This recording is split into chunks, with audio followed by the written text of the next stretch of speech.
Howdy everybody, welcome back. We're live. Is this the streamer who starts the stream later every day? It is. We're in that 5 p.m. launch window. Kind of grind. A little different kind of grind. Got that late shift.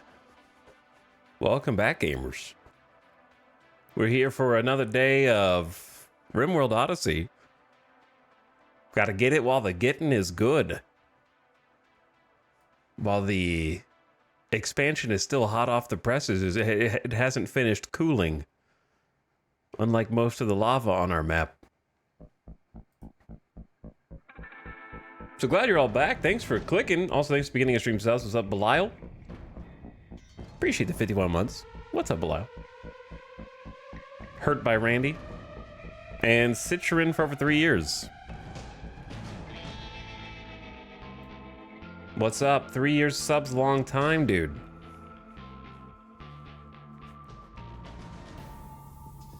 I still can't believe Odyssey came out over 2 weeks ago now. I did see that they patched it the other day. I think it was like day before yesterday. Fixing some bugs. Got a few changelog things in there. I kind of read over it. I don't think any of it really applied to us, from what I could tell. None of it applied to me. But we're back, and I do have some just terrible news for all of you. Just bad news to start the stream. If you did not buy RimWorld or the DLCs while they were on sale, you missed the sale. Sale's over. Now you have to pay full price. You waited too long. You deliberated for too long. Time's up.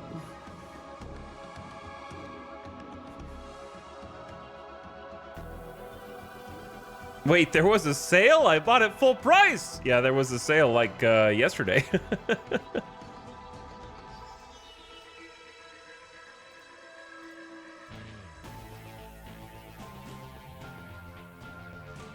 And today there isn't one.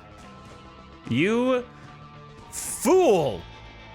You could have saved around $5, maybe $6 on Steam.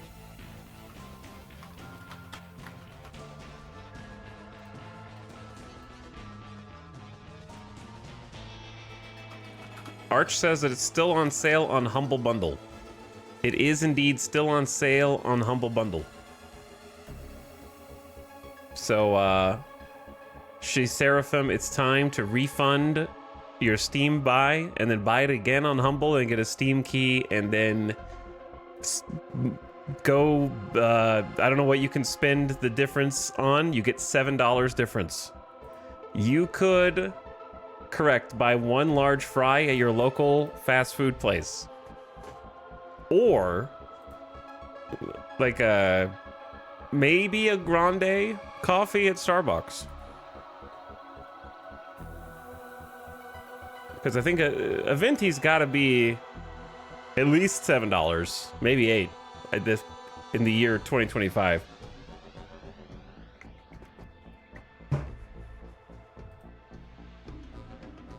So you, I guess, still have a chance. I don't know how long it's actually on sale on Humble. The DLCs are on sale on Humble as well. Humble's the only place that I would buy off of. I don't trust any of the other third-party websites. And will not vouch for them.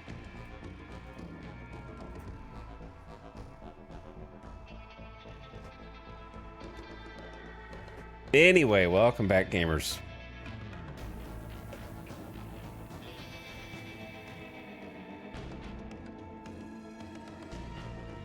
Here we are. Now, how do I mute this? Because I'm playing music through Steam. I don't know how to find the Steam music player. Oh, there's a soundtrack controls button at the top right of Steam. I have never clicked this button before. Okay, there we go. Because I bought the soundtrack on Steam to support the devs. Yes, or you could buy one gift sub, correct, for your favorite streamer. But welcome, gamers. I see a lot of D faces in chat that were scared by the bad news. Hello, arrivers. And thanks for beginning of stream subs. We got day 3 of the same colony. Will it live to see a day 4? Stay tuned. We're gonna find out together. It's gonna be an adventure. So we got a bunch of action yesterday, honestly. I wouldn't say that there's been any tragedy, but that being said, the colony has been very small. So if there was tragedy, it would likely result in the game restarting if it had happened yesterday or the day before. So there's not a lot of room for error at the moment. If we lose a colonist, we will absolutely feel it. But we did have a lot of action yesterday nonetheless. I want to say 4 or 5 raids. Plus an insect infestation. Plus cold snaps. Plus presumably every volcanic related disaster that could occur. We discovered lava lakes exist and can form dynamically. Lava raining from the sky, of course. Volcanic ash blotting out the sun. And lava flow coming in and partially surrounding the base. During an eclipse, yeah, of course. Can't forget the eclipse. That was very, very, I would say apocalyptic, but I'm looking for a better word. What would you call a word that is not making a prophecy, but is like the stuff of prophecy? You could say the stuff of prophecy as well. Like that would actually fit, but there's got to be a better English word for that. Prophetic? No, prophetic implies biblical. Yeah, you would say something like biblical.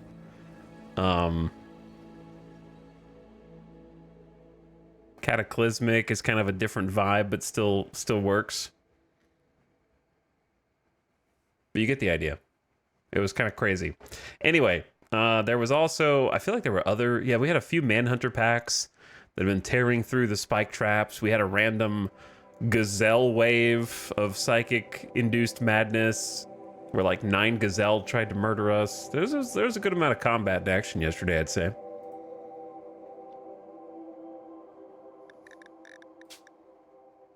But we are throbless, that is correct. Throb joined us, helped us, made us happy, and then left. Throb is like, you guys needed me more than I need you. I'll be on my way.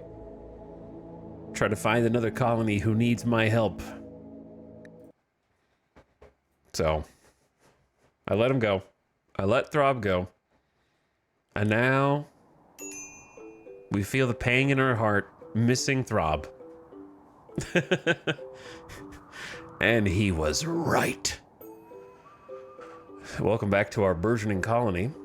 We are 4 colonists strong right now, plus Todd. So I guess technically 5, though Todd is a question mark. 13 more days of paralytic abasia. Currently bedridden, just chilling, recovering naturally.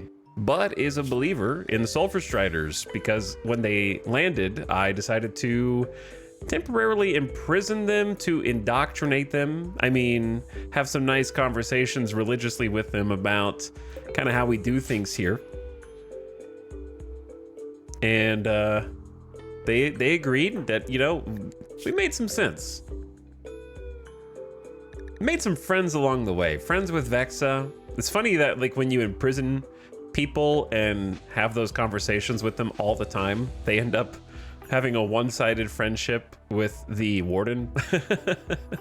And Vexa like kind of, the +1 is Vexa's opinion of them. So they're at +100 of Vexa, and Vexa's like, I acknowledge you exist.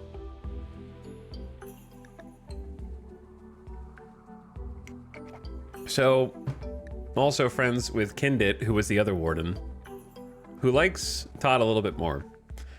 But Todd is 53, and will hopefully wake up today. I mean, Todd's apparently awake and even conversational, it seems, but they just can't move or do anything other than speak and eat. They can do everything except movement, so they're conscious. They're not like in a coma. But Todd's going to be an important piece of the combat puzzle, I think is how I described it. Double fireball shooting. The only person in the colony who's actually going to like shooting. We can do some animal taming, some art, but mostly is probably going to serve as that kind of hauler cleaner, which we do need, to be fair. So still valuable with good combat skills. Kindit joined us and is our new furry gigolo doctor. Was from what was the name of their former group? It was something furry. It was like the furry Ken or something. I don't know. It was something like that. Anyway, actual gigolo, the furry pack. There was.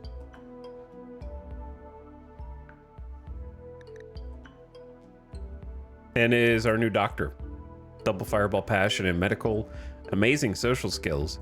Probably bound to become the moral guide. I should honestly probably just go ahead and make them the moral guide.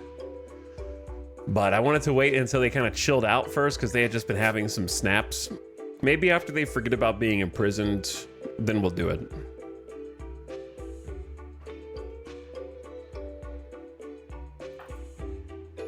And Nectaros, of course, Nectaros is the only non-believer still following Archaeoarchism and is quite resolute and iron-willed in that belief, you could say. Because global certainty loss factor is quartered as a result of being a mental iron shield. So it's going to be tough to convince him to become a Sulfurstrider, but it'd be great if we could. Luge is engaged to Vexa, so their marriage is set for an unknown date in the future. We got this actual nice barracks built yesterday. That was one of my focal points because I thought it was really important to have, since we don't have much space for individual bedrooms as the colony grows, having a nice barracks keeps everybody's moods a little bit more stabilized. So we'll still get some disturbed sleep, and I can still improve the barracks a bit more over the -2. I get to sleep in a pretty nice barracks, but I don't like sharing a room with others. That's just gonna have to be the way it is. We got 8 beds in here. They're at least very comfortable. We have marble end tables for everyone. So as long as marble end table is adjacent to a bed, then it will give the comfort bonus. And you can, you know, get creative with that if you want to use just one end table for like 4 beds. You could do that too. I just like setting it up like this because I think it looks nice.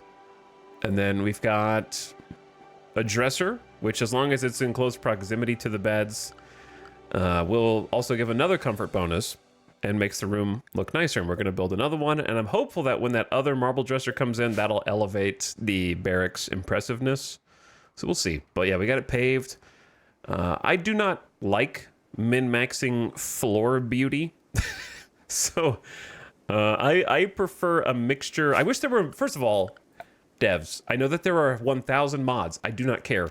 I want more floor textures that don't have pros and cons, or this one's easier to build but prettier to look at. I just want like 2 to 3 more floor textures that don't cost 20 blocks a piece. Because I know that we have the super beauty ones that are very expensive. But just having like a couple more just base game would be great. Because like you're sort of discouraged from using flagstone because flagstone doesn't give bonus beauty. But it is faster to make or whatever. Which you honestly don't even notice the difference. I cannot tell you the difference between how much time it takes to build tile versus flagstone. So I think most people either smooth floors only, which I think it's boring, or tile everything, which also gets boring. And it just makes everything look very samey. Yeah, just some alternate textures, or maybe some I don't, maybe some ideological textures to go with like totemic versus the different sort of visual aesthetics of Astropolitan and whatnot. Engraving like Dwarf Fortress, maybe. I got off on a little tangent there, but suffice it to say we have a good barracks now. And it's a nice, comfortable place to kind of do everything else out of. Because this is hopefully going to be a permanent addition, and we got some wall here in order to try to buffer them against raids. And then this is going to turn into another room. So we got a lot of base development to do today, but I think we've been moving in the right direction.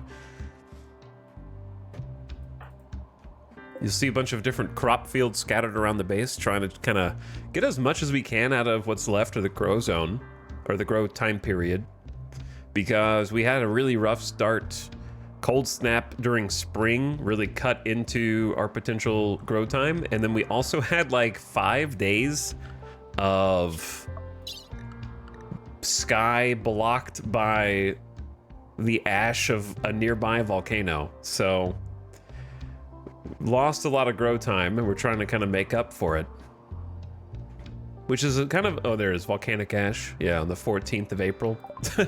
So, you know, during peak grow time, right at the beginning of summer. So like the first week of summer was just like gone, unfortunately.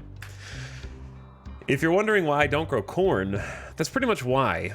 I don't think corn is good on maps where your grow time is fragile and inconsistent.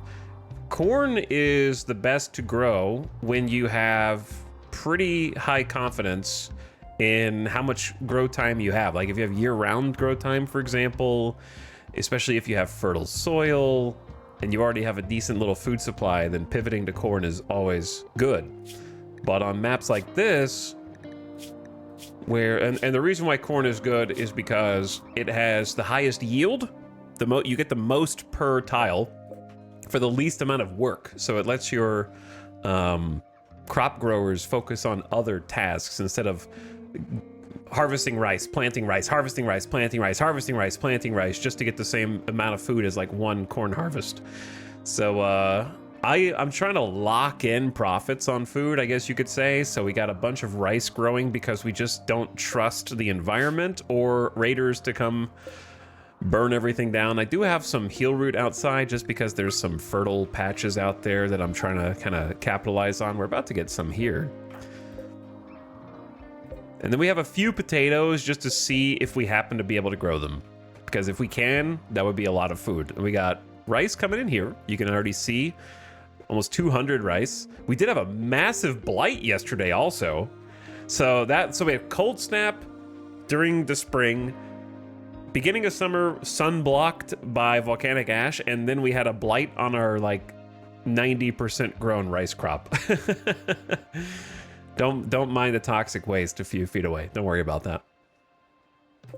And then some cotton, which I'm hoping we can use to start making clothes, for which we are researching complex clothing with the Neolithic start. Dude, I love Neolithic start. I'm gonna start doing this every time now because I think it's so satisfying to unlock every research that is meaningful. So I think I'm converted to a perma Neolithic naked brutality, I think. So we just actually powered through electricity. That was the most recent thing that happened. Harness the power of electricity for 100 different tasks. It took a long time, but with the help of Luge, who has been our full-time intellectual researcher. We also had a book on electricity somewhere over here. I don't know where it is now. So some people would read the book on electricity during their joy time, and it would help us research that as well. We unlocked electricity before pants, correct. What's the research penalty? It scales depending on the tech level that you're trying to research. So it's not like one number. So it depends on what you're researching. So like, for example, electricity is considered industrial. So it is times 2'd. I'm allergic to researching industrial things as a Neolithic. And then there are other things that are a little easier to research. Like complex clothing is considered medieval, so it's a 67% multiplier instead of a 50% multiplier, so it's a bit faster. But I think that it caps out at, like this is Spacer, but Spacer is still 2x. So I think it caps at 2x. Research penalty was the one reason I never tried Tribal Start. It's not that bad because the problem is that the default research speed is way too fast, in my opinion. So I actually would prefer, this is why you can be glad I'm not in charge of RimWorld. I would prefer if the research speed of Neolithic was the default.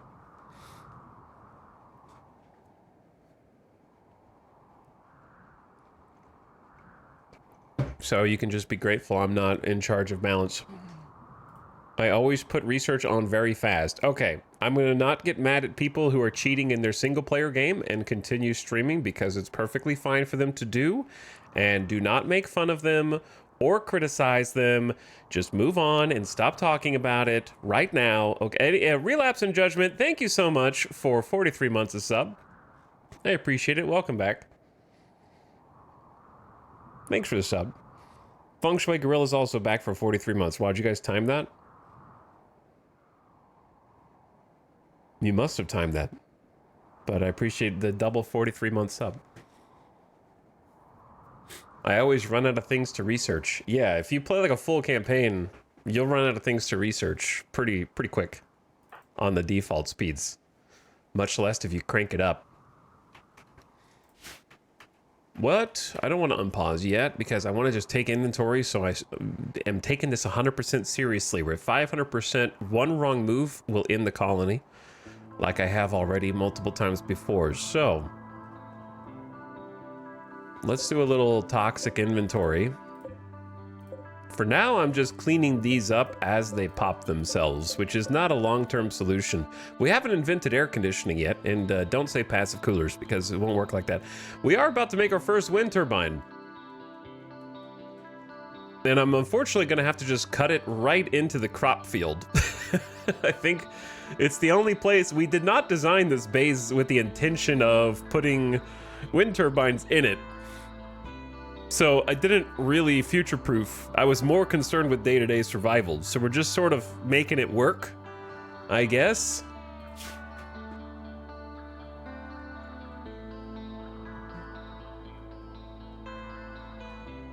I think, let me see.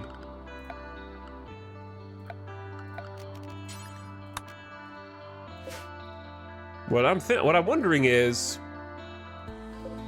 if I mine this out,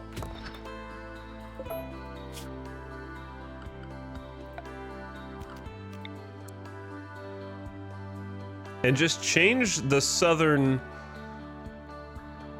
wall, because I'm already planning on an expansion here. So perhaps we make an adjustment.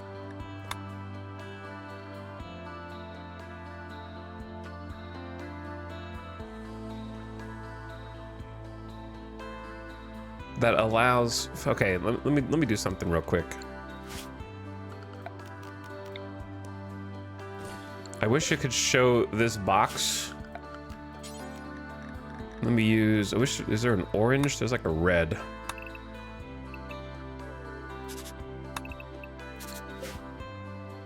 Okay, so just one more. There we go. So then copy this.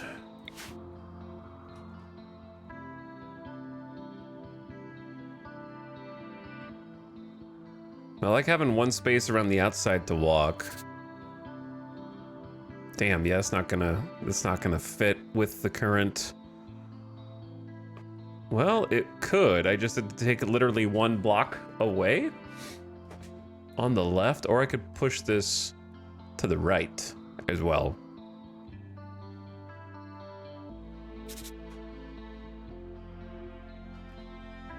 We could fit two, but they just won't be like side by side per se. Or I could make them side by side like this. And then I could build.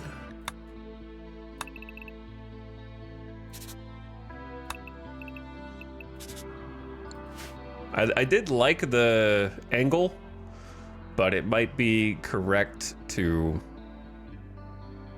just give us a little bit more space for an extra wind turbine.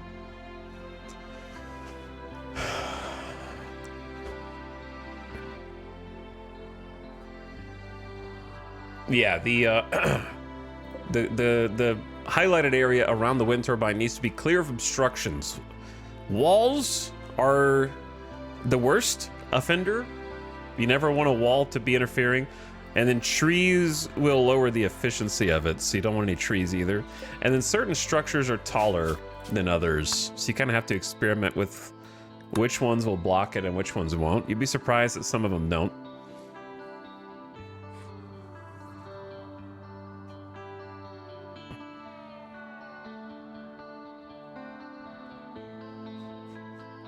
Club Chopper, thank you for the brand new sub as well. I appreciate your support in the stream and enjoy your personal RimWorld campaigns. Thanks for dropping some sub. I don't think it would take too long to build this. The problem is I do have to rebuild the airlock, which isn't the end of the world.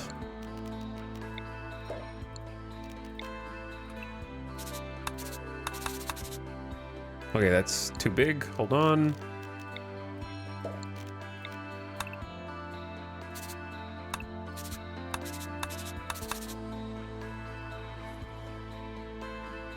Maybe I should build some fancy airlocks.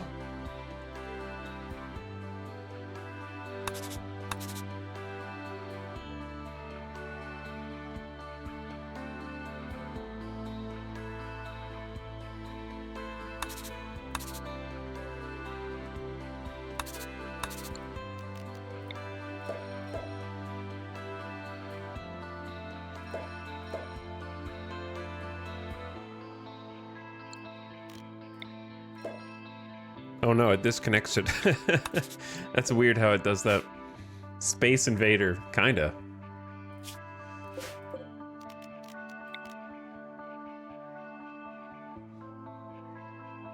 Basically just having more room for more people to be in it, and also maybe like some more. There's also the idea of inside the airlocks having space for a table and chairs. That way people working outside, if there are people outside, when they want to eat, they just go eat, have a table, sit, and then go back out and do what they're doing, instead of just eating without a table.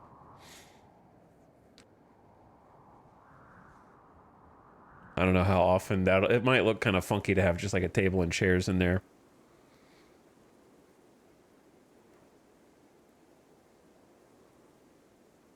I remember how funny it was back when ideology was new, and Etal discovered that skull spikes block turbines.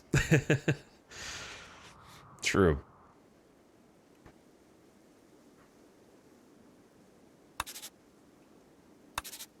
What if we got real funky? Okay, that's a little too funky. This kind of looks a little funky.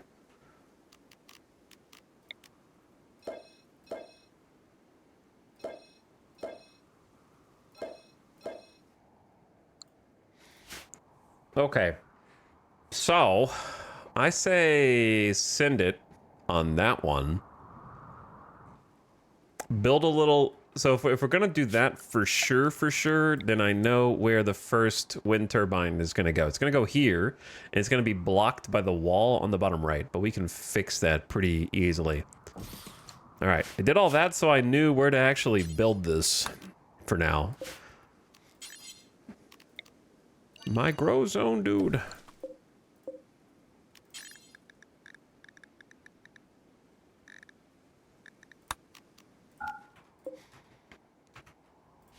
And then we're gonna have to start building a extension over here.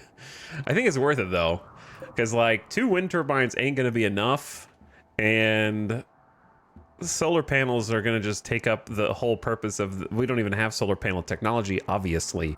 Number 1, and number 2, it's gonna block all the grow zone, which was the whole point of walling this in the first place.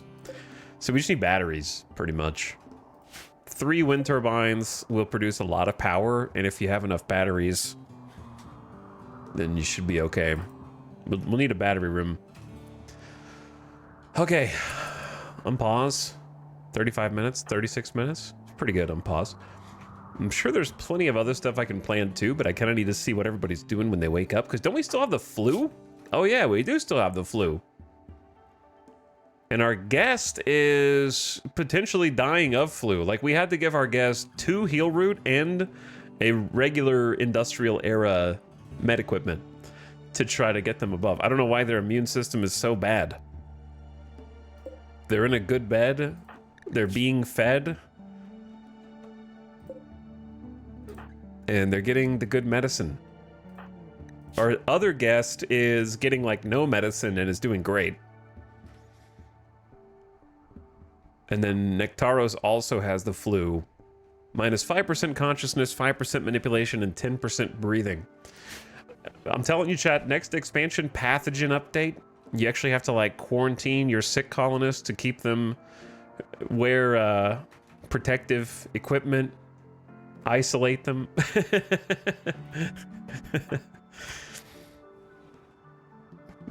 Plenty of opportunities to add to the war crime simulation aspect of it as well. With we could have some kind of like mortar shells that drop different types of gases. Zombie infection, yeah. Have the zombie horde kind of link in from Anomaly.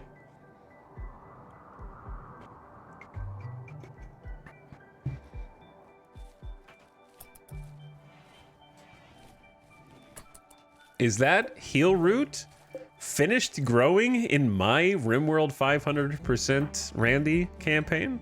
What? Wow, isn't it nice to have someone who's good at planting? Vexa, your skills have really come up. We'll have to go back to the first save and compare where you started versus where you are now. 12 construction, 12 planting, extremely respectable.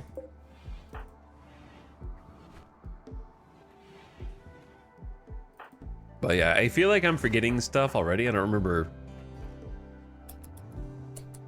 Well, one problem is we don't have that much food or wood. I am forgetting something. We have no wood. Okay, there you go. That's what I'm forgetting.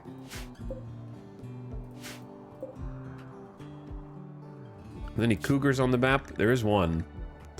So just be wary. We have been hunting. We're doing a good job of hunting. There's only like 4 gazelles on the map. We have been hunting them.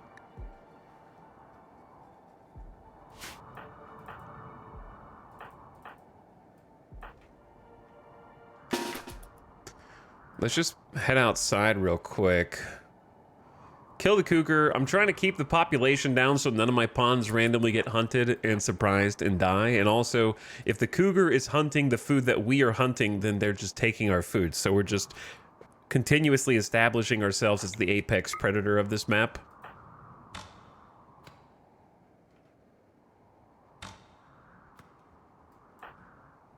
Like, you're taken from my food supply? That's right, run off the map if you dare.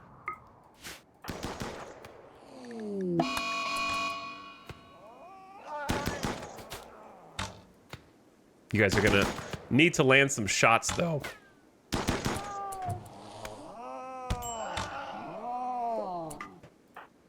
Or else Nectaros is gonna have a little bleed. All right, I just want to prevent any potential infection. You could haul the cougar in. Nectaros is kind of a Chad. Came out here and just killed a cougar with the flu. Bit you in the leg. I think Vexa got the great bow shot. Actually, Luge, you can stay out here, and then Nectaros can butcher that animal. Then we can hunt the 2. The problem is we have to cut the trees. Hold up. Just make sure you don't cut down the wrong tree. There is such a thing.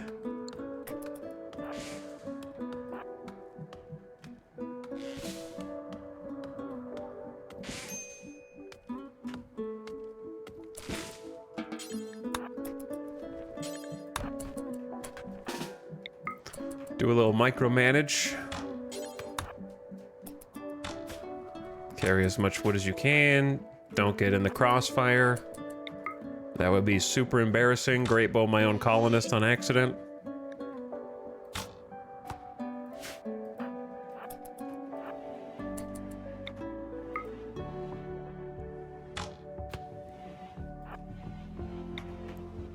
Thank you for running closer to base, but now I need you to die.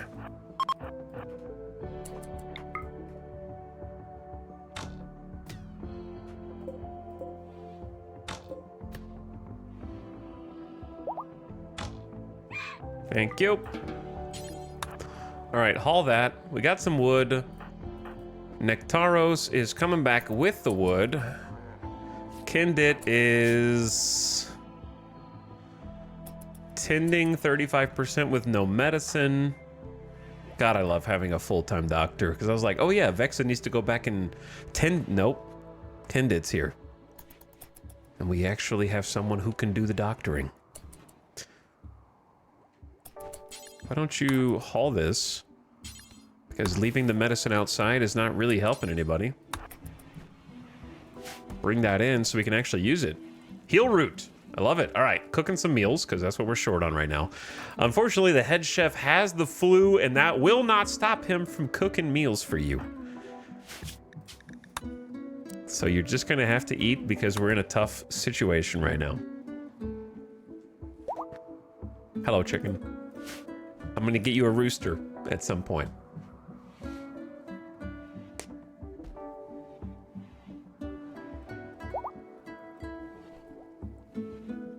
The tree glows, so the wood you get from it must be even better than regular wood. It's the only thing that makes sense. But I want to get organized. I want to actually pave. I want to get a kitchen today. Those are the most important things. Getting like a kitchen up.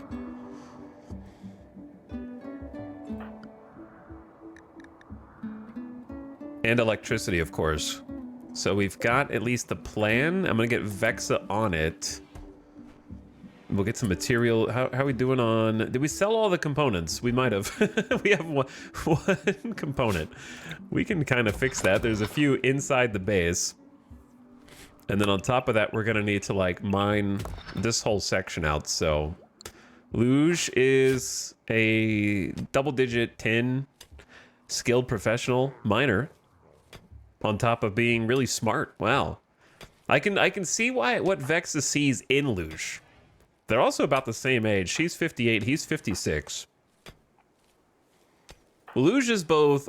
You have to be super brawny to just be like mining down here, getting components, digging out the base, but also has the brains to match the brawn on the research bench, learning how to use and wield electricity and furniture and clothes. It's got a lot going on for him. And is sanguine, just naturally upbeat all the time. Has a great mood. Always feeling pretty upbeat.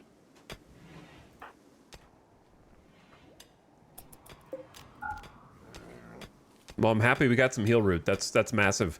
The fact that we haven't been heal root starved this whole time has actually been a bit of a miracle.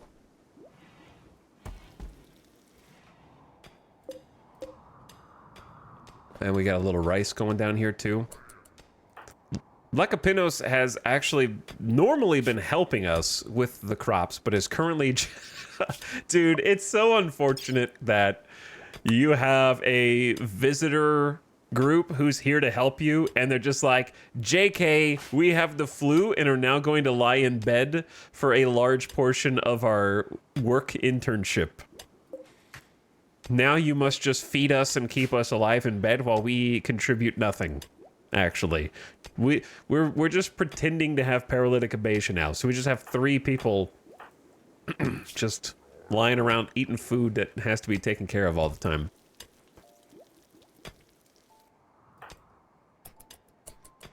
But this is nice. So we definitely like have some food. It's all out here. We just need a better cooking solution. Hey, there's some components. Good job, Luge. Good job. So I want to make sure we get the rice before it cools off, but also let's just haul some in because the local animals are going to gather up around this. And then maybe do we need to build the wind turbine yet? Maybe, because we could get some actual lights in and stop using wood on the torches.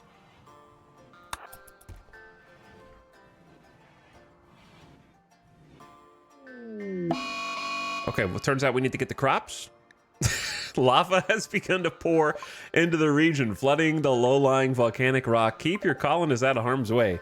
All right, it might not reach us because it's at the furthest southwestern end. Oh, never mind. Okay, rip this rice, possibly rip this heel root. I'm gonna have Vexa prioritize the rice outside now. And we're gonna just try and harvest what we can here. Cause here comes the lava. I thought it was gonna be down here, but it's actually over here too. So it might sweep over this area. I'm glad we got at least that heel root. This is taking a little longer to grow.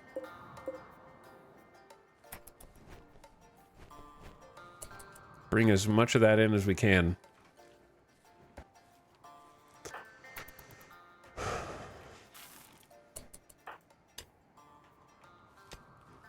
Hello, Gazelle. If you stand too close, I'm gonna get you.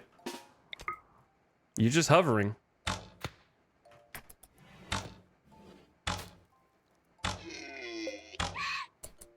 You hovered. You hovered too long.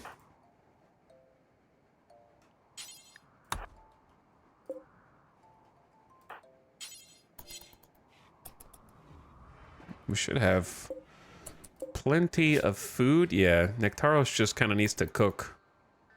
Let me check on everybody's flu situation. 3 hours and 1 hour and 6 hours. All right. Most of you are going to be okay.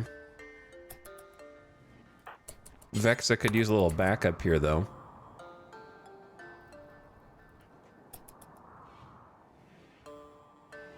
So let me maybe grab a couple people.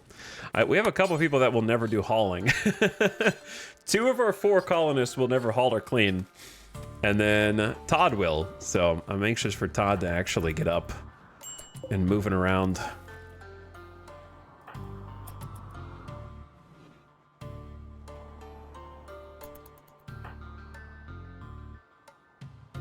All right, I think we'll have enough time. I'm gonna let you go to bed.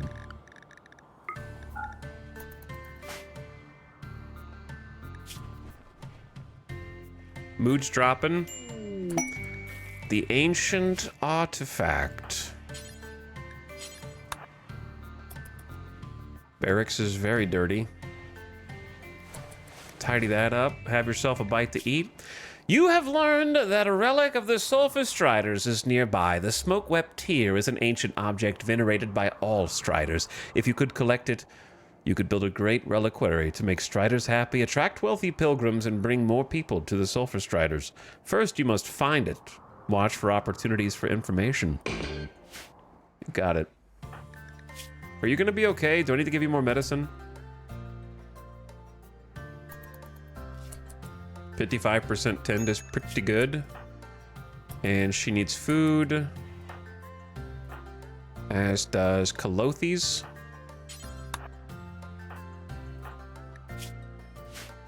He's almost immune. It's creeping ever closer. By the way, can I have as like a side rant? I hate the term creep joiner, and I refuse to use it in a way that is not ranting about how I hate that that's become the standard description of the anomaly wanderer.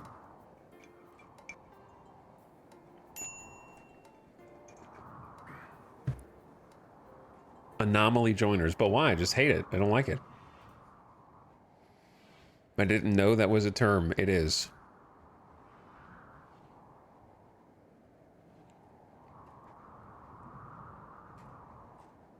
War of the Worlds, thank you for gifting us up to Gogo Gatsu. Appreciate yet another gift sub. Thank you for your generosity. All one up you. I hate the mechanic of creep joiners too. You hate the mechanic?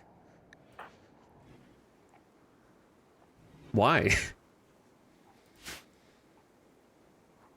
I think the idea of people who join you who have too good to be true or not too good to be true aspects about them, but may be something detrimental down the road is pretty good. It's a nice risk-reward scenario.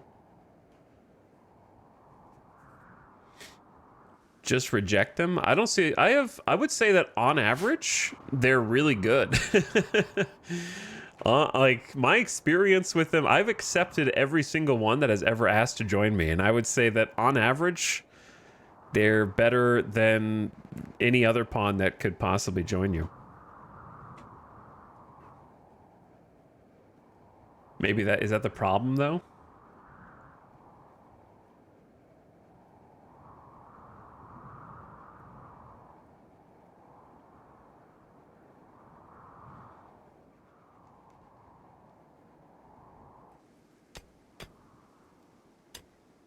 Mostly don't like the mechanic because they're basically OP.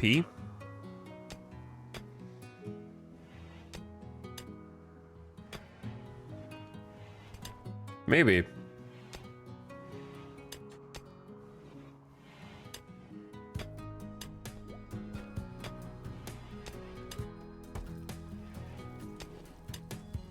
But I think that I could see it, but I don't want to talk about it too much because I don't want to dissect it.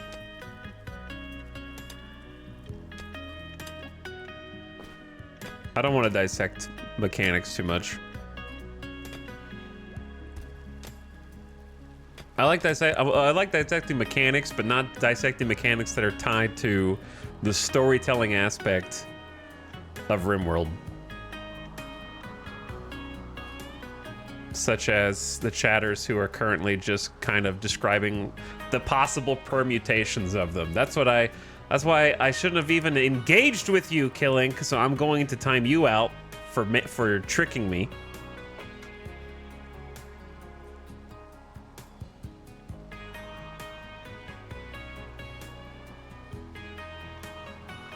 Every time, man. Every time. I should know better by now.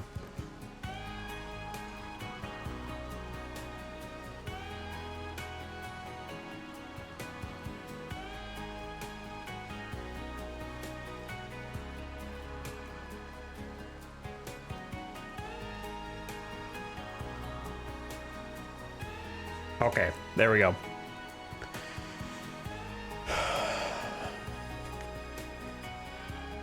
There we go. That's why it's like tough to talk about it.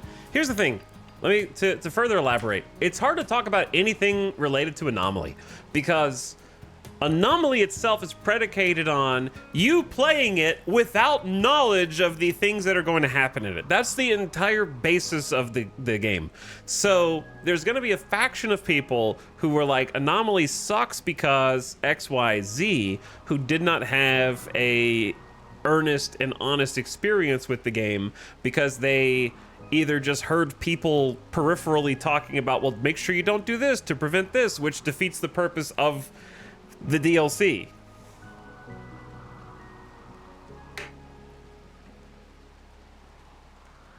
So if every possible like permutation of each event is sort of discussed beforehand, then the joy of Anomaly as an experience is taken from its cradle before it can actually like exist.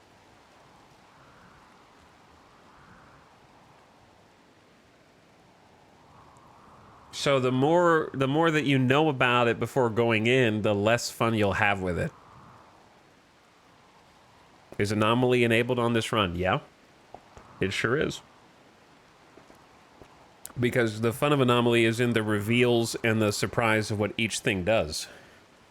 And then As far as replayability goes, I think that Anomaly has, with the customization of the ambient setting, plenty of replayability. I think that the different types of conflict and raids add a welcome break from the endless Neanderthal, Pigskin, and Edekin raids.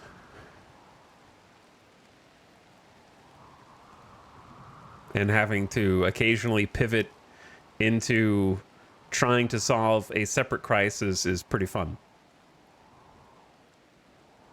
And there's still things that I haven't seen in it because I didn't even get all of the different creatures in my 200-hour campaign. But my personal pet peeve is people dissecting whether or not... this is not happening in the chat, by the way. I just happened to see a Reddit thread on it come up the other day. People debating... There's a large portion of people who are extremely proud of the fact that they never bought Anomaly, because they just heard people say it wasn't very replayable or like it didn't appeal to them, which just drives me crazy that there's like a self-righteous cluster of people who are just like, oh, you want to know how much Anomaly I played? 0 hours. It's the one DLC I never bought. And they're like proud of that for some reason. And this is not a straw man, by the way. This actual comments. They didn't say I'm proud of that, but they did say, you know how much Anomaly I played? 0 hours. Never bought. And it's like very weird thing to be proud of. Like they were trying to stick it to the devs or something like that. Like that Villian knows what thread I'm talking about. Which, caught. I was too specific.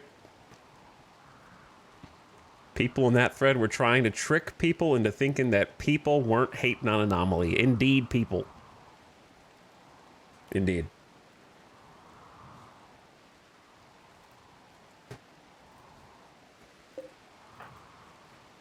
And it's just a strange... Like, I think the problem is, at its core, games like RimWorld and games of similar ilk that you can invest hundreds, if not thousands of hours in and replay endlessly, when a DLC comes out that feels like you only want to play it once or twice all the way through, even though you're going to interface with all of the systems in it over and over again in ways that I think are meaningful, just like Royalty. Royalty gets the exact same treatment because people think, well, if I'm not doing the Royal storyline and trying to raise my rank with the Empire, then therefore I am not playing Royalty. Therefore, it is not replayable. And the same thing I think people think about Anomaly, where it's like, if I'm not activating the monolith and trying to get to the Anomaly end, I am not replaying Anomaly. So that's kind of just false from its inception, but moreover, I think that there's this false value on perceived endless replayability when like a DLC costs $25 or whatever, and you can easily get 250 hours out of it from that DLC alone. Like our campaign, for one full campaign, was like 28 streams. I think it was like 250 to 300 hours from one DLC. And it's like, that was $25. It's crazy. But I think games like RimWorld have this, well, it's not as it's like, dude, I don't even use... Biotech is probably my least used DLC. But I still love having it because it adds so much variety to the campaigns. It like stops the campaigns from feeling super stale because you get new events, you get new items, you get new types of characters, you get new options, all that stuff. Like the more that you can add for variety, I think, the better.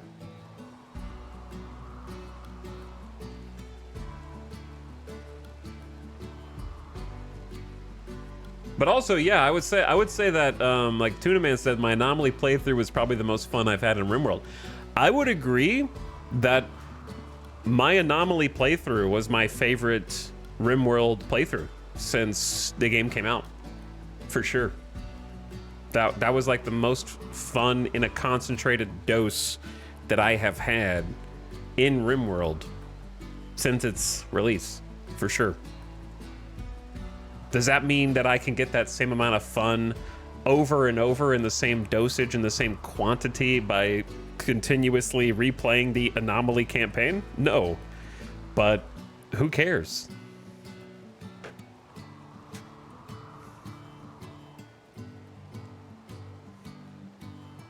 Like if you can only enjoy it and consume it once at its complete peak.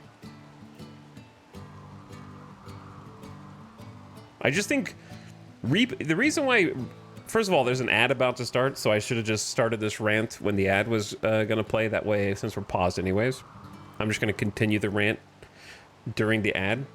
So brace yourself if you do get ads for 3 minutes of quick mid rolls to keep the pre rolls disabled while I yap.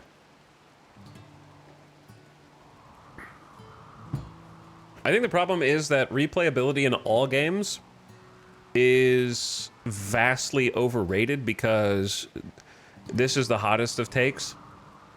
People are used to the repetition of their mundane lives bleeding over into their video games where they just want the same slop day in and day out.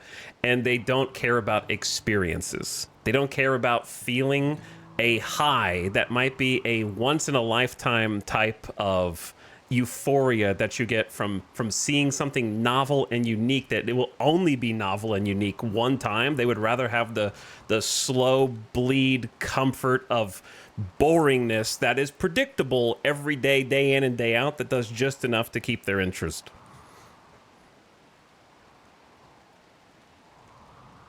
There's your really hot take.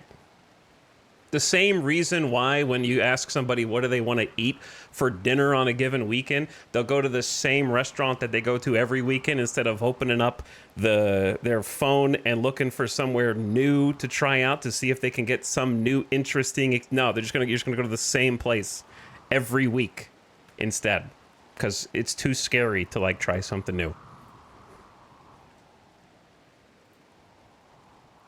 This is making me uncomfortable, caught.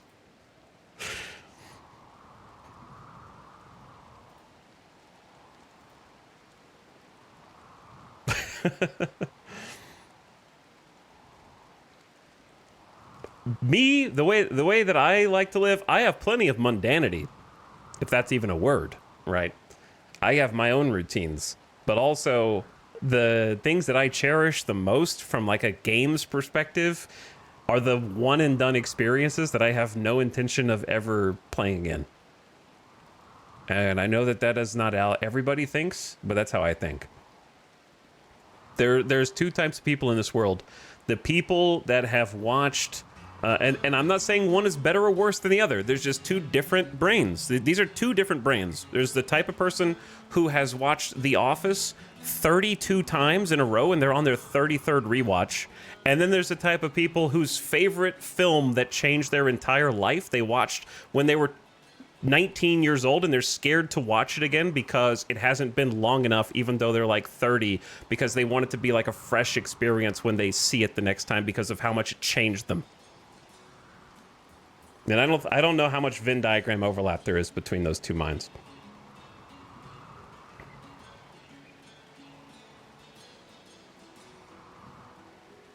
But I don't think one's better than the other. I just think it's two different brain sets.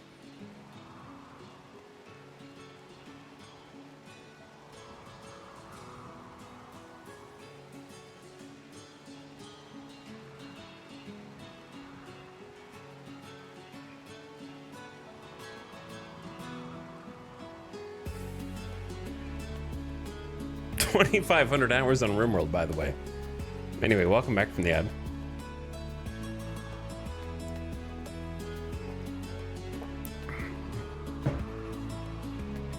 Also, one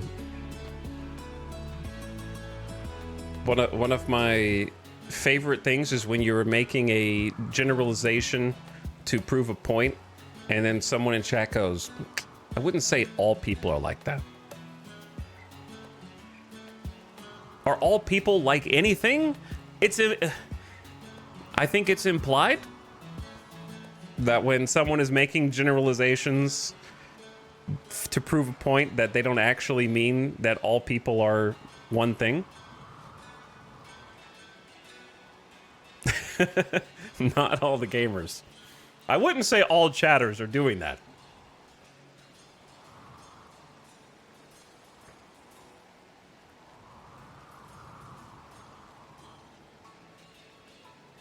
Hey, not all people mean that when they make generalizations. Nice straw man, actually.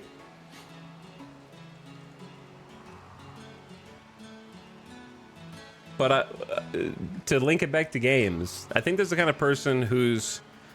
If I asked everybody in chat what their favorite top 1, top 2, top 3 video games were, some of you will say, my favorite game was... Like, for me, I'll just take me. I'd say my favorite game of all time was Knights of the Old Republic. Pivotal experience in my life. Transformed the way that I think about games, and also some things in real life. But I'll never play it again. I played it once. I'll never play it again. And some of you would be like, well, my favorite game is maybe RimWorld, because you played it for 3,000 hours. Or it might be some other game that is based on how much you've played it, instead of whether or not it had a personal impact on your life. Like, some people gravitate towards the one and done experience that was just like a transformative, my favorite games, RimWorld wouldn't even crack my top 3 favorite games, but I've played it more than any of those games. You know what I mean? Just as an example, like, it has the most playtime by numbers. But I wouldn't be, if you asked me like, well, hey, what are your top 3 games of all time? RimWorld would make like the top maybe 5, maybe somewhere in there, maybe 10 at least. What are your top 3 favorite games? Well, I have to look at every game first instead of going off the cuff.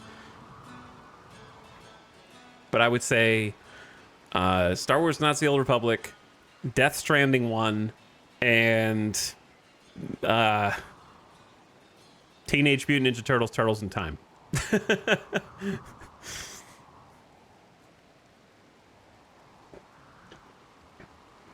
Seems strange to me, not even limited to games. If something was that great of an experience, I've wanted to go back to it at some point. Well, that's why I said there's 2 different mindsets. So that's why it would seem strange to you.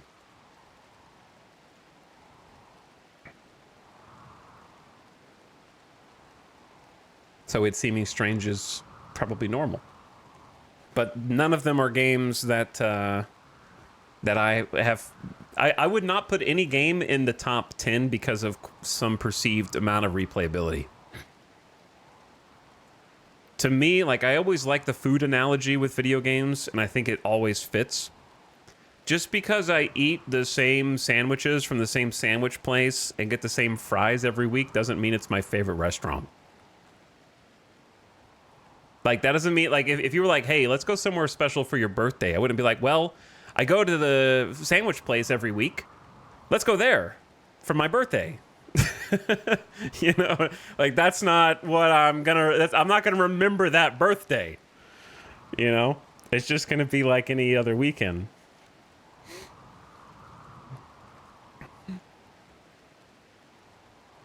That's how I feel. I know a lot of people feel differently. Not about the birthday thing, but just about the, like, things that have the most impact on you while you're experiencing them. I fear experiencing something again after a long time in case I like it less than I did the first time. Yeah, for me, it's not really like it less. It's more like the things you liked about it become... They lose their novelty. And when there's nothing wrong with loving something for novelty, but you're erasing what you liked about it by over-consuming it.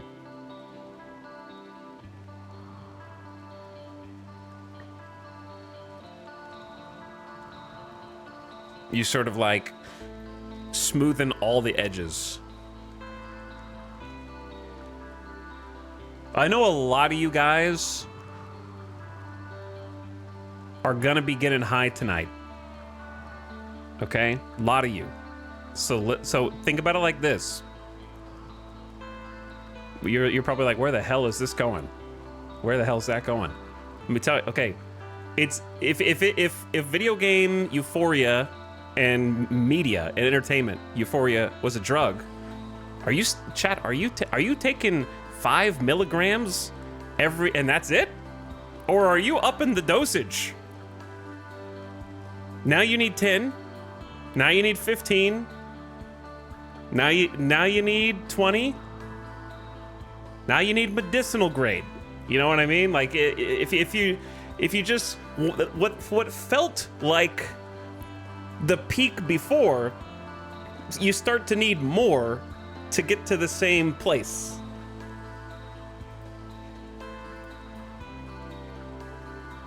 I'm too high for this. I don't understand this analogy. Is that not? You build a tolerance, right? You build a tolerance. The food analogy was better. No, it wasn't. This is a perfect analogy. This is a 10 out of 10 analogy. You're just dumb.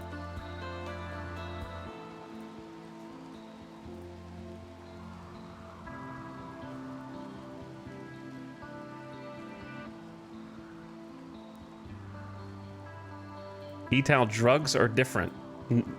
No, they're not. You think you're gonna sit here and tell me drugs are different from your video game and caffeine addictions? Give me a break. I'm not dumb, I'm high. Chat, it's just how the body works, dude. If you're a completely, your body is flushed. You're starting with a blank slate, okay? And I know this is crazy, but imagine a world in which you haven't consumed any alcohol or done any weed or any other drugs in months. You have a completely clean slate. Okay? The first time you take half an edible, you're gonna be up. And then the next day you take half an edible, you're gonna be a little lower. And the next day a little lower. Okay, well you're ready to move to like a full. You gotta like keep upping the dose, dude. You can't just stay on like 5 mg forever. If you drink like whiskey, you build up a tolerance.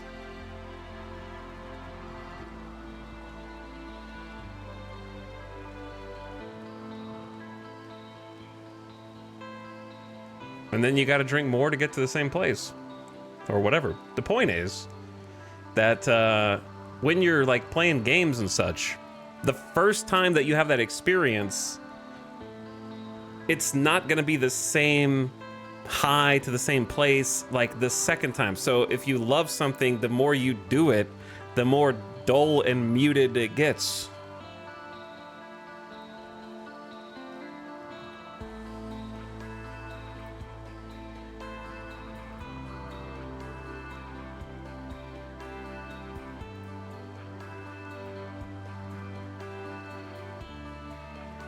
Oh yeah, that's why I haven't replayed Disco Elysium, but it's one of my favorite games. Okay, we're almost there, Lingonberry.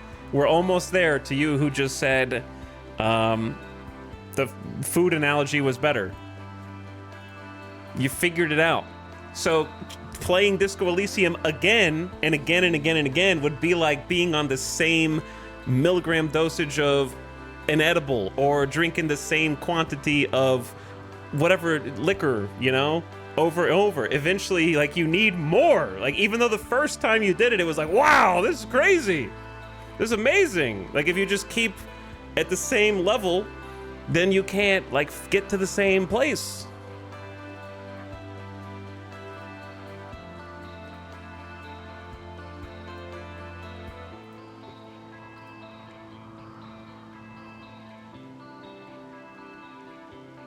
Why it's hard to replay games like Divinity or Baldur's Gate. Etal explains the law of diminishing returns to chat. The law of diminishing returns. Anyways, half of you are queuing up for your next Tarkov run, or...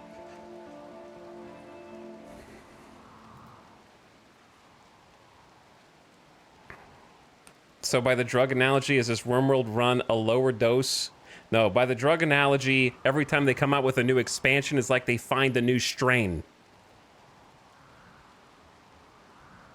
That's what the drug analogy is.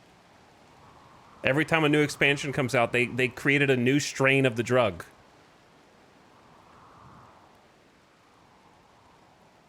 The hybrid mix is completely different.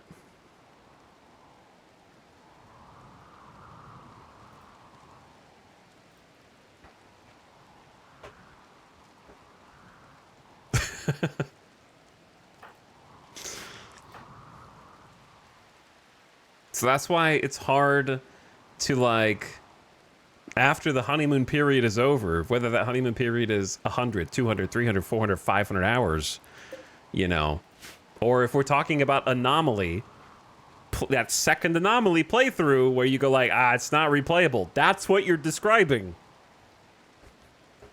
That's the phenomenon you're describing. The rest of RimWorld that still you have fun doing is just your new baseline. Like, it doesn't get you to 10 out of 10 excitement. It's just your new floor, wherever that is.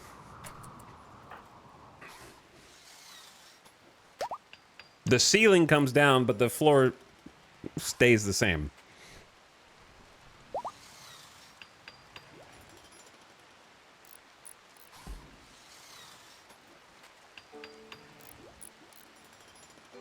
What I'm trying to say is that people who don't like Anomaly are stupid, and I hate them.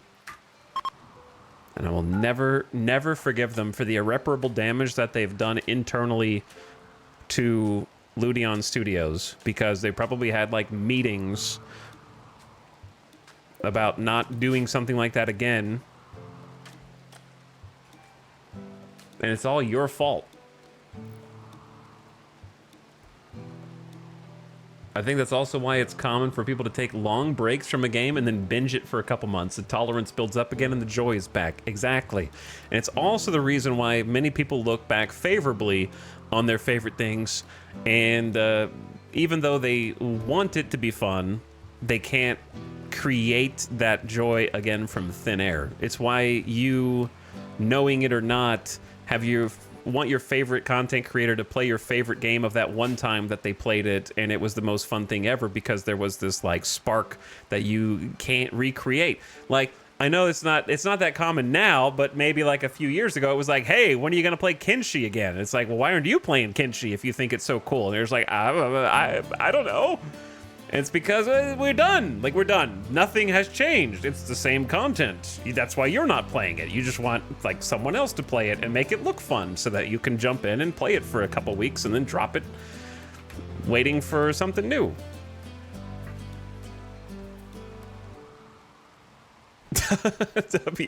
WTH, I'm playing Kenshi right now.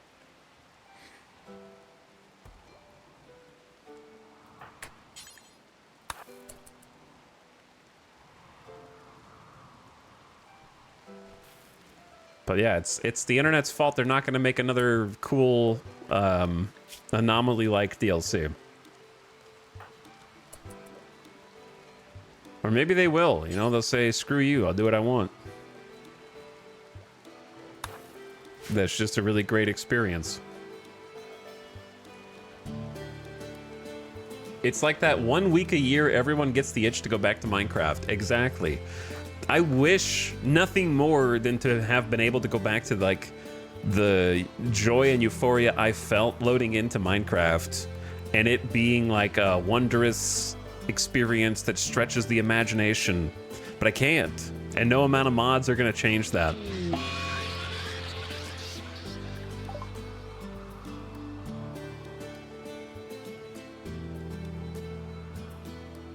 It's also really good to vicariously enjoy that discovery through someone else, for sure.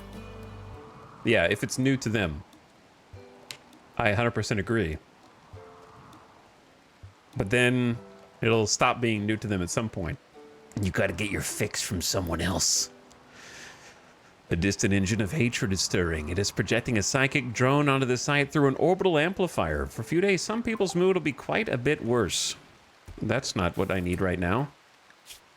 You are immune. You're almost immune. You are not immune, but should be fine. I don't know, man. There are so many games to get that experience nowadays. I disagree. But I won't get off on that tangent. We won't. Don't worry, chat. We're not going to have the games are worse now discussion. But I think the people who think that are younger and the disillusioned are older. Is what I would say. That's Assassin's Creed 1 for me. The first time I played that game blew my mind, and now there's like 15 of them and I can never go back. Yeah, I remember playing Assassin's Creed 1 in college and having that mind-blowing sort of same experience that you're talking about, drooling over it.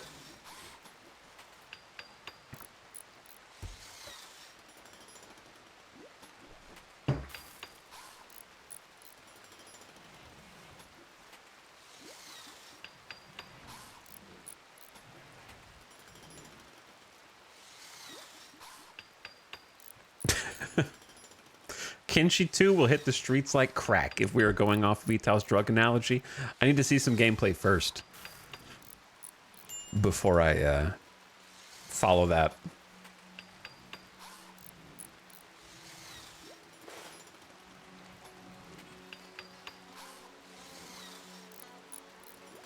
I wish I could forget Valheim and replay it again with a friend.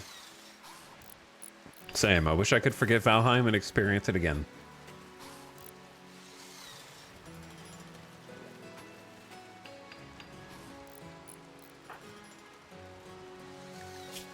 That would make me happy. But games like RimWorld have so much built-in replayability because of all of the different pieces that get thrown in, shaken up, and then unloaded in seemingly random order to you each campaign. So it does a great job at being endlessly replayable. It would definitely make my top 5 favorite games. It's just, again, for me, my favorite stuff is like an experience. And so I don't really have a singular RimWorld experience. It's sort of a amorphous thing that I've been enjoying since it literally was on Kickstarter back in 2013. That's just been kind of changing for the better over time and getting continuously better. So it's hard for me to quantify that. Kindit is having a tantrum and will smash things. Bro, I just built this dresser. You do not smash it, please. With your Gladius as well. So this is why you're not ready. I should have probably tried counseling you instead. That's why you're not ready to be the moral guide.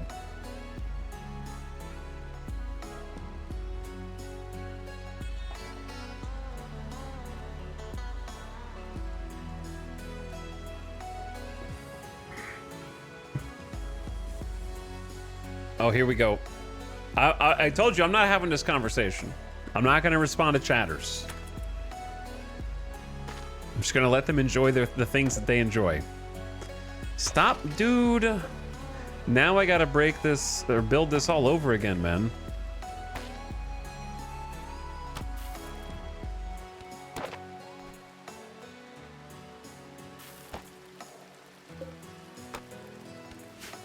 I completely disagree with the idea of wanting to forget a good experience. Okay, let me help you out. When people say they want to forget something so they can experience it again, they don't literally mean if a genie was there granting 3 wishes, they would wish to forget the things that they liked.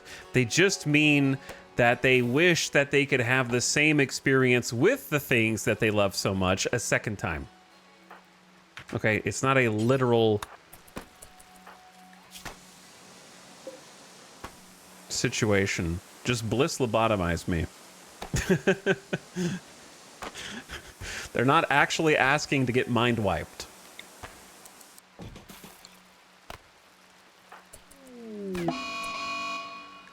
Lycopenos has decided to go on a psychite binge while getting treated for the flu. Unfortunately for them, we only have 6 psychite tea, and they're welcome to it, I guess. I was going to save it for when I need to give it to certain colonists to help them, but I'm not going to arrest them either.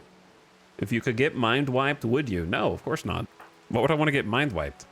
If I'm getting mind wiped, then the government is planning to use me as a disposable asset for something. You know what I mean?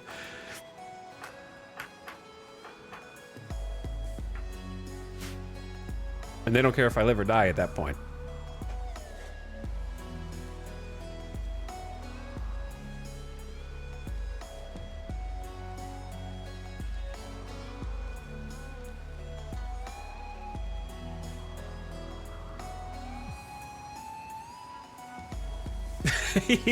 He saw Kingdom Come Deliverance 2 and was ready to go off.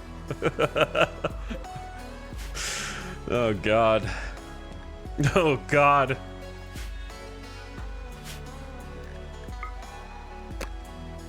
It's bad out there. It's bad out there.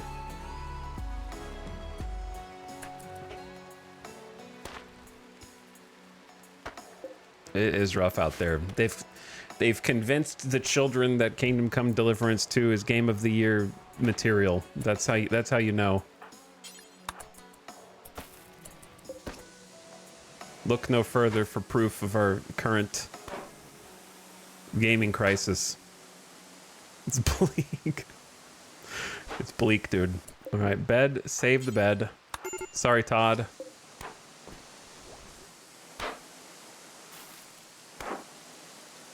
It's Game of the Year material in the way Skyrim was. I'm going to time you out for half an hour for comparing Kingdom Come Deliverance 2 to Skyrim.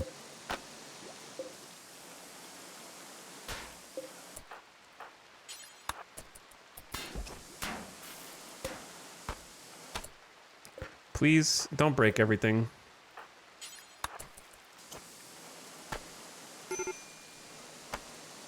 Medical emergency. I know, she's currently getting incredibly... Actually, she's reading a book. She says she's binging on Psychite, but she's reading a book.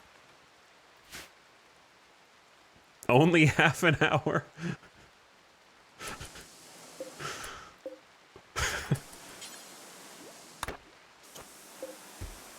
Should have gotten more. I really don't want you to take out this excellent bed either. What are you breaking, dude? Oh my god, all just end tables. Shit! Kinded, I am gonna arrest your ass, dude. There's lava flow coming in. The Gladius, I should have made you, the Gladius is just too powerful.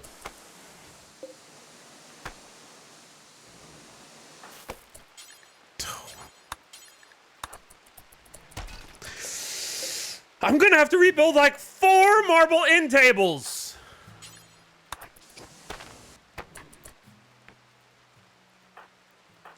It's gonna take a whole day.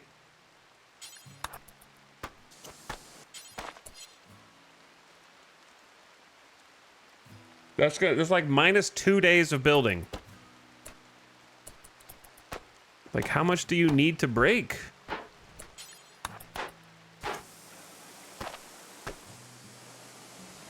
Are you done? All right, rescue Todd, please. Clean the damn room. Single-handedly lowering the quality of everyone's experience in here.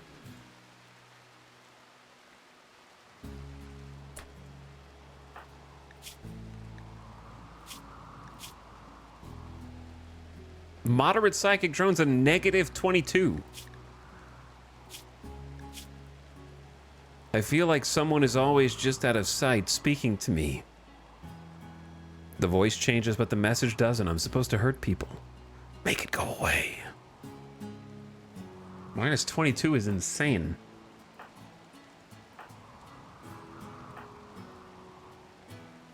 Edakin are psychically dull, so that's like reduced on Kinded, and still got it.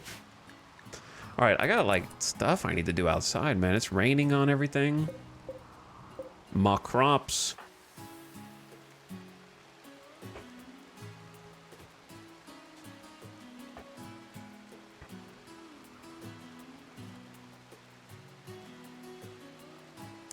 What that chatter said had me seeing red for a second.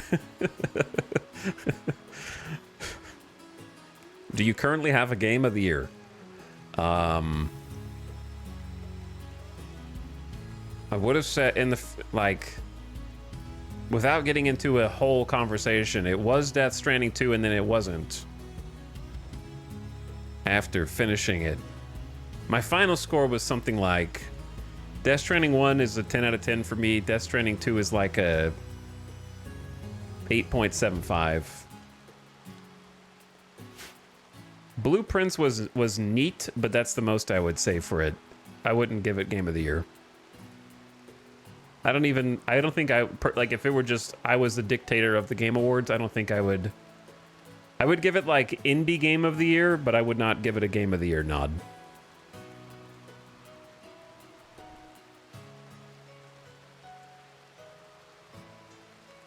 I wouldn't even nominate it.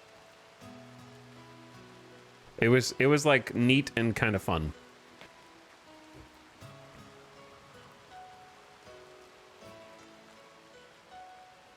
But also frustrating.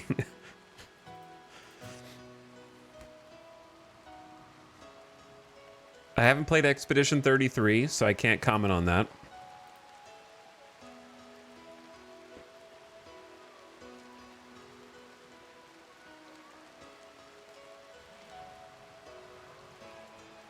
So, I don't know. What else has come out this year? Don't say Kingdom Come. What else has come out this year?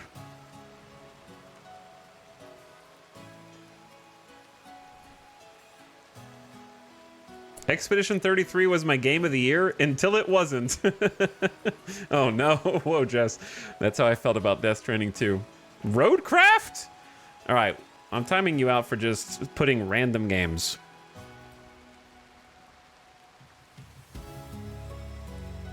You just put like a random game out. Hades 2 is going to come out this year. Okay, yeah. Hades 2, I haven't played it, but based on Hades 1, may have a chance. I haven't played Hades 2 yet. I'm waiting on it to be done. Then I'm going to enjoy it on the couch for fun. The Altars. Okay, I didn't play The Altars, but I watched enough of it to know that I would hate it with every fiber of my being. So, not even gonna give you like Expedition 33. I could look at it and be like, I might like that. I think I would enjoy that. I look at Altars and I'm like, hell no. It's down there in the pit with Kingdom Come for me.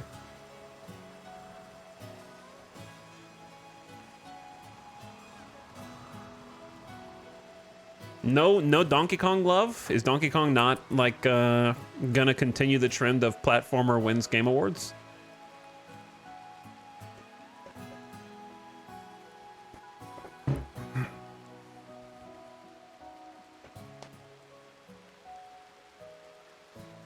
Its peak? Banana. What specifically about Kingdom Come Deliverance 2 makes you hate it? Every single aspect of it except the visual fidelity of the graphics. Literally every other aspect of the game.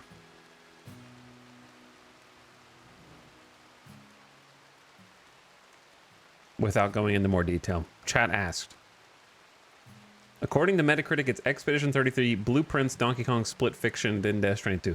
Split Fiction was also neat, but it definitely did not have the same factor, the it factor, that their previous work did.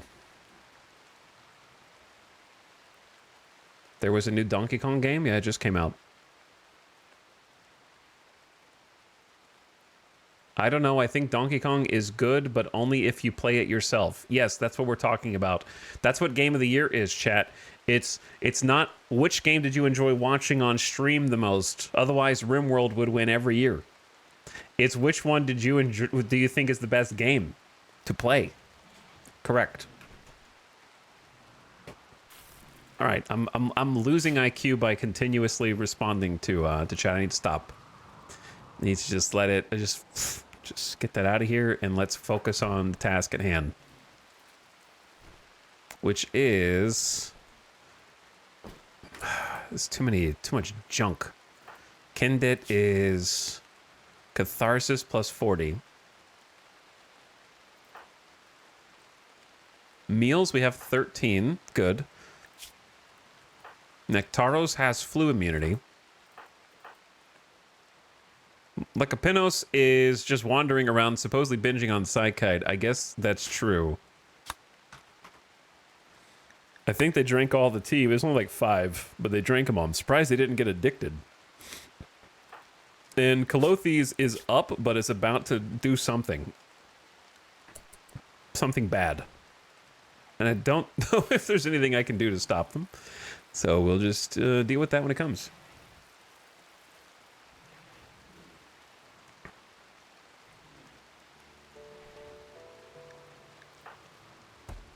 As long as Lycopinos doesn't die, that'd be great. All right. You've got many, many problems, many things to do.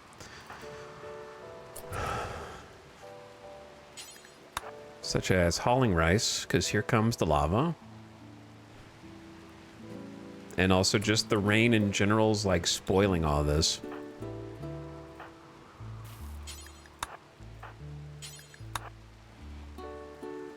But anyway, I don't think I've played anything this year that I'm like, that's game of the year. Definitively. Of all the games, I think Hades 2 has the best chance just based on pedigree, even though I haven't played it myself. And I hope it's if Hades 2 is as good as Hades 1 is, then it would be my game of the year.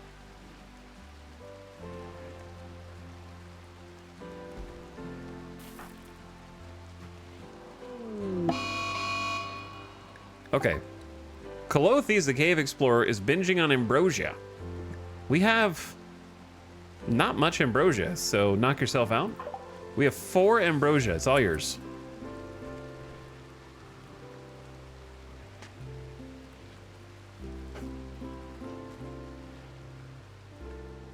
You can have it. Got a little bit of heal root here. We're gonna have to force harvest because the lava is just getting really close. So I'd say let's go ahead and just force harvest now. Just whatever is available.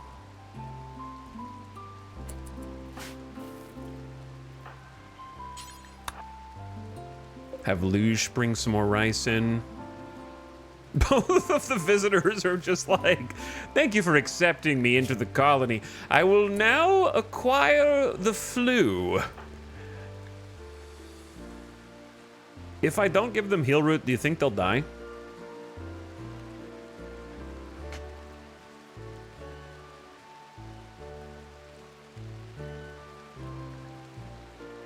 Any interest in the Final Fantasy Tactics remake? I don't really know much about it. Don't know much. 2% is a thin window, but probably fine. Probably.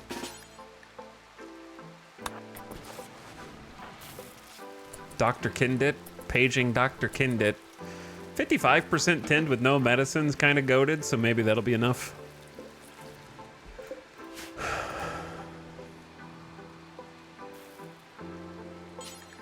Well, I mean, I know what Final Fantasy Tactics is. I played the original. I just don't know anything about the remake. Though I didn't play the original much. I think I played it at like cousin's house or something. Joshua Margeau needs a hand to help fortify a settlement. 2 colonists for 13 days, but we'll get a colonist back. Dude, what the hell is a Starjack? Have we seen this before?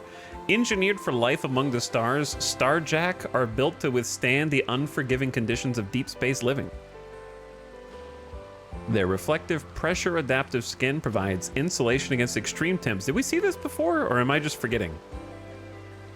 Maybe we saw it once, and then I just forgot, and then I got to experience it again like it's new. I don't remember. Oh, I can actually see their stats. Oh, it's a gourmand. Wow. Intellectual melee gourmand who can only do artistic and medical, no skilled labor. So they have... Oh, I feel like we have seen this screen. I remember this screen. Cold tolerant, heat tolerant, vacuum resistant, weak melee, the facial ridges, awful mining, awful plant, awful animal, great construction. That pawn sucks.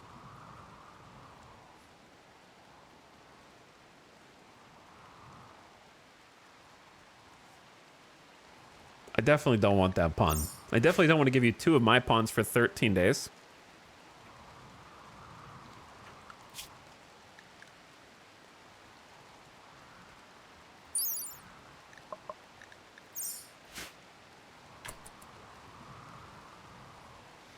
I kind of hate this update where it shows the person's skills and stuff. It was hidden. I don't remember 100%, but I feel like previously, some pawns you could preview fully and some you couldn't. And this was one of the ones you could see. Because some missions would be like, they refuse to tell you more about themselves, and those ones were hidden. But this is a reward, so I think you could always see this one. All right, you actually just don't need to replant any of this, so that was my bad. But we do need to cut all of that. Does she live? we don't know yet. Probably gonna live. Ambrosia warmth 30 hours, just hitting all that ambrosia. Why can you only haul like 8? I hate when they just try and take it to existing stack, and so they carry less instead of carrying the full stack to an empty spot and then sorting it later. Whatever, as long as it's inside.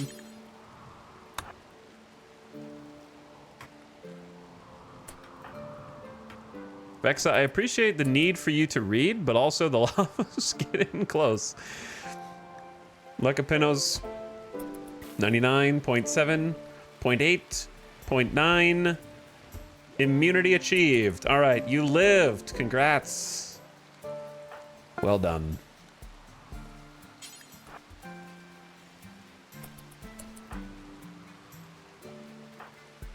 So much stuff to do.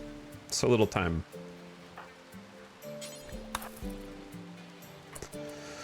Taking care of the newbies is not really helping.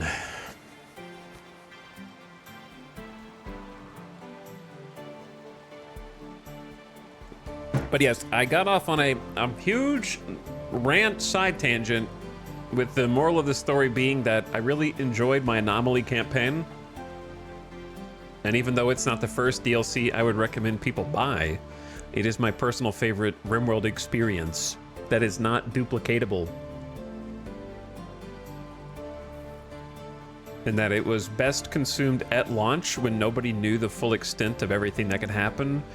And the longer people wait to play it, the worse it gets because they're more likely to have ambiently experienced it through reading about other people's experiences and will be unable to duplicate that complete unknown aspect that was so beautiful at launch.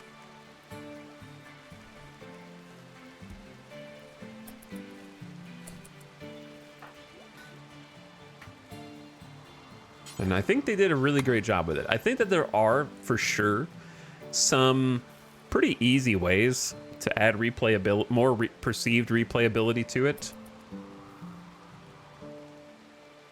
But I don't think they're interested in that, and I think that that's fine. because I also think that not everything should have to have 3,000 hours of content built into it. For 20 bucks, 25 bucks.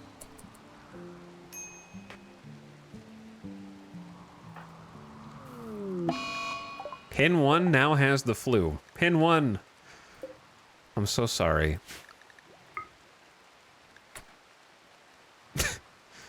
Is it cruel to put the animal box next to the spike trap?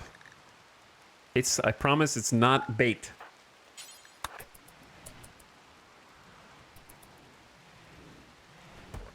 Wait, not build it, just move it.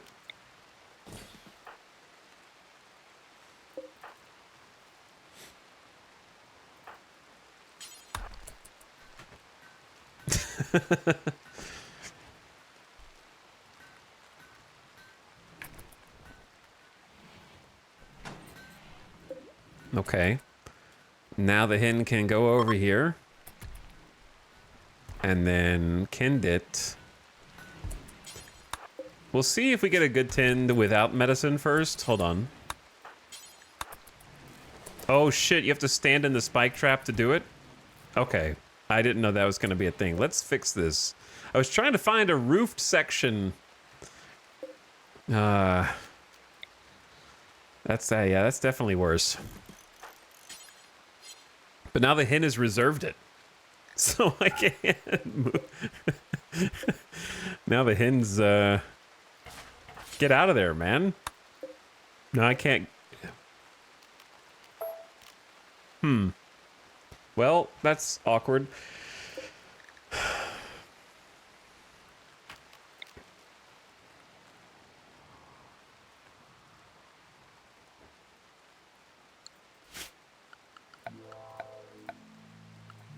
Hold on. Just wait. Just wait.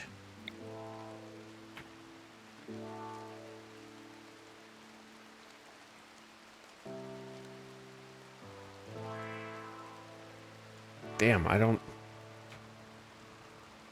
Brain not work so good. I could just uninstall it for now. All right, Nectaros, you're the guy.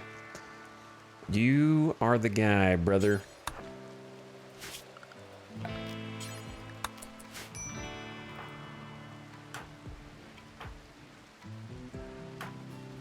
And if you get crushed, you get crushed.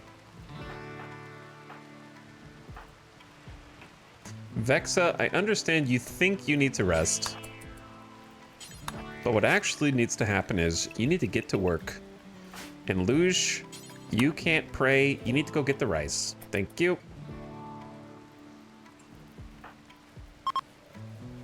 Chunks of spacecraft have impacted nearby. You can deconstruct them to yield resources. Anyway, my game of the year is Out of the Park 26.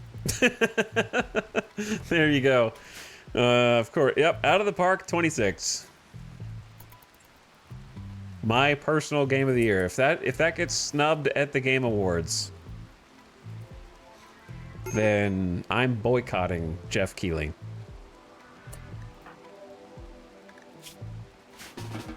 Major break risk.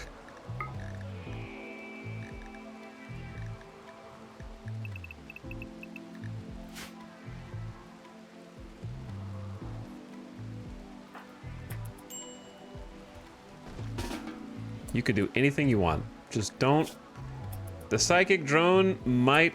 Okay, you need to drop the sword, and you gotta drop the jacket. I don't want to have to do anything to you, Nectaros, but I can't have you walking around armored with a long sword in this state of mind. I don't know how to help you.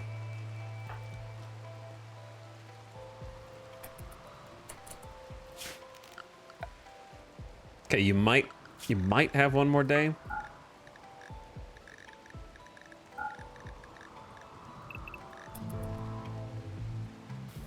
Just go to bed, please. That'll at least buy us some time for the psychic drone to dissipate. We need to come out and get the heal route tomorrow. Hey! I'm allergic to the psychic drone ending when I need to get the heal route tomorrow. We need a light in here, dude. And to clean up. Someone made it dirty by trying to destroy everything. And fall has officially begun.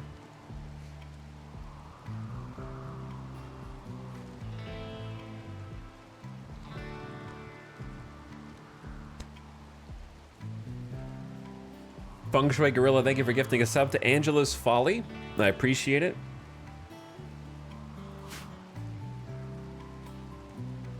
And Macho Man arriving for 32 months. Thank you for the Prime.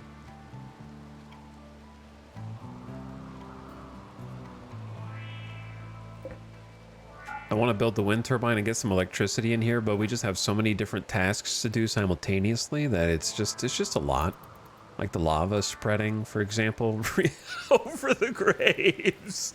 Oh no, those are not sealed. I can promise you that none of the people who died here spoke with our funeral home about getting lava insurance. So there are no sealed containers in there with 1 foot thick concrete blocking out the magma. So unfortunately, they're gonna have to consult with the families of the deceased here. And let them know that they paid for a funeral, which they got, but it's a 2-for-1 deal. You also get cremation for free. So congratulations on the buy one get two free. Well, buy one get one free, I guess.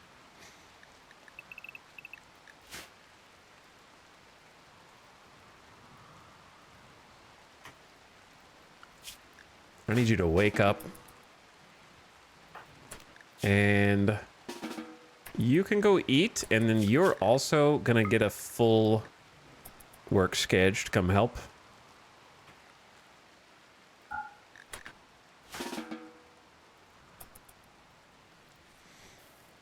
Wait, are you, yeah, you're on the restricted. We need help. Help! The lava's coming, dude.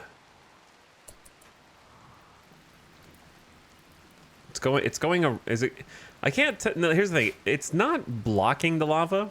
The lowlands are around the graves. So like the lowlands are the cooled lava.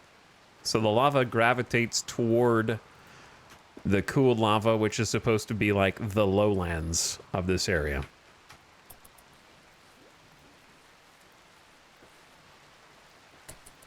Vexa, did I say you could eat? I don't remember saying you could eat.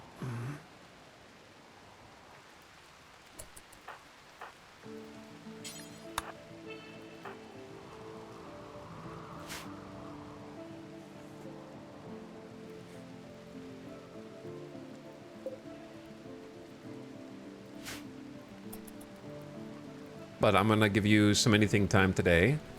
Oh my god, it's so beautiful. Look at the heal route. Oh, it's gorgeous. I know we probably botched a few, but it was like 89% grown. God, it's so good. Is that, you're carrying a stack of 21 heal root? Oh. Unless a fire burns everything inside the base.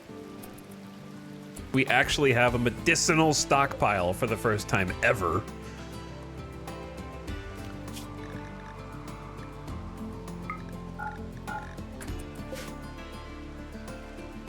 Nectaros' mood is improving. A meteorite of silver ore money has just fallen from space.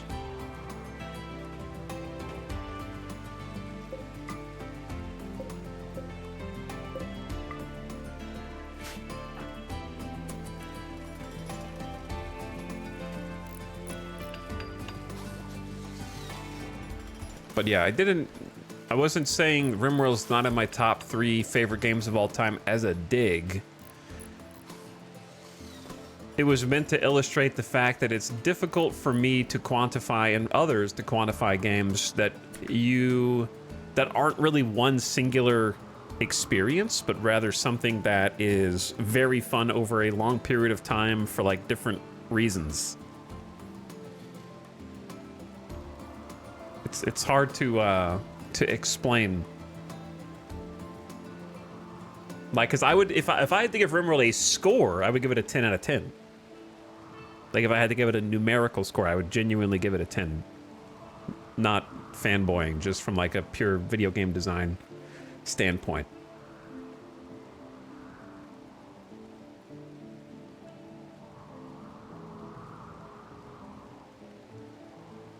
Tying and inconsolable.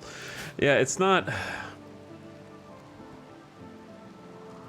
How would I put it? Like, I would put RimWorld higher on a top games of all time list than I would on my personal favorite games of all time list. Does that make sense? Like, it's almost more like an objective respect that I have for it.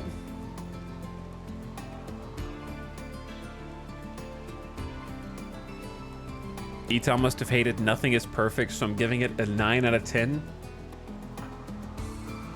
I think that I do dislike that. I wouldn't say I hate it, but personally, I think numbers are made up. Well, okay, numbers are real, but the number we give things is made up. So just go on vibes. If you think in your brain, what would I give that out of 10? And you think 10, go for it. Don't be like, no, you can't do that. There's a rule. Like, you can't, if you change the number based on a perceived rule, then you're not giving it an honest score. If you look internally and say, that, you know what this makes me feel? It feels like the number 10. Then stamp it on there. Right? Your opinion is made up anyway.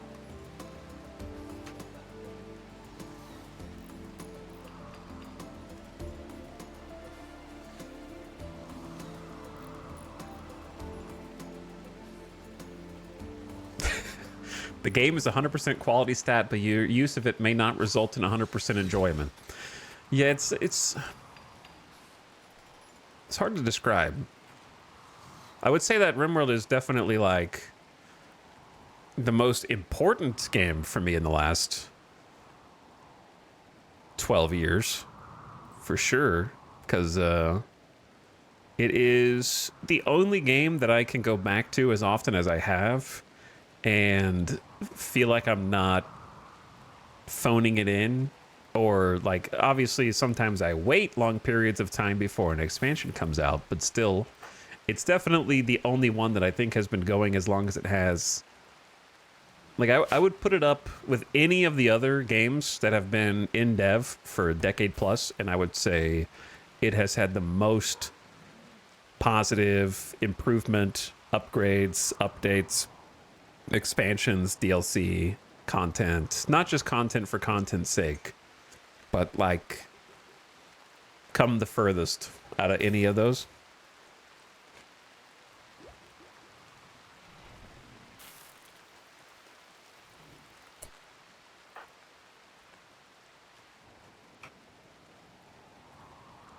It's just, for me, like the small, bite-sized, impactful experiences have the most. I think games that are even capable of being my true favorite game of all time have like a maximum of 100 hours playtime. I find when playing most things that I start to tucker out around the like 200 to 250 hour mark, which is an incredibly long period of time. But that's when I start to go, okay, even though I loved this thing, I just played it for like 200 to 250 hours, and I'm kind of ready to do something else. So I like experiences that are in that like 20 to 100 hour. Those are the ones that leave the largest impression on me. Do you go back to those kind of games? Nope. That's what we were talking about before. They're one and done most of the time. Sometimes there's an exception. Like I replayed Death Stranding 1 just so that I could remember everything for 2. But it was still a very different experience from playing it the first time.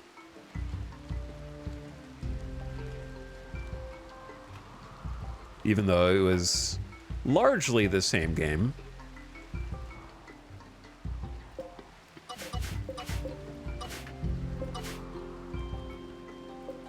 Okay, got a lot of our little secondary crop fields, which is very nice.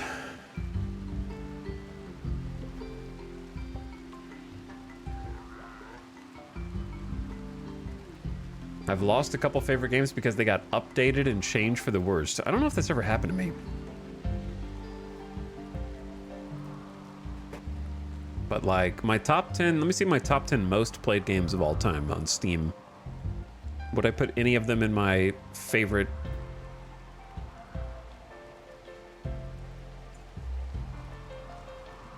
Okay, number 1, RimWorld.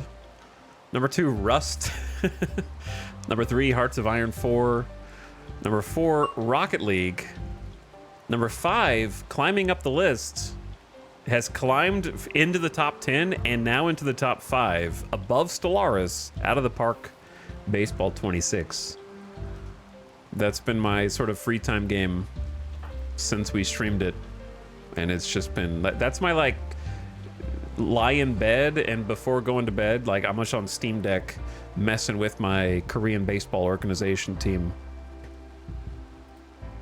And then below that, Stellaris, and then EVE Online, and then Team Fortress 2, and then Crusader Kings 3. Okay, what number is that? 1, 2, 3, 4, 5, 6, 7, 8, 9. Crusader Kings 3, number 9. Project Zomboid, number 10. Slay the Spire, number 11. Kenshi, 12. Microsoft Flight Sim, 13. Tabletop Simulator, 14. Starbase, 15. Those are my top 15. Also, the ad is starting soon. I'm gonna take a BRB during the ad break. It's incoming. 3 minutes of mid-rolls to keep the pre-rolls dead. I'm gonna go get a drink, go grab a snack, and I'll be right back. I don't know, it's already been 2 hours because ranting. I need to make a save. I don't want to leave the game unpaused right now. What's up, Sim? How's it going, dude? Sorry, got here just in time for the BRB. Zomboid robbed? Not really. Not really. I can elaborate more, but Valkyrie, thank you for the gift sub. I do appreciate it. And Poison BL for gifting a sub to Black Nocturne. All right, I will be back in just a moment. Thank you for watching and listening to the rambling.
Yo.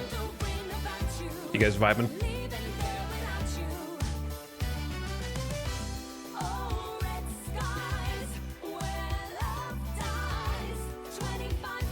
Welcome back.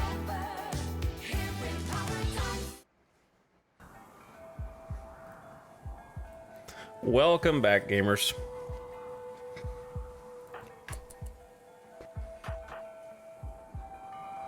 Lava? Did the lava stop flowing? Did I emergency harvest the crops for no reason? Damned if you do, damned if you don't, right? If you didn't harvest the crops, then the lava would for sure get over here and burn all of them.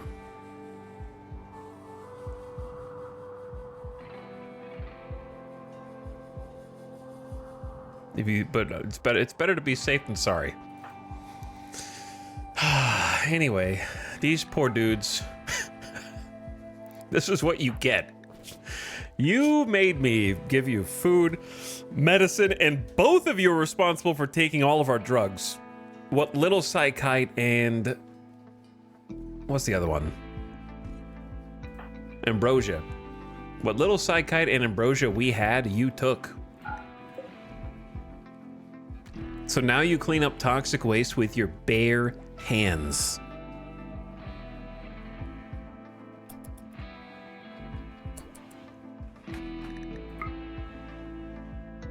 And it might take a while, but it'll be worth it in the end. We'll eventually get the freezer on in there. Okay, so a couple things. Happy that this is no longer just a random compacted steel cave. Couple things. Lots to do. Lots to do. Big jobs. Is chicken gonna live? Chicken's gonna live. We have 17 meals. 800 food stockpiled. Honestly, 800 is not as much as I thought that there was gonna be. I know it's the 1st of September, but I do think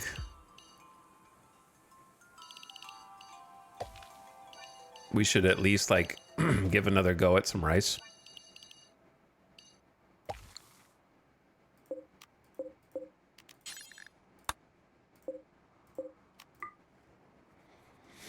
I'm surprised at how little food we actually got out of all that. We still have potatoes. If these ones grow, and these potatoes will be a good amount as well. But we need to get power up. Baby's first wind turbine.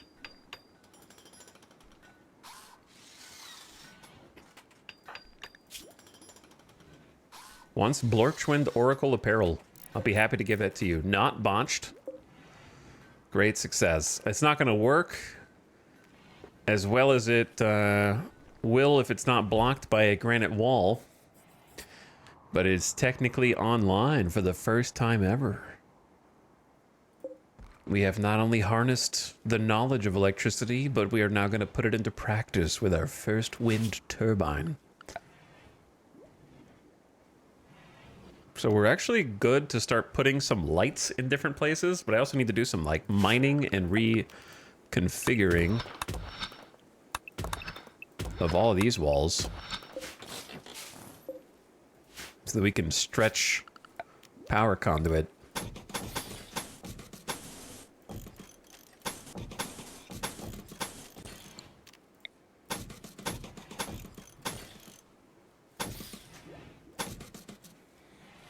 And then we can get lights.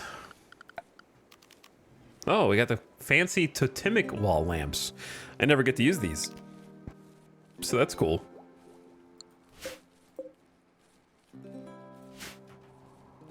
That'll be exciting. Are you guys gonna be okay? Neither of you have any toxic buildup yet, so just keep doing what you're doing. Oh, sorry. Jumped ahead a little bit there.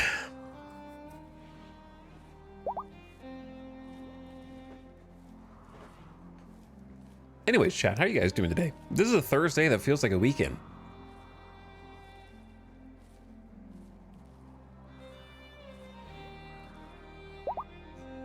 But anyway, Mr. Copter, if you're still there, thanks for popping in and saying hi. Hope you're still having fun in your own RimWorld campaigns. Feel free to tell us about your RimWorld experience if you'd like, and how your current campaign's going. But if you're taking care of the kiddos, then hope the family's doing good.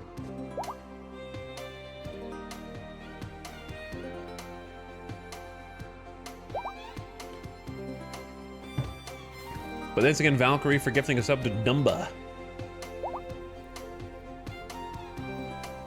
Poison BL for your gifted as well. Feng Shui. Thanks, guys.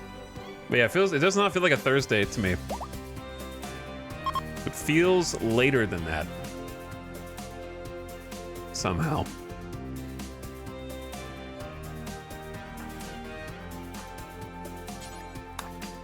Sorry to wake you guys up with construction. I'd like to tell you it'll be worth it, but I don't know. The ones we rebuilt are good quality. I thought we had one. Did we have an excellent? We definitely had a normal.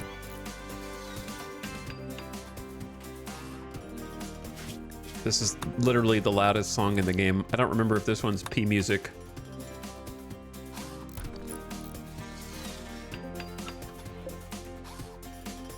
So now we have 3 good quality end tables.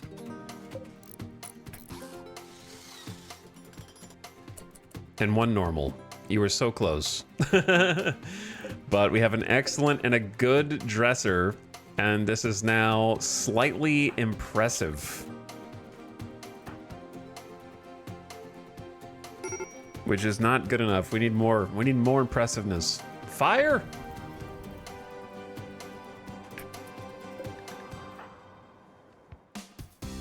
I'm really excited about this, even though it's not doing anything right now.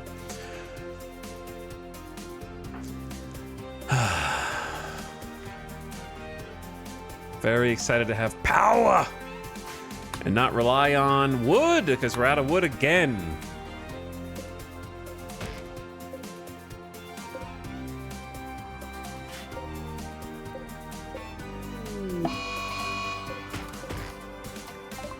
Lava is emerging from cracks in the ground. It will continue to pool until it creates a small lake. It will take several days to cool, after which it can be removed. Wait, you can hang on. Did I just not even think to try this at some point? You can remove lava floor. Okay, well that's kind of a game changer. I just assumed that was part of the map. And never even, like, tried to mess with it.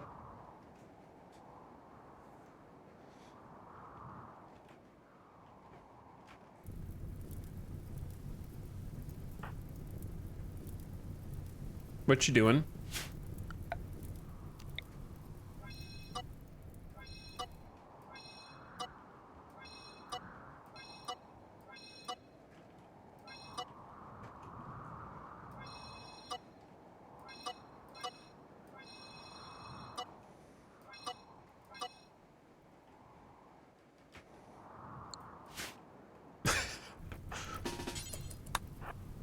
Are you trying to put the lava out? Don't. Broski. We'll never haul. Why do you have to stand right next to it? Why do you have to eat right next to lava? Make you feel alive?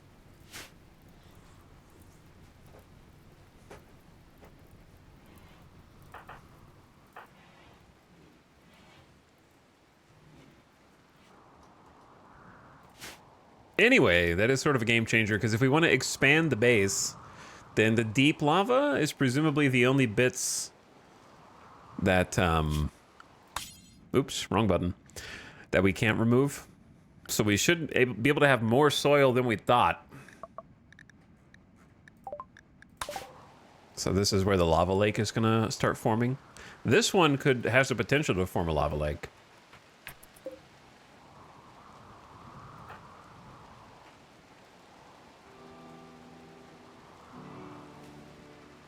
But that's good to know, because now if I want to plan on expanding the base to encompass more soil, We can have more soil if we just painstakingly dig up the cooled lava.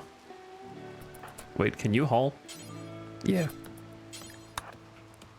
You can do a little bit of hauling.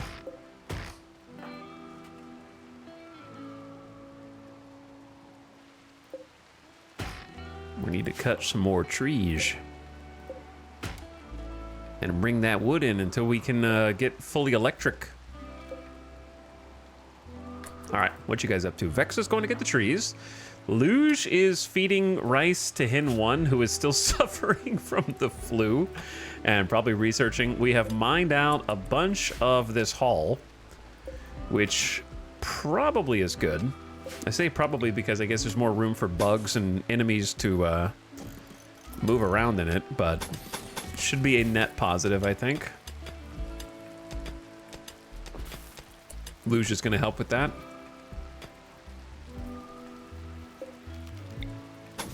Replacing everything with actual... What? I just heard an animal die.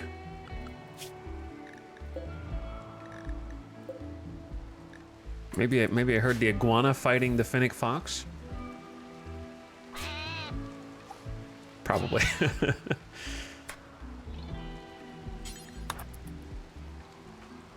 What if you brought more wood in one trip? Colonists are gathering to celebrate Vexa and Luge's marriage already? Didn't you guys just get engaged? They're tired of waiting, dude. They want their own bedroom. Where... You guys... You gotta gather, dude. They're gathering around the campfire in the hall. They don't want to wait even a minute longer. They're having it right here. On top of the cooled lava that I still haven't paved over.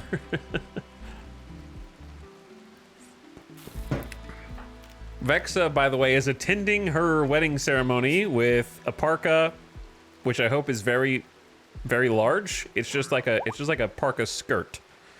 No pants, and a toque, and a button-down shirt. Luge is also dressed up in a parka, which it's 36 outside. It is getting cooler. I guess they're having it right here. They're doing their vows right here. Lecapino's chatted about lovin' with Vexa. Oh, how fitting is that?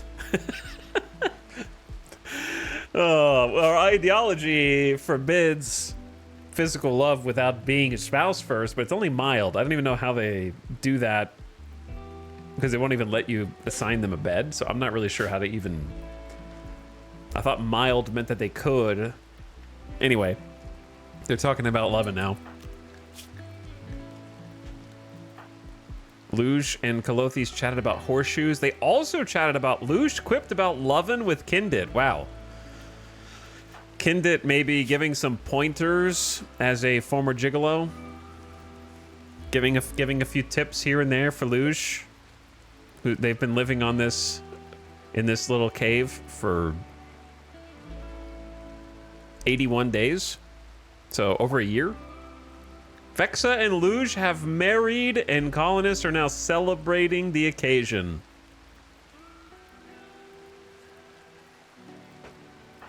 They're all having some chats, practicing blackjack.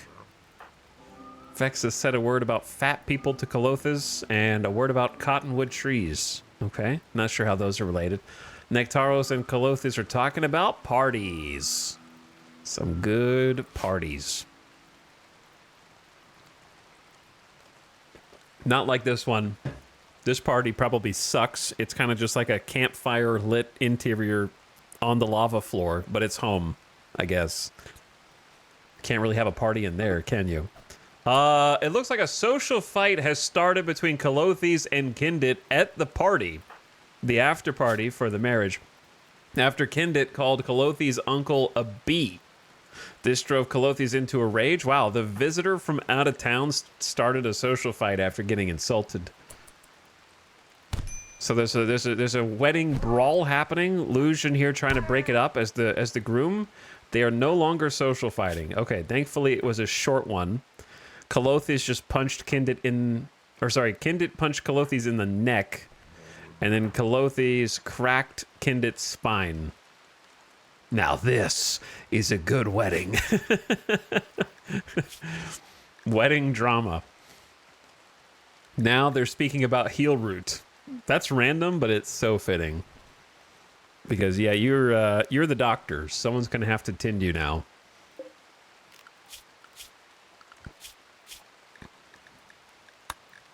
Luckily, everyone's gotten over the flu before we had this. Calothis having a little dinner meal after wedding dinner. And they're all kind of relaxing socially after a little blood was spilled. And the marriage ceremony is complete. Got married to Luge. I got married. It's so wonderful to be starting a new life together. Plus 40 for 30 days. We have 30 days of happiness for both Vexa and Luge. Maxed mood. Opinion of my wife Vexa. Being with them makes me feel this way. Plus 10. And we've already got the double bed. I'm sorry about the quality of the room.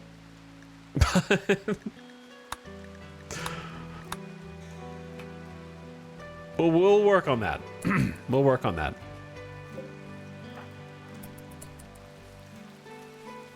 Congratulations to the happy couple, the original 2 colonists, the prisoner Luge and his captor Vexa.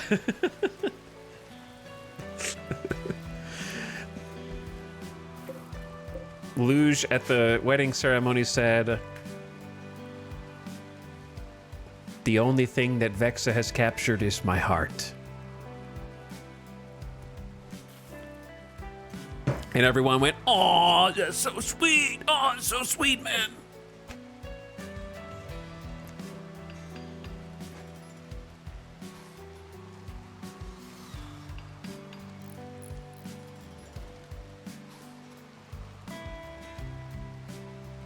We got a RimWorld marriage. That's crazy. I can't believe we lived to see it. I think that's a first for any of our Odyssey. We had lovers, but we didn't have a marriage. I'm crying for real. And then Luge, feeling that post-marriage high, has finished researching clothing. So we have now unlocked pants, dusters, cowboy hats, and complex clothing. We are catching up. I like that the harp is just being researched via the book. It's a pretty substantial amount of research there. In my opinion, there's so many things that are necessary. Air conditioning and batteries. But I'm kind of worried about long-term survival. And if I'm worried about that, then I need plate armor. But I really need batteries. Like, we got to make sure that there's power for the lights inside the base. But I really need to make sure that we have armor. So I'm going to go armor.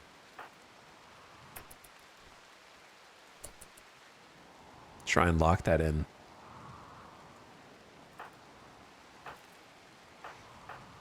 Well, congratulations to the happy couple. Now, Vexa is building a spike trap.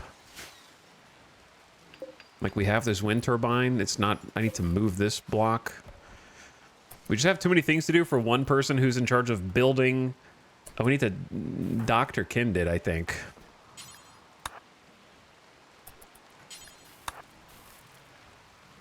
The doctor needs a doctor?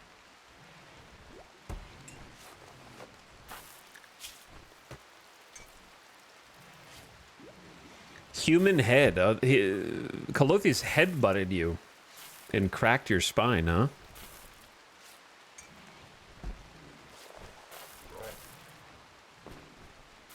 Alright, Kindit is back up and at him. Wedding brawl. is so funny to me. Vexa, I know you're a little tired, but like, to me, this is... I feel like you just sleep all the time, to be honest. I'm not sure how. I understand you're ready to go on your honeymoon with Luge.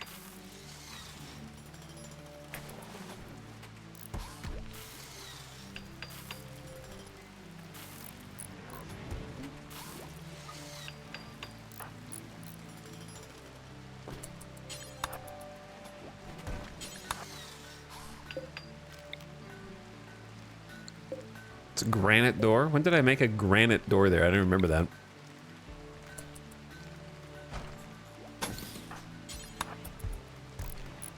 Don't even remember it. Get out of here, Archism. Lekapinos has experienced an inspiration. The next item, art, or furniture she creates will be 2 quality levels higher than it would ordinarily. She doesn't really craft. She does art, actually. Okay. I hear you. Let's set that bill for Lekapinos. How long are you guys gonna be here? 1.5 days. Do you even have time to finish the sculpture?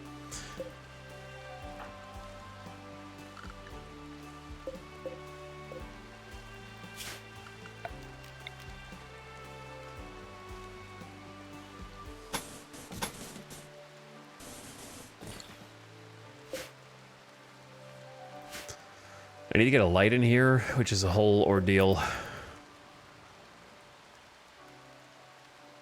Oh my god. 2 pawns in the same bed? Scandalous.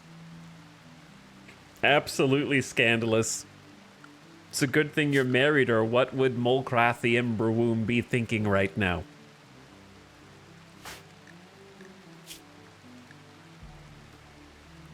Sorry about your awful, impoverished, cramped, ugly bedroom.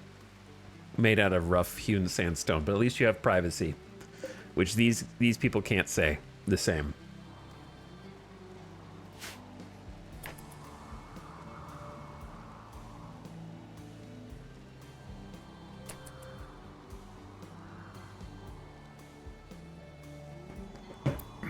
Is it bad to only buy the Odyssey and Anomaly expansions? I don't know the cons of that. Budget reasons. I would just buy... Don't listen to chat.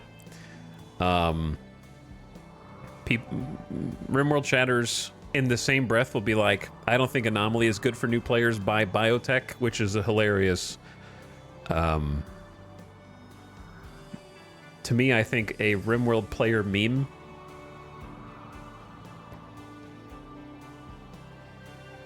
Don't buy Anomaly, it's not good for new players. Buy the hardest DLC instead.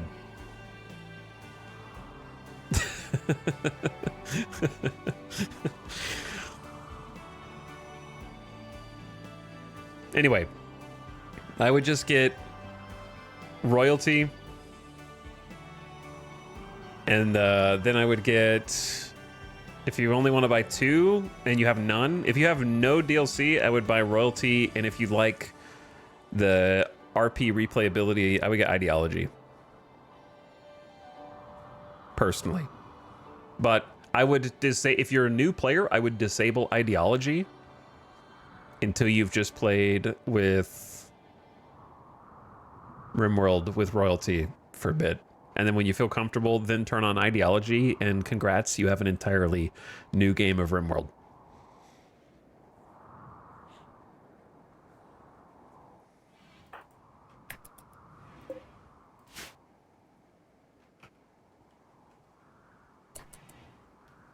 So I would just disable... I would buy... If you only want to buy 2 DLCs, those are the 2 that I would get, and then I would just disable ideology until you're comfortable with the game. I just added ideology, biotech, and Odyssey to my vanilla and royalty. Rip Thursday.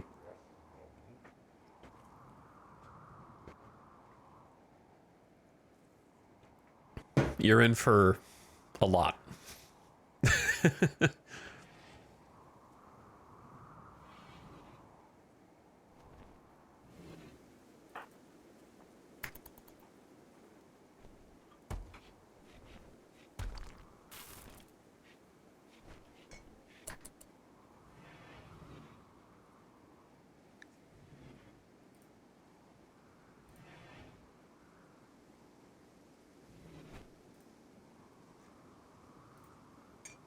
Even when I come back to RimWorld after a break, all the DLC can be a lot. Yeah, if you haven't played it a ton, then it'll all feel kind of overwhelming.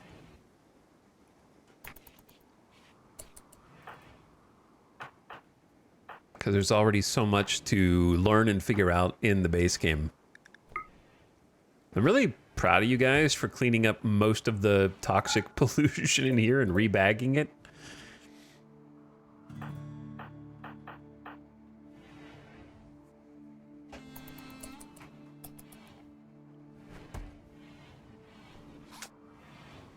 Thank you, Vex. I was waiting on you to wake up. You may have just gotten married, but you have no vacation on the rim.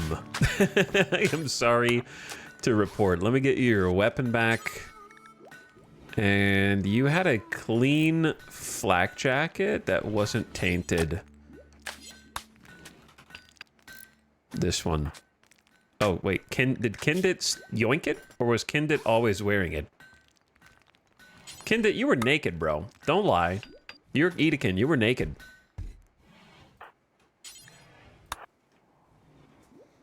You stole it. So Vex is kind of going around and actually building the power conduit in the walls, which I have been waiting for.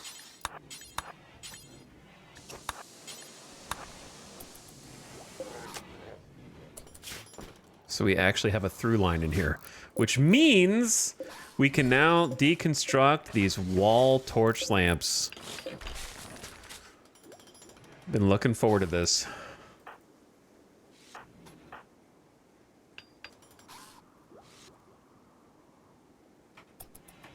Chicken, are you okay?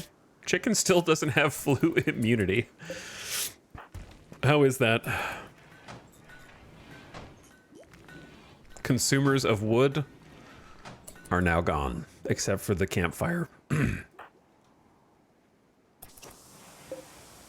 Beautiful. We are getting there. Okay, lights. Let's get some lights. Wall lamp for you.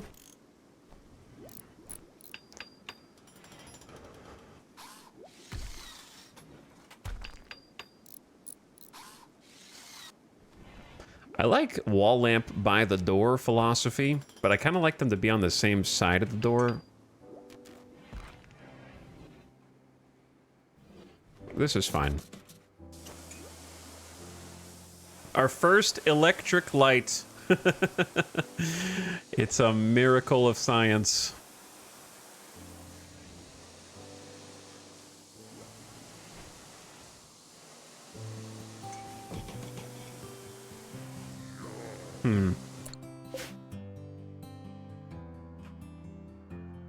I feel like I'm putting them on. I need to stay consistent with what side of the door I want to put lights on. But then again,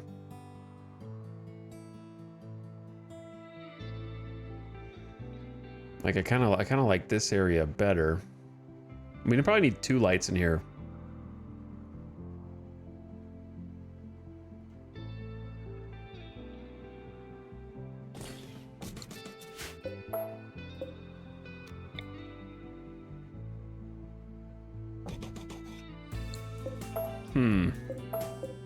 I want it to look nice.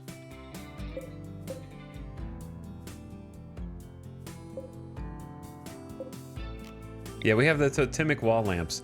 Because I like the light on the T intersection as well. Like, that looks good.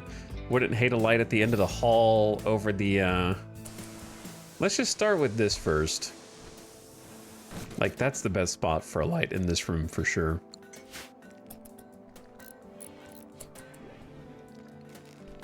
That's magical. I don't know how long we'll have wind and electricity, but game changers, get rid of darkness debuff for the non-undergrounders. Don's got cabin fever. I imagine. How much time you got? 7 days left?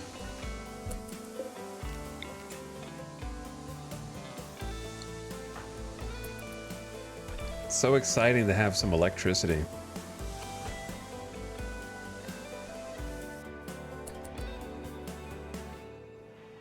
If I haven't enjoyed base RimWorld after 80 minutes, but also didn't enjoy Dwarf Fortress, does that mean my brain is too small? They're just different experiences. But also, I don't think 80 minutes is enough time to know if you like or dislike RimWorld.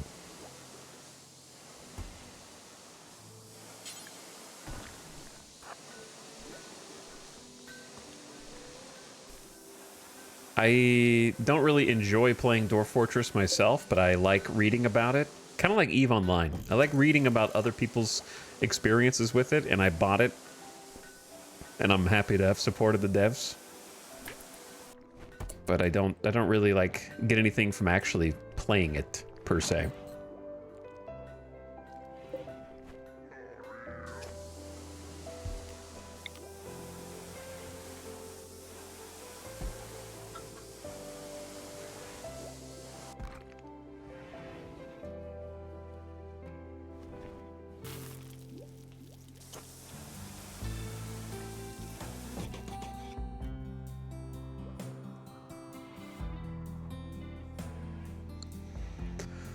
Okay, we have so many jobs to do.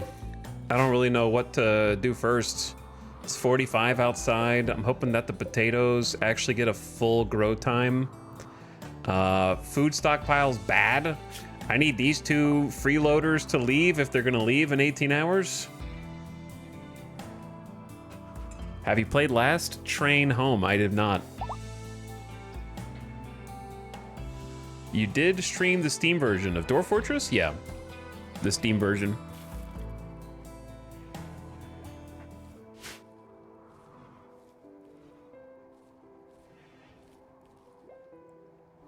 I played EVE Online back before it was on Steam. Long time ago now. Long time. It's a good time, though. I didn't really have, like, an orc or anything. I just kind of did my own thing.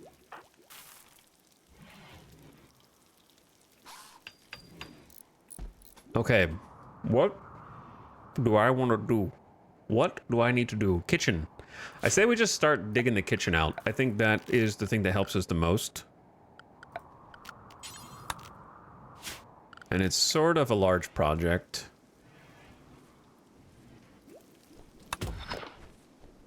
Because we also have to, like,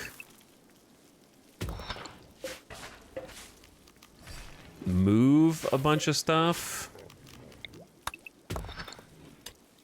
You guys' bedroom is about to be completely exposed.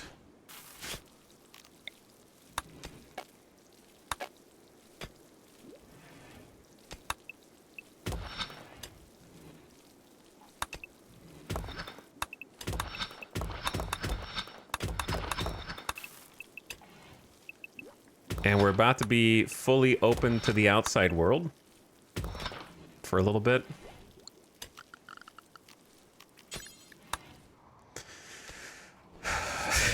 Get out of my bed hallway. Get out of my bed hallway, dude. I feel like I'm forgetting something, though.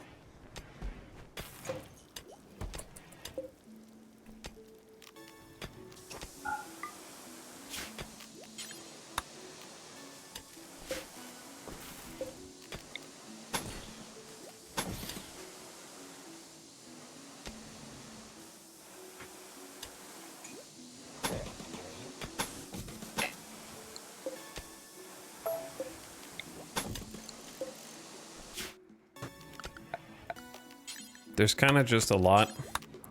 It's a big project. I've been putting it off for a while, and maybe starting it at 7 p.m. wasn't ideal. Maybe. It's kind of late already. People are sleeping. Luge is just watching the sunset outside. How nice. Vexa viewing art made by the late Throb, who's not dead, just gone. Nick Taros is also now stargazing since the sun's down. Kindit was researching. You do have a research passion. Todd got another week, and then you guys should be peacing out. Thanks for your help, though. is that a little bit of cloth? We can actually start making clothes. My hope is that the temperature holds long enough for this, but it's 73. We might have to do an emergency harvest soon. And then we really don't have as much food as we did last year. Probably because we're feeding 7 people right now. So these potatoes alone aren't really gonna cut it.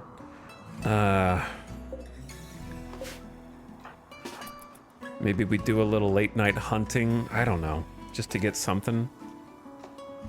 The grow time period passes so quick. We really only got like 1 harvest because of all the different random elements that were blocking us.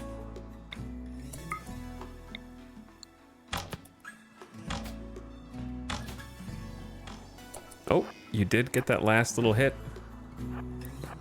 Watch out for the lava lake.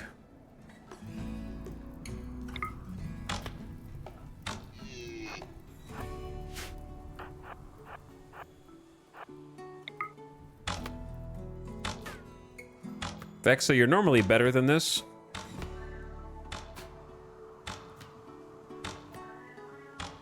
Normally. See, I was going to try and kill both of them, but now we had to chase that one to the far edge of the earth.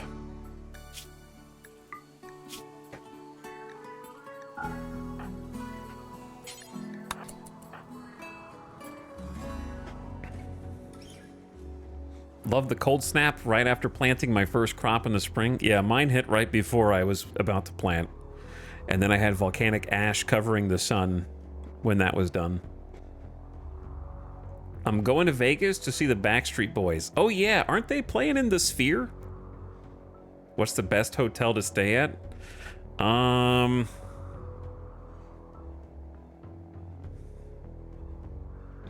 mean like on the Strip?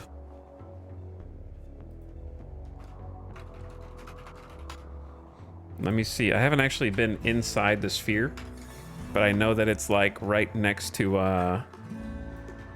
the Wynn, right?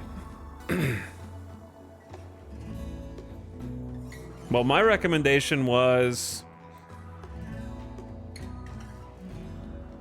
to either if you want like affordable and basic but still clean, the Flamingo is a good choice. Because it's really close to the Sphere. Should be walking distance, in my opinion. It's like right behind it. And then, if you want fancy and price is not an issue, I would say the Wynn is probably acceptable. But it's going to be more expensive. I don't know about... There's some hotels next to the Sphere that I have no knowledge of. Like, this raid. Cultists! Oh, boy. Like, there's a Renaissance Las Vegas by the Sphere that's probably pretty good, but might be pricey because it's a 4-star hotel.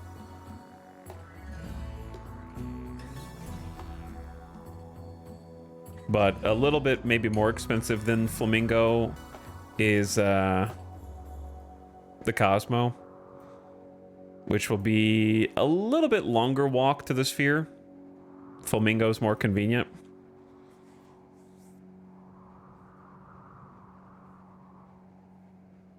People say Old Vegas is the best. If you stay in Old Vegas, you're going to have to drive to the Sphere, or you're going to have to take a car. So if you want to just... I think they're playing in the Sphere, right? If you are just wanting to walk, then I would just stay in, like, either the Flamingo or one of those hotels that's, like, the Renaissance 4-star by the Sphere, probably.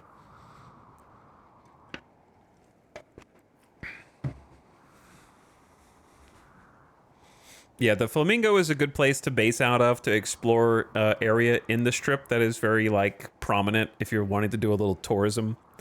Because you've got, like, the Bellagio right there. Can see the fountains. Of course, the Flamingo has a Flamingo exhibit and has a bunch of little animals in there that you can go look at for free. And the fountains are free.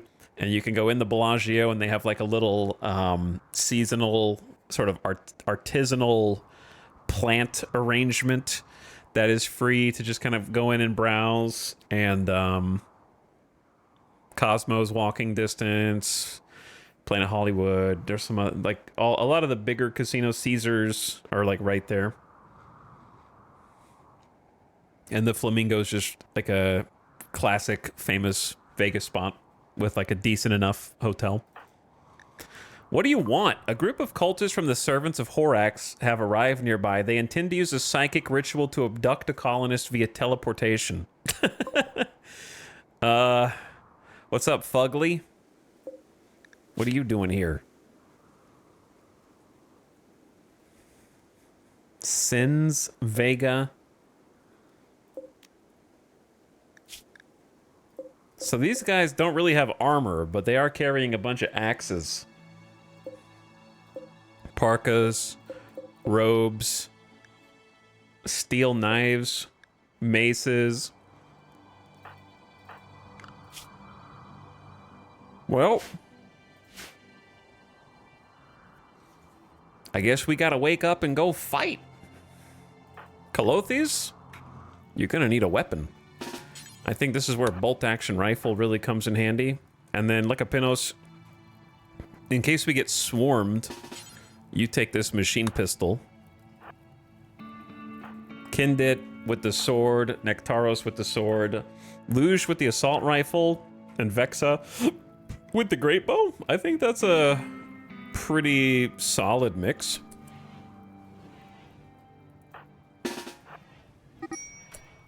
They are beginning the skip abduction ritual. Well, they're standing on the polluted area of cooled lava. So if we just wait long enough, they might get carcinomas.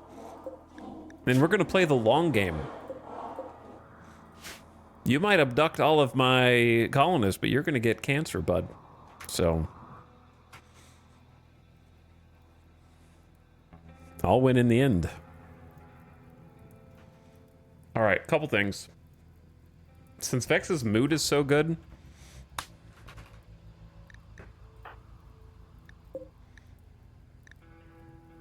I'm gonna give her the flak jacket. And then I'm also gonna give Kindit the other flak jacket. And then do we have more helmet? We have one more helmet.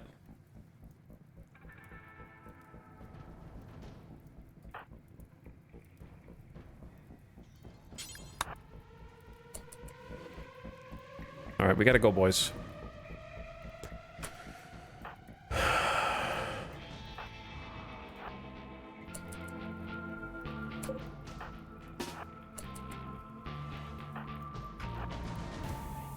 We gotta go. Here's the thing. Do I think I can win a fight against them in the open field? Not really, but what are my alternatives?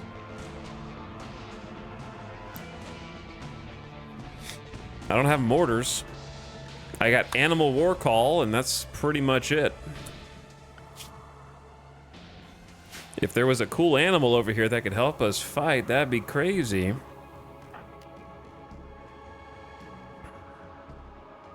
If I do... Okay, chat, we're gonna do an experiment. If I do a war call, will they know to seek out from across the map? There's an emu down there. We could get the emu on our side. We could get 2 emus. They're vicious. Or we could get the boomalopes to set them on fire. Holy shit, we could get the boomalopes. Or we could get a boomalope and then an emu.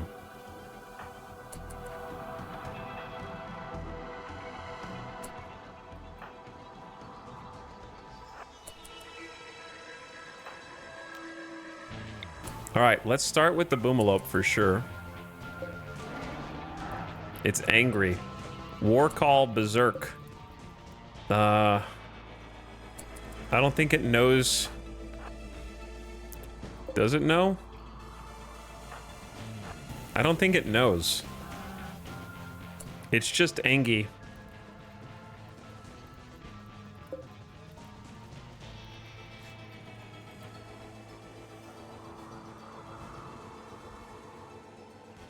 Where's the emu?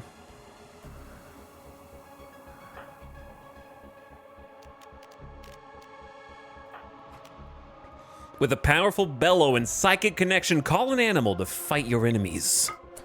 I summon the emu. The good news is none of these guys have range. The bad news is none of these guys have range. Here's their ritual right here. They're gathered around chanting, and we're on a timer.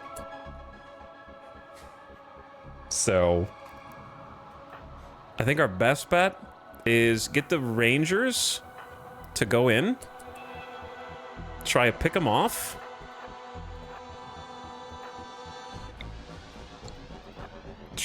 Okay. Exactly, yeah, if you could. All right, then retreat. And then our 2 animals. Okay, they're gonna catch up to Luge. We got intercepted 1 with Boomalope. There we go, boom, boom, boom, boom.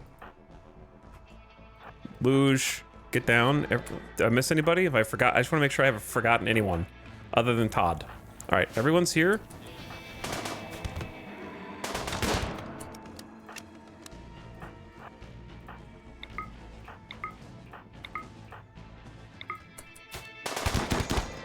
All right, 1 dead. Concentrated firepower. Fur's right arm was injured by Luge's assault rifle bullet, and they got the kill. So the angry emu is still seeking a victim, and the Boomalope has target acquired. I'm glad that Kindit is no longer a animal lover ideology, because oh, how the turntables summoning animals to fight and die for you. That would be bad. All right, we need to kill Pitman. So I want to make sure everyone's on Pitman here. Okay, Boom died faster than I thought. Sins is on fire. Reinik is on fire. They've got first-degree burns here, and no one has sustained a an injury here. They just destroyed Pitman. Oh, no move. Just stand, just stand, just stand, just stand. Hold position.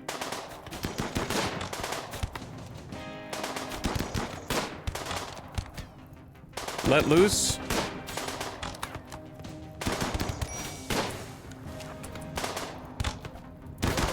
All right, you guys maybe shouldn't be shooting the one who's on fire. Maybe shoot the one who's right in front of us.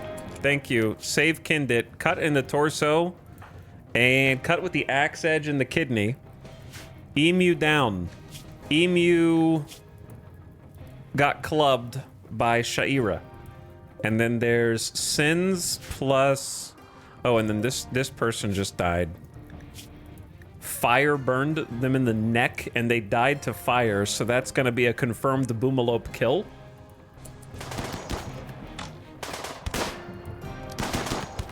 And seeing some good shots in. They've got a tentacle for an arm. We just shot off their leg, dead in 4 hours. Interrupt. Oh, there's still more people chanting. We're not even done, brother.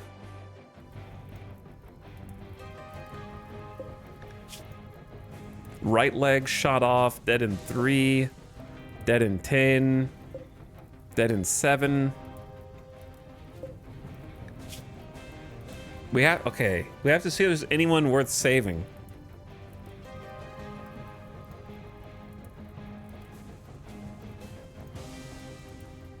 Plants, crafting, intellectual, cooking, and construction are some really good traits, but slowpoke isn't the worst thing, but you'd be a little slower. Fugly is double fireball plants, crafting, and a fireball in medical, but is a sickly hermit who is acidic. Sins has shooting and is very neurotic.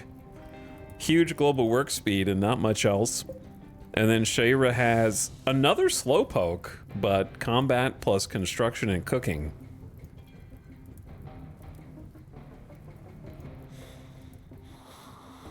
We need to capture one person to grow the colony.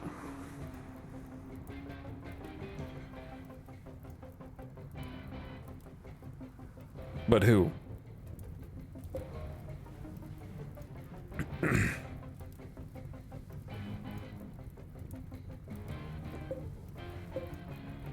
Because the only people that have the combat, maybe Shaira? Because you get both combat and construction and some cooking back there? We need another construction, I think. They didn't lose a leg either. My greedy ass would take the work speed body modder. Well, they're also missing a leg, but they just don't have anything going. 40% work speed, but you don't do anything.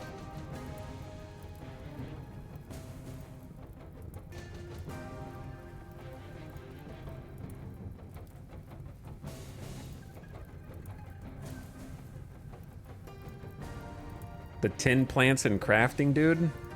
Yeah, but sickly. I mean, they're okay. I'm looking for, they're also not, they're unwaveringly loyal, so it's kind of out of the equation anyway. I think it's Shaira. Get like another fighter who's a little slower, but at least can like build. So, you're dying in 7 hours. So we're gonna have Kindit.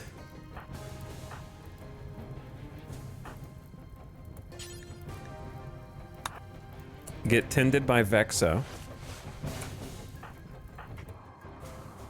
They're like almost, we have to move up.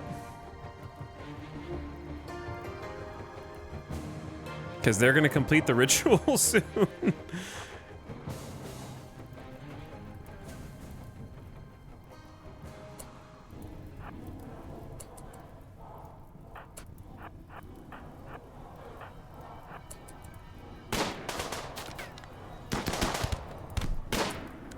$24 damage. Nectaro slashed Vega in the big right toe. Alright, Kendit. They're dying in 6 hours, but let's not get greedy. Let's reinforce. Nectaros just reached level 11 melee. Took a little bruise from the club, but is otherwise okay.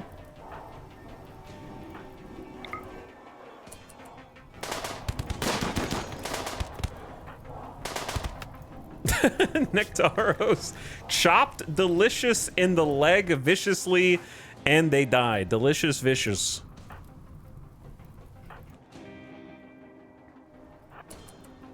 All right, that's the person doing the rituals, so we need to kill them first. The cultists are now attacking.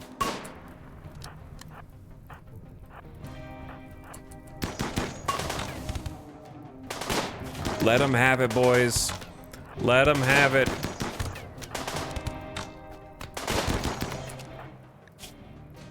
Dead in 21 hours. Nectaros is trying to tank. How are you dead in 21 hours? Just from the cut in the leg and the kidney? Okay, I think that's everybody. People dinging all over the place. Who else leveled up?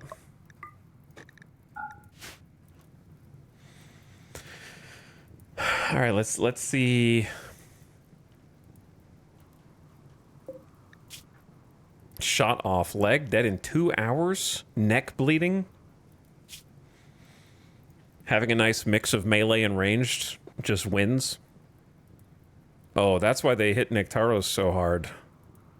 12 melee with the axe. The axe does good damage, to be honest. Construction plants. Pretty careful shooters, whatever. Volatile sucks. Missing leg creates problems. I think taking more than one here is a risk.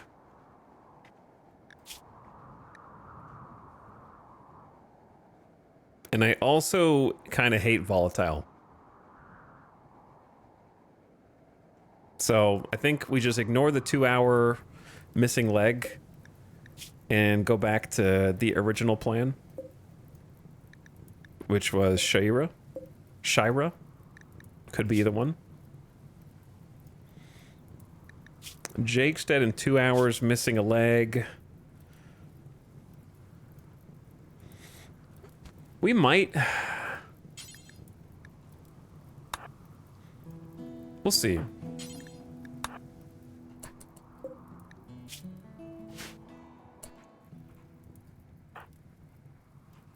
Good job stopping the raid, by the way. You guys can all have a celebratory meal on top of the corpses. Maybe put out the fire on the way, so it doesn't spread awkwardly. Use a little heal root on these guys.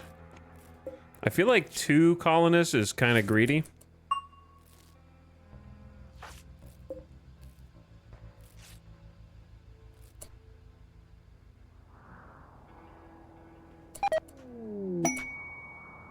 Perfect timing, dude.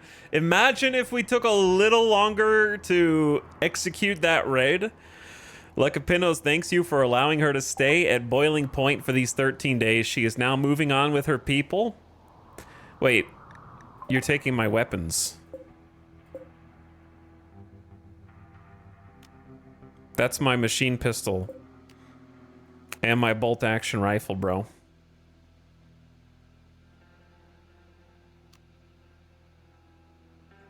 And my helmet. Okay. Okay, I mean, it clearly wasn't enough that I fed you and sheltered you and also healed both of you of the flu, which you spent multiple days in my bed while we just spoon-fed medicine and all of our meal prep. And then on top of that, you take all of our drugs. What's yours is mine, and what's mine is mine. Stole your time, your drugs, and your guns. Here's the thing. I'm not going to arrest them to take it back because I want to know what they gift me after. I want to see if it's better than just 2 Glitter World medicine. Such a good wealth meta. Just let them go with your stuff to keep wealth down. Yeah, that's what I'm doing. Sure. That was the plan the whole time. Anyway, the reason I'm actually just going to let them go is because it'll give me an excuse to research gunsmithing so I can make my own. And I can pretend like I'm getting value out of the gunsmithing research.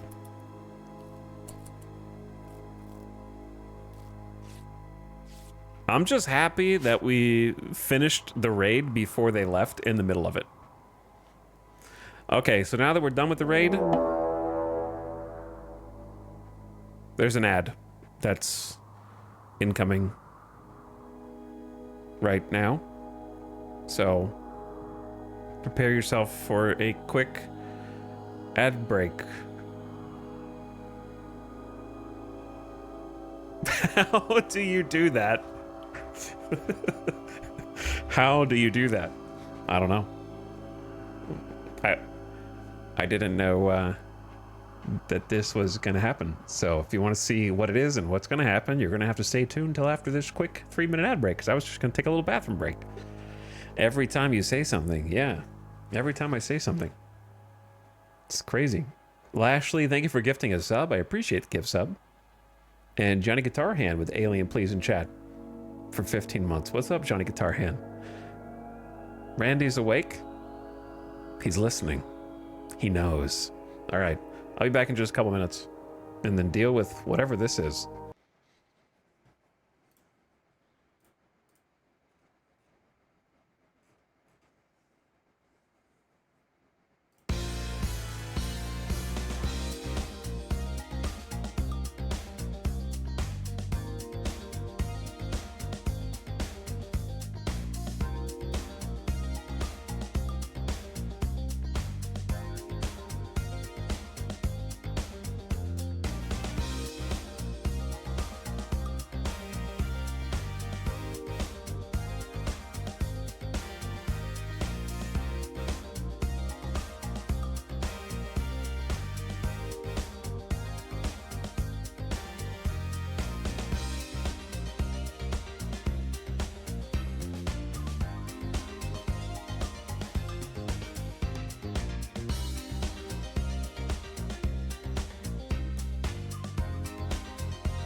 Yo.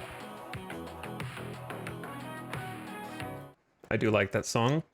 It's one of my favorites, but we're back. And what the hell is going on? Chat, I got bad news for you. Chances of main character dying or being kidnapped here are very high because main character is currently down here in the bottom left corner of the map, tending to one of the first raiders.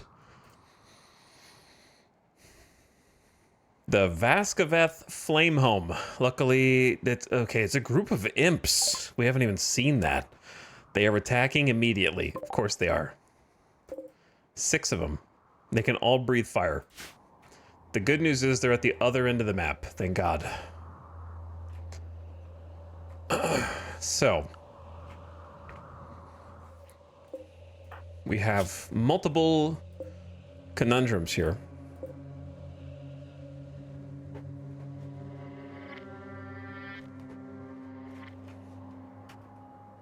Multiple conundrums.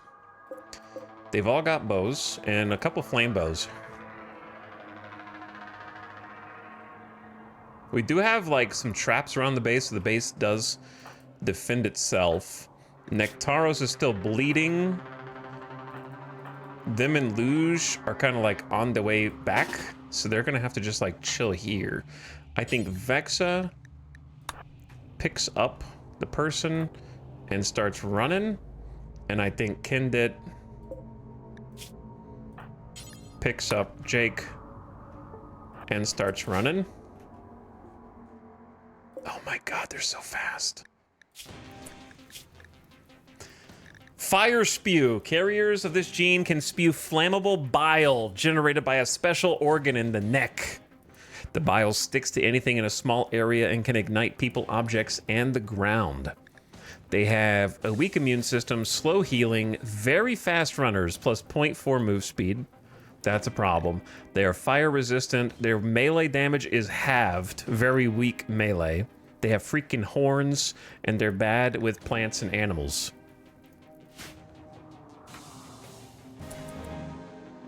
So, we might be dead out here.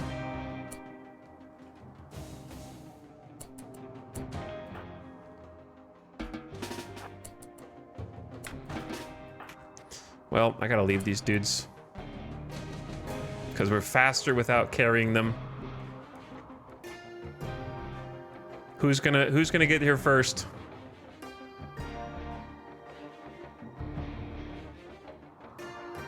Oh, they're gonna burn the cotton. Damn you. My cotton, 76% grown. That's where they're going. That's too many bows to just fight in the open, bro. And also I had to drop these dudes. Luckily, one of them stabilized. Jake will die.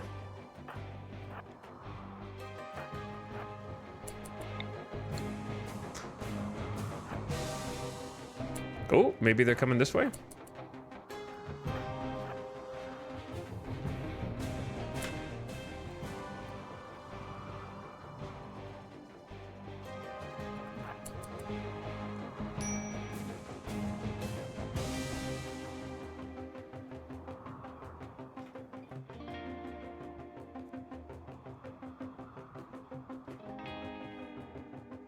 Oops.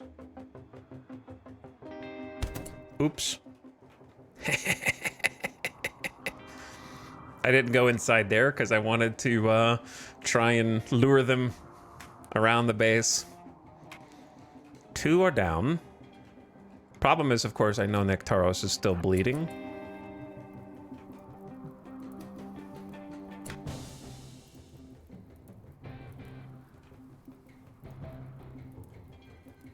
They're gonna take cover here, I know that for sure.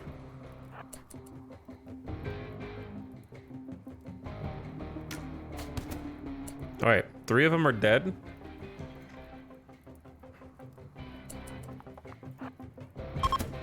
And there they go. All right, rip traps, but it was worth.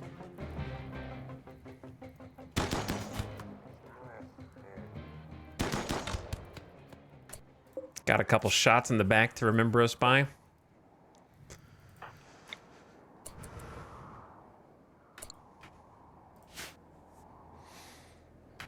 All right, well, that's what the spike traps are there for, brother.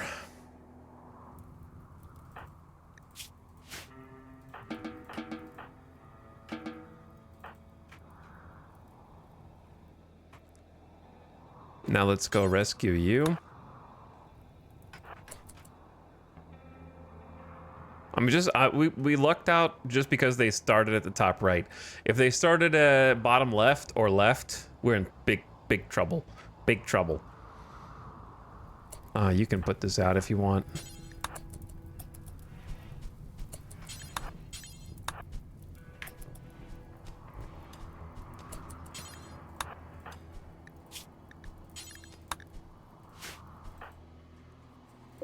I suppose, well, yeah, we can't rescue Jake anymore. He's dead in 8 seconds, so. -1 colonist. Fugly is alive for 5 more hours, just begging to be rescued. but, actually, let's go capture Fugly for other purposes.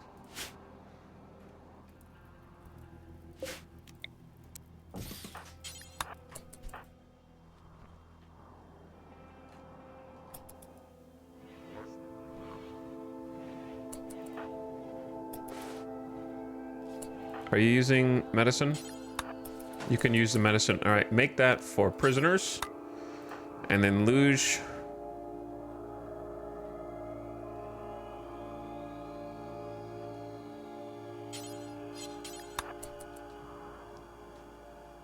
Go down there and do a little capture.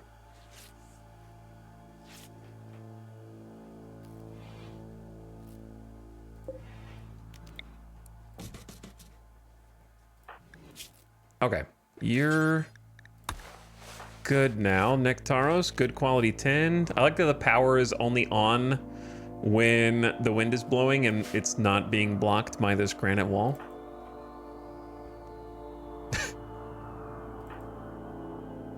I don't know if we'll actually be able to rescue the other person or not, but...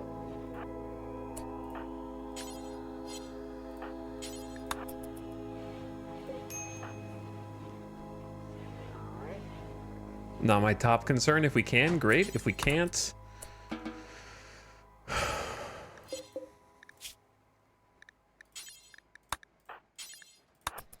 Okay, get a little tending. Get a little feeding.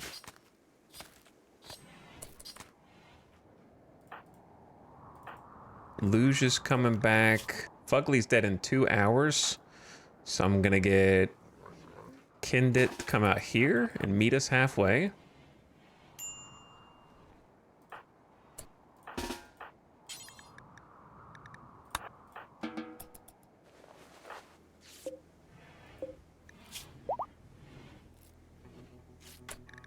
Okay, no more medicine.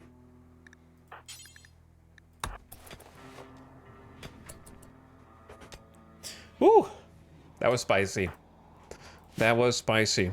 I think they were gonna go burn the cotton, but then they saw us outside and were reevaluated, and we just did the perfect bait around the base.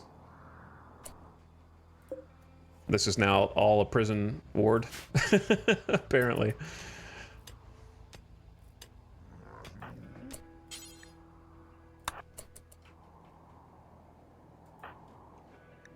I think no one's bleeding. So we got unlucky and lucky at the same time, which cancels out, right? That cancels out. The unlucky was literal back-to-back raids. So close in proximity that they're overlaid on the same day, like 2 raids in the same day, basically. So that was the bad luck. The good luck is that it's less good luck and more acting when it matters. Like the second that the first raid appeared, we charged in to try and take them out because of the time pressure of having colonists get kidnapped, right? So if we didn't act so quickly, then we would have had to deal with both at the same time. And then on top of that, we would have had to deal with the first raid minus 2 pawns. Because I think we needed everybody, because fighting in the open is tough for this colony, and the cultist raid forces you to go fight out in the open.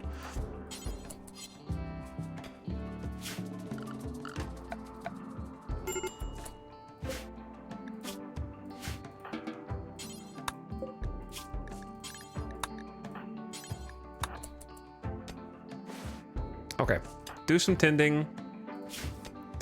And then I need to see plans here.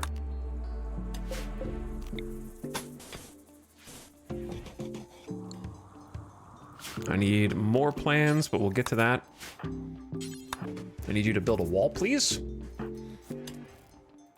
Because this is just, it's just outside now. Where we're keeping them. What about this? Temporarily.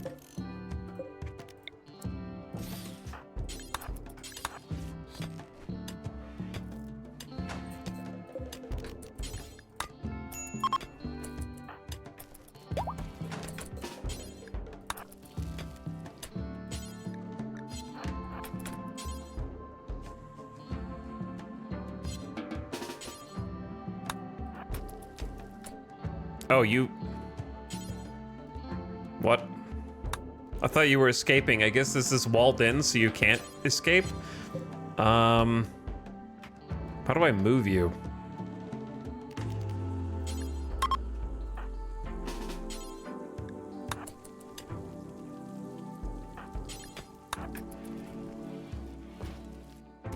All right, Shira, I'm gonna need you to look away.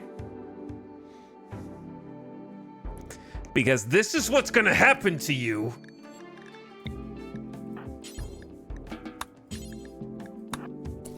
If you don't listen. Fugly has been executed by cutting. Now that you've seen that, it's time to start breaking your 62 holy shit. 62 because of underthrall. We are gonna get so much social training out of this, but we're also gonna lose so much food if we want to convert them. Because they're an underthrall. Their cultist mind has been shaped by their very cult.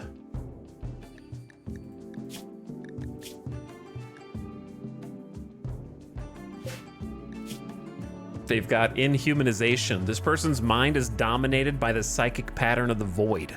They're completely disconnected from human concerns of family, friendship, and love. Their experience of reality is distant and muted, guided by the psychic rhythm of a dark hyper-intelligence.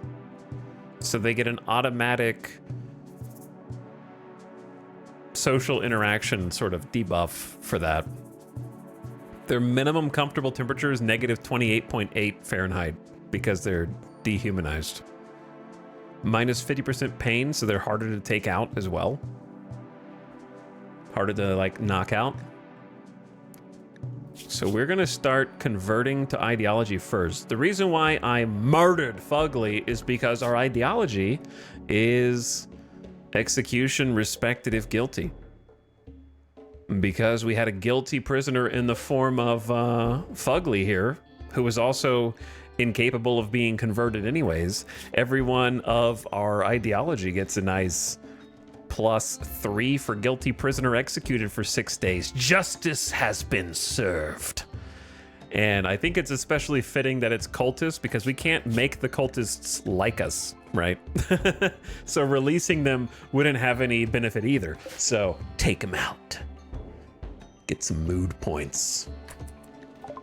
You successfully completed the quest Lekapinos Nomads and survived 2 consecutive raids. Well done. Well done, everyone. We did it. We freaking did it.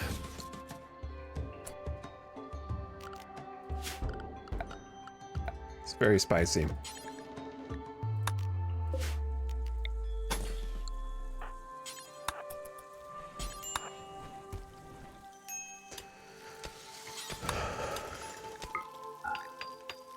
I need this to be... Chicken, why are you in here? I just need that wall to be up.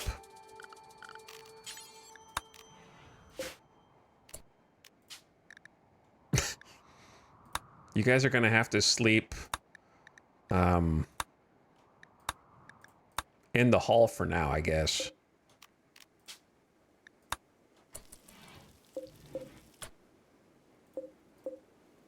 Why do we have so many normal beds? Kindit, you can have the excellent one. Hen 1 is healthy. Yeah, we actually cured the chicken plague or chicken flu, whatever it was. Fugly has been executed in prison. We should have gathered everyone around and watched. That's what I'll do next time. I'll make sure to bring everyone.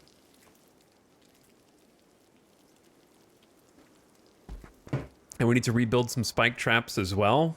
The steel drain is unsustainable. We're going to need to come up with a better way to do that.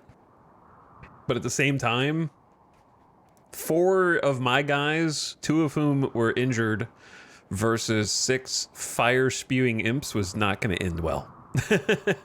So I'm working on defense right now. We're researching plate armor so we can be even sturdier.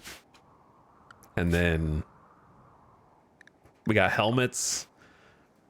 Vexa is not wearing a helmet because I forgot. Just kind of, it looks similar to a helmet at a glance at the top bar, but it's obviously different. Whoops, forgot that little detail. Luckily, she was not in harm's way.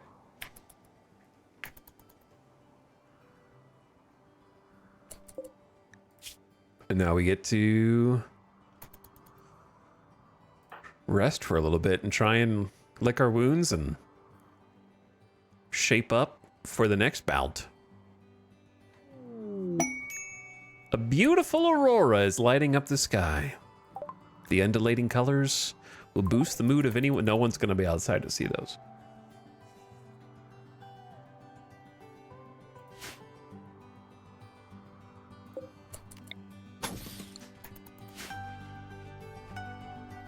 But we have a lot of stuff to try to catch up on.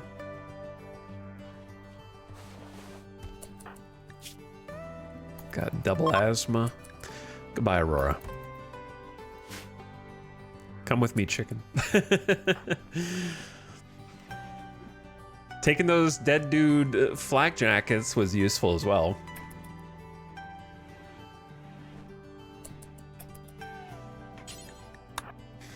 All right, Shira, I made you sleep all night with Fugly right next to you as a reminder of what happens. I know it probably didn't mean anything to you. Harp research complete. That book was all worth it. We learned a harp technology via our novel. Craft the harp, a simple stationary musical instrument popular amongst the nobility. And now they're just reading the book for fun. Right, Nectaros? Here lies Fugly the Hermit, and many more bodies eventually if they don't get eaten by the other animals out here, I suppose.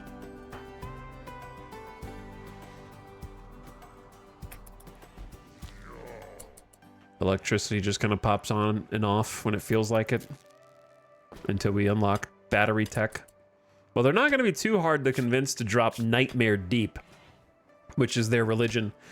You see space as a grid, pure and mathematical. We know it is only the glassy surface of a black ocean of nightmares buried under every place and every moment. We know the mind who reigns from the deep. Its thoughts reach up from the boiling darkness and reward those who serve its will. Horax, god of the void. Everyone's inhuman. Humanity is a barrier to our connection with the machine god and its pleasurable reward. Efficient void study, extremely slow research, and inhumanizing is required. Oh my god, it's a potato harvest. Okay, something positive happening, and we have more potatoes up here, 84. Please don't burn. And this cotton. Those are going to be game changers. I do miss having a second pawn who can help with the crops. Luge is just dutifully mining all of this. I'm hoping that we don't mine too much for the roof to collapse. It should be fine. Nectaros making sure we have plenty of meals. We need to get a proper prison. But right now, just be happy about some potatoes. We got a supplement for winter. Because winter's coming fast. It's 47F outside.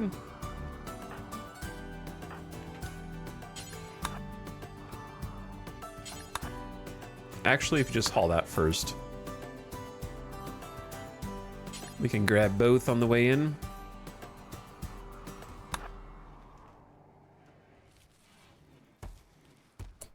Very excited about this. Some cloth. 600, 700 potatoes. Got rid of the visitors, which I enjoyed. I enjoyed having them both for defense and just to help around the house. Kindit is fully healed. You love to see it, dude. Vex are gonna go cheer up Todd, who's down to 5 days of Abasia. It's ticking ever downward. Nectaro's taking a little midday nap after the festivities of murder. Nectaro's currently responsible for 10 kills. 8 animals. 2 human likes. Vex are responsible for 26 kills, 2 human, 24 animal. Luge has 5 human-like kills. And then Kendit is at 0. Has been responsible for 1 human being downed in combat.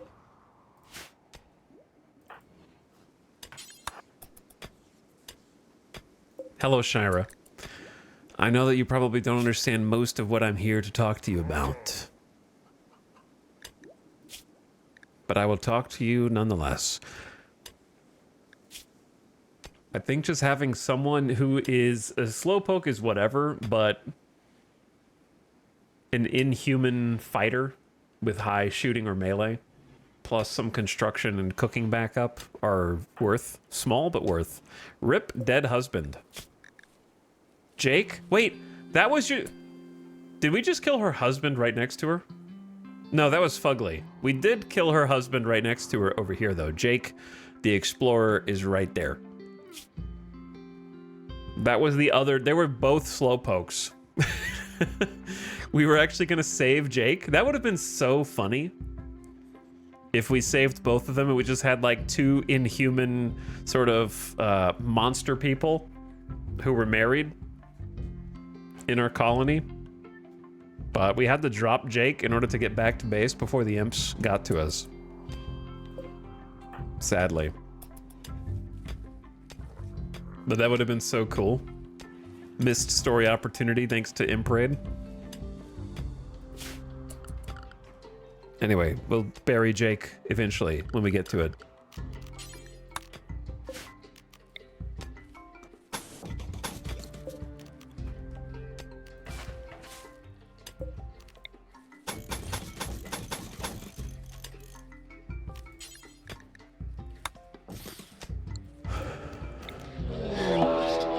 Holy.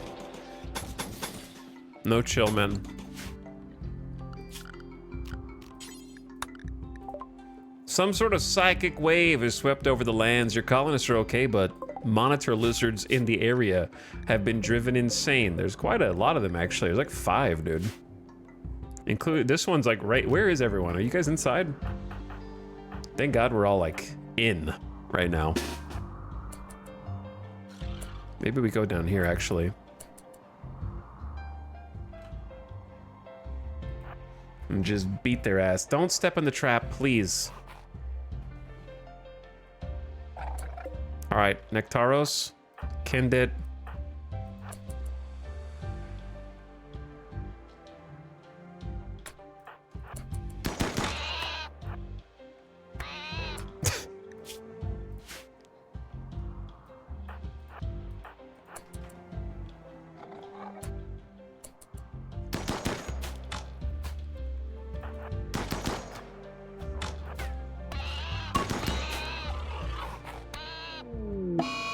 Holy shit, Randy, chill!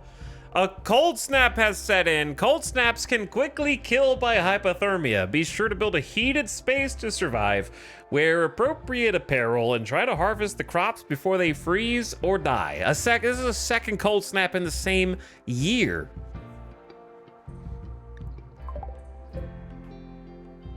All right, are we...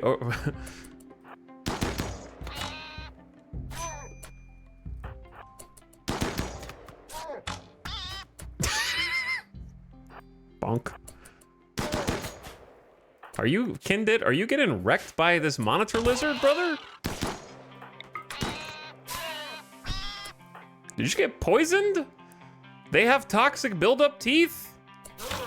Holy, dead in 5 hours. Jesus, Kindit, what the hell? Bit in the neck by a monitor lizard. Holy shit, we almost died to lizard?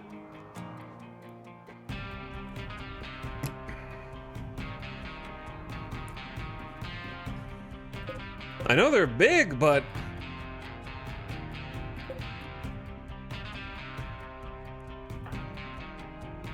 by RimWorld standards, do we have enough time to get inside? To a bed? Or are we gonna die like on the way to bed?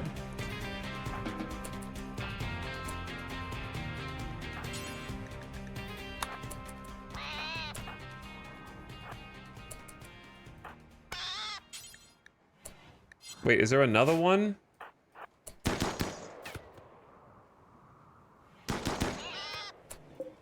See? Just shoot it in the brain. What were you doing before? It's easy, man. Just shoot it in the brain. All right, we saved some spike traps. Kindit, are you dead, brother? Kindit might unironically be dead, like if I let him walk. We have to do at least one tind right here. Or else he's not gonna have time. And we gotta use the meds as well. So we're using heal root, of course, because that's why we have it. We have 55 heal root. Kindit just bleeding out over the field with toxic buildup. All right, you got 10 hours.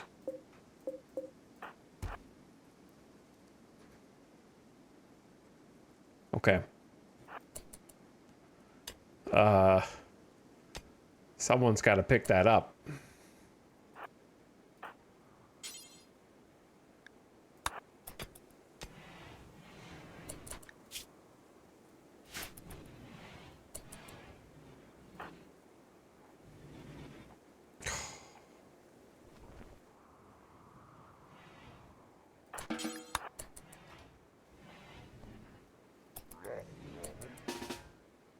Get in bed.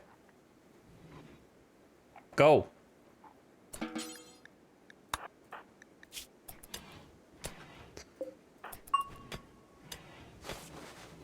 Can I, dude, there's a cold snap too. We gotta go harvest the damn crops, brother.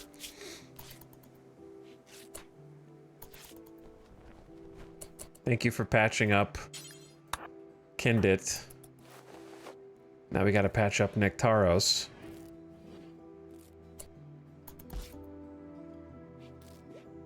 Okay, is everyone else cool? Are you guys good? I don't have time to feed Kindit right now. Like, it's 18 degrees outside. And Randy is trying to stop me. Once again, I have to make a Telltale Games decision. Do I want potato or do I want cotton? I guess I want potato, but it's stupid that I have to even choose. I should get both of them.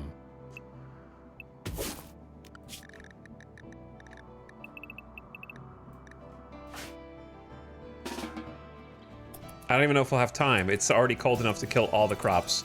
And she needs to eat. Oh my god, it's taking too long. Go! You don't have time to feed meals.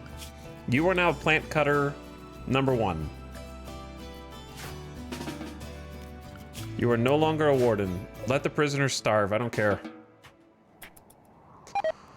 Here it goes.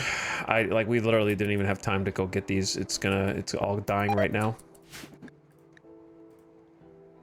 It's going right now. 2 cold snaps in the same year with a blight is dastardly. Just devious. Oh, shit. Jesus Christ, Randy. Right in front of my eyes, brother.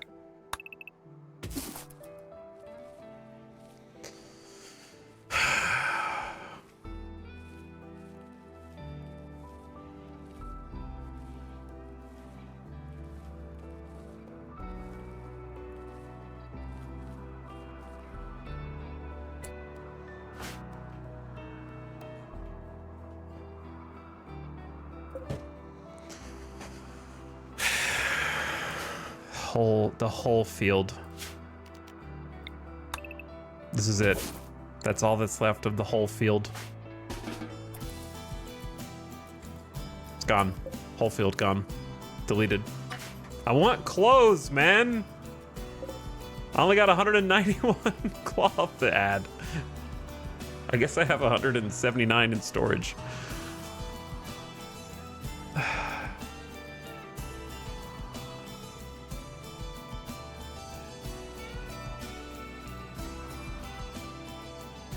That was at least... Okay, think about it like this. This was 733 potatoes. This field was going to be like 800 potatoes. Because it's a larger field. And we got 200. So we just got shortchanged like 600 plus potatoes in one cold snap.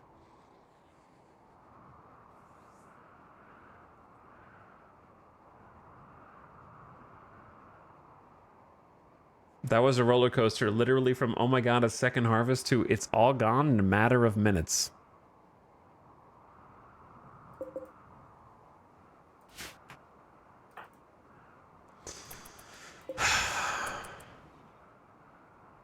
Now it's raining and snowing, so all the crops outside have to be taken in like immediately.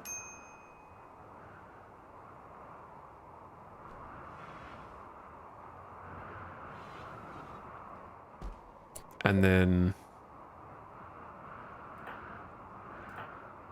Kinded is getting his own meal. Luge, brother.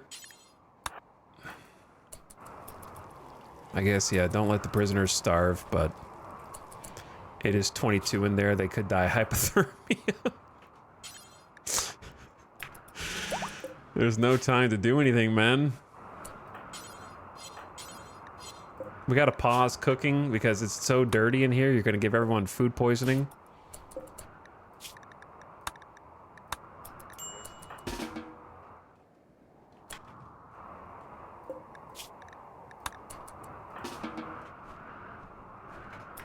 We only have 2 people who can haul. 8 potatoes to shelf. I will destroy you. Do not, like, they prioritize... this stack only has 67. I can fill that with 8 potatoes to make 75. I will therefore only take 8 potatoes. Instead of gathering up the maximum that they can actually carry and creating a new stack and then reorganizing it later to fit one stack on top of the other. So they have to make a whole ass trip.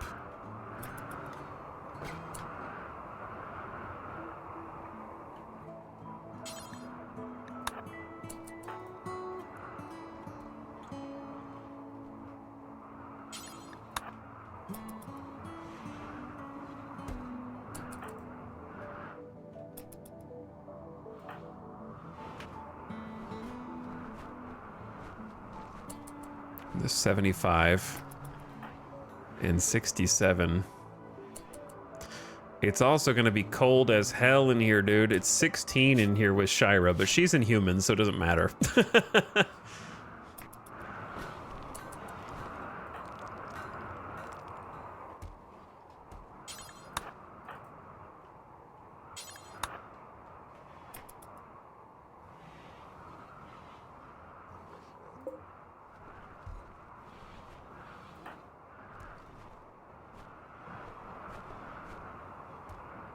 We need more potato. Randy, I need some time, brother. I know you don't have time to give, but I do need it.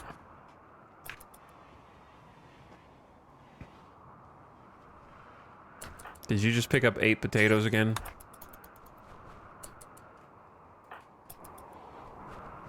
All right, I'm gonna take you guys off of work schedule.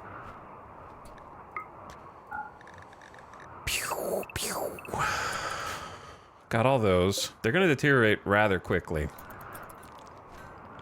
We're out of storage space, kinda. I'm just putting shelves wherever, and then we figure out where they go later.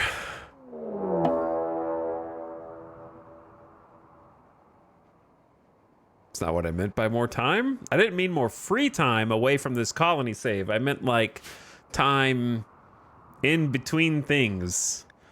A mechanoid combat cluster is landing nearby. The cluster will be initially dormant, so you can take time to decide how to attack it. It may remain dormant until disturbed, or it may have a timer or proximity activators. Even dormant mech clusters are not harmless.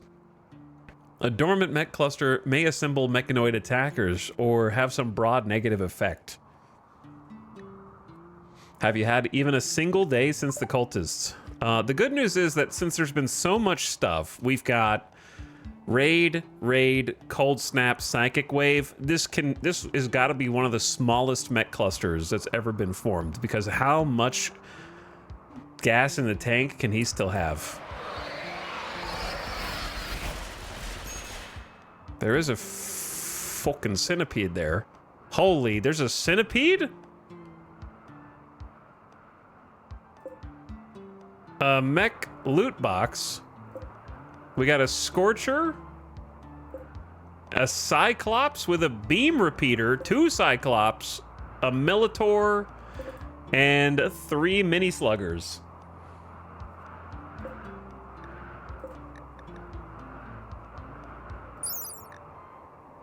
Frontline combat mechs with large optical arrays. Counter shield attacks that take a long time to lock on target, but fires a near endless barrage of shield-piercing beams.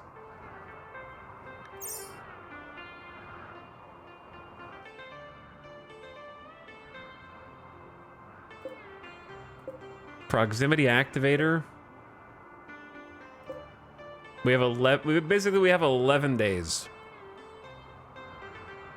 to deal with this. Because as long as we don't walk here, I can't believe they're throwing a centipede at me already. The centipede by itself would take Nectaros plus 2 people's full attention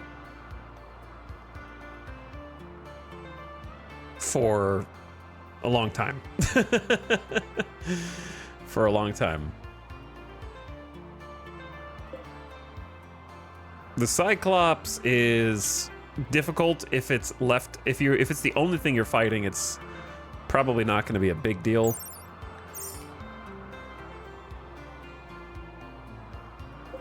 The Scorchers can be annoying just because of their ability to set you on fire and sow chaos, but we don't even know what's in the mech capsule.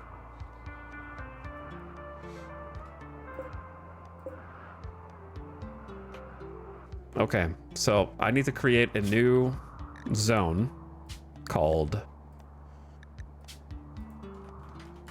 Avoid Zone.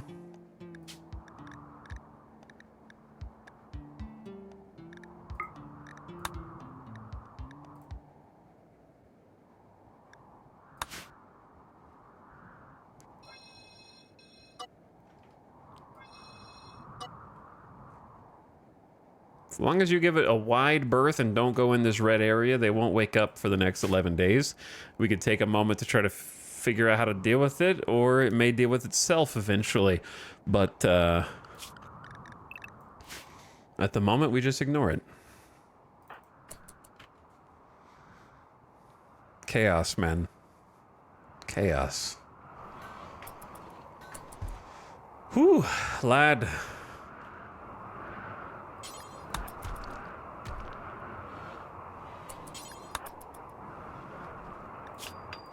All right, Vexo's tired, but still riding the high of getting married.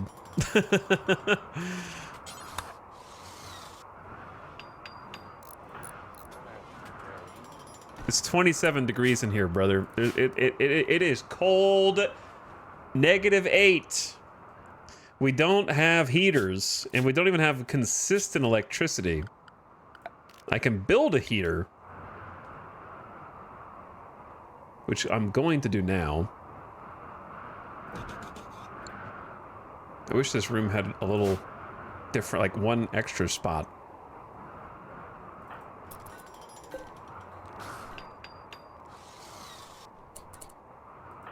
Okay, you do that.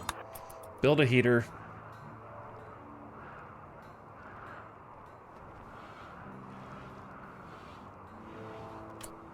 You really need to take steel to the spike trap as well? Okay. Was that imperative? Yeah, we don't even have full electricity. And that's gonna need like 175 watts. We can help out a little bit with this. Just get rid of this knuckle. And then that'll help the wind turbine.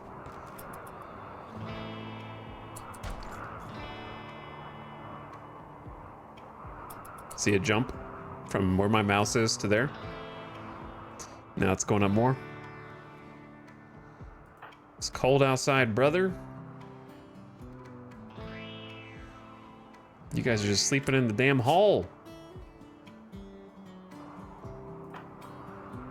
In the freezing cold.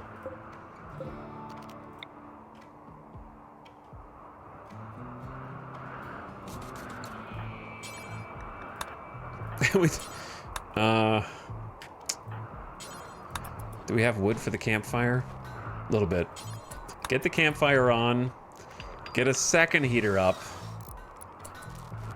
Okay, that'll help offset it a little bit because it is iced in here.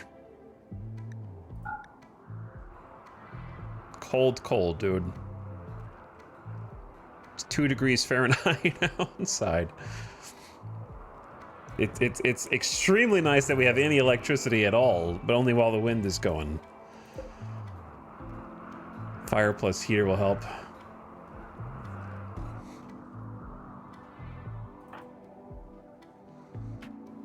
Countdown activator just over there menacingly. 10 days, 22 hours. We need to get the potatoes in. We need to get the cloth in. I'll have Luge go get some cloth.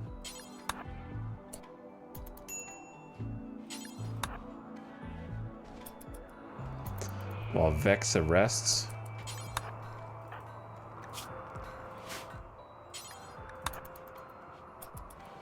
Okay, temp in here is up to 68 degrees Fahrenheit in the bedroom, and then 45 in the hall, which is still pretty cold, but you do what you can do.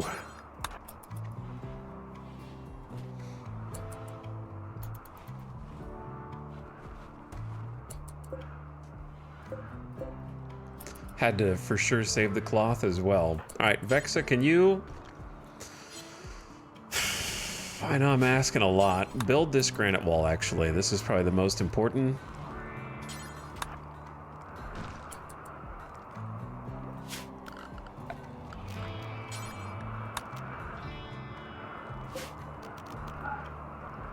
Wait, what?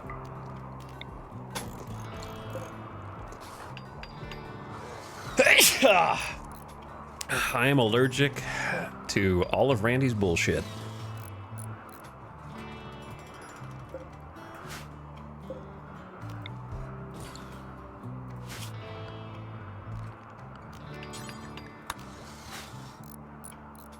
How good are you at building? 0.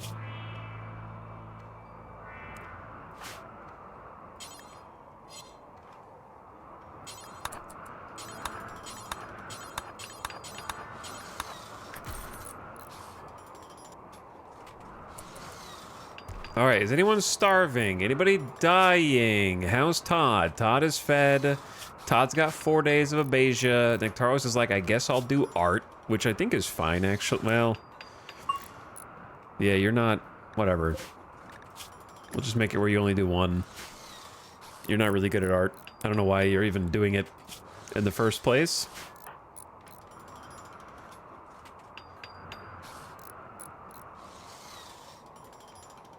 Why is this taking so long? Luge, go get some more potatoes.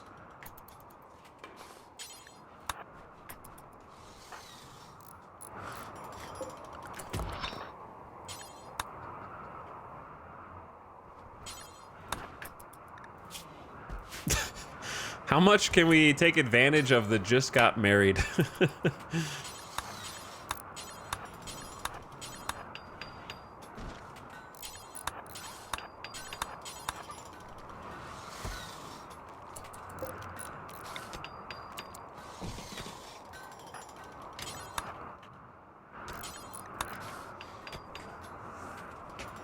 Okay. There's corpses outside. There's monitor lizards outside. We can, we'll have some food when that's a done deal. I don't even know how we're gonna get in this room.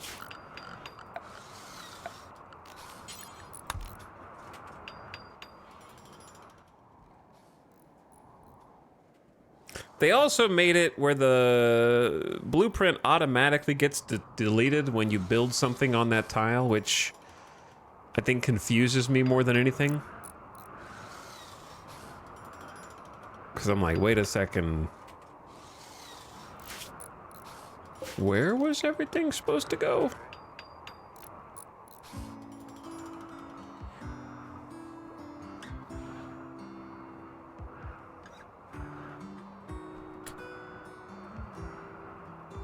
My plans are ugly. I want this to be off center, actually. All right, you eat.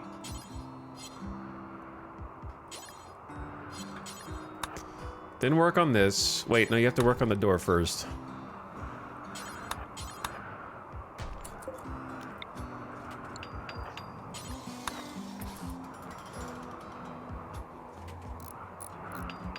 I hope more planning gets updated or the devs improve the current implementation. I just want cut back. Yeah. Yeah, I know how you feel.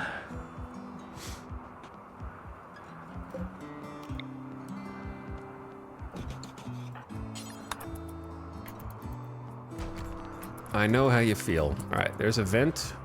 Temp should be good. You guys aren't freezing. Shira is suffering malnutrition, which even though you're inhuman, you do need. So she's got minimum comfortable temperature negative 28.8, which is insane. Can be comfortable in pretty much any temps. Though I do need to get you into a better room. All right, 1 night of sleep.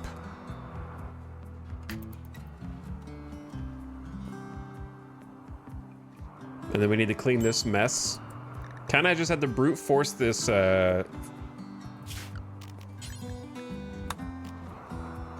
wall on the right as we carved out a hallway. Because then we can put power in there. We could get vents to allow air to go through.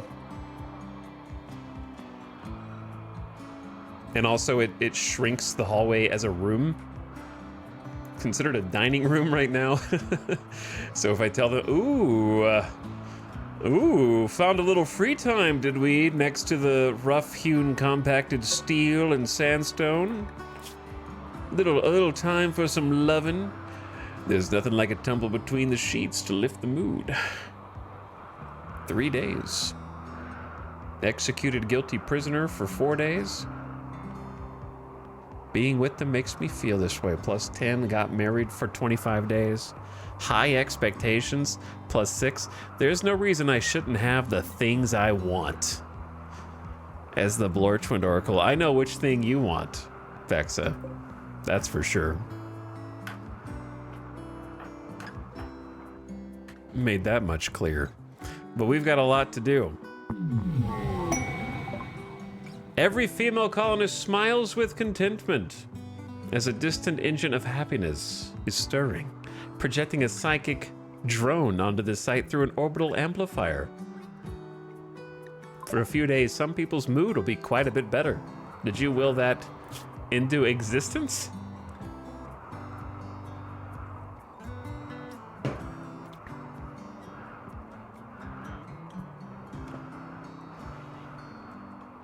Plus 16, like a calming voice at the back of my mind, soothing me. All right, we need you to help out here. Luge, you got your lovin', now clean up. Clean this place. Nope, you're, well, okay, fine. You can have food, and then you have to clean. Goodbye, power. I can hear the wind, so where did the power go? All right, Nectaros, bills are no longer suspended.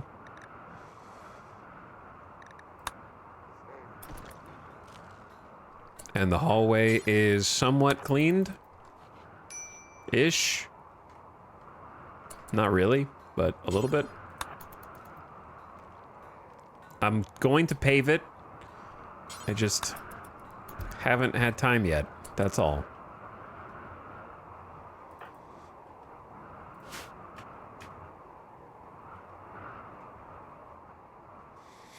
Wait, we lost 8-ball? Yeah, I got tired of you guys spamming it all the time. Plus the other commands. You just spam, spam, spam. Anything where Nightbot reacts to you, spam, spam, spam.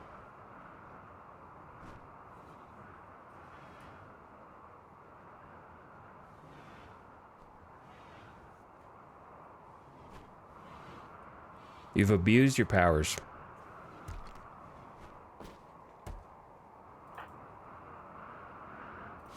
But spam is part of the culture. What do you know about culture, Acetag?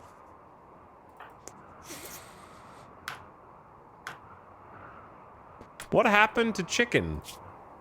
Lost to frostbite, dead in 4 hours.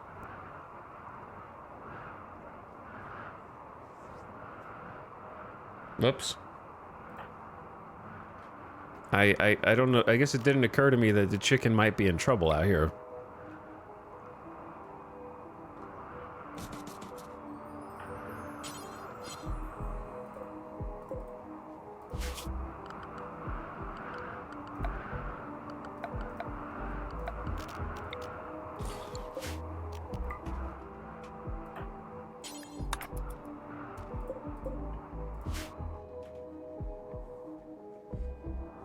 Chat's just rip hin one. I suppose it was inevitable, but that was not 4 hours. That was like 5 in-game minutes. It was inevitable.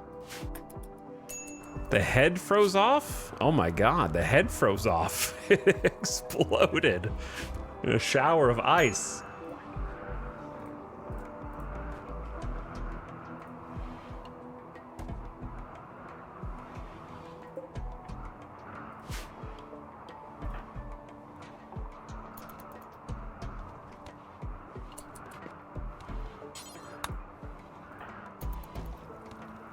I'm so sorry, though.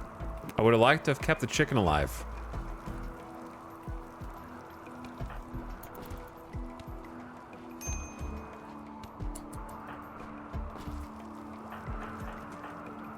All right. A failure on my part to act. Okay, I'm getting a little stressed out, even though there's should be not that much to stress. At the same time, it kind of is. We do have 1,500 food, which sounds like a lot, but I think it's going to go fast considering that winter has started early. We have winter in the 7th of September, so our grow period was like 5 days into summer through 5 days in the fall. We had like 15 days to grow as much as we could. It was crazy.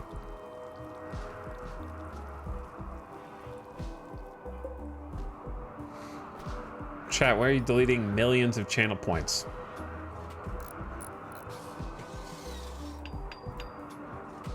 It's just a wall of deleting channel. Oh, somebody talked. You're not allowed to talk when they're deleting channel points, okay? Know your place. You gotta keep the wall.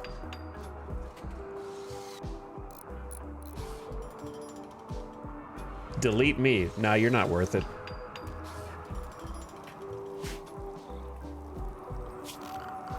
Not important enough to delete.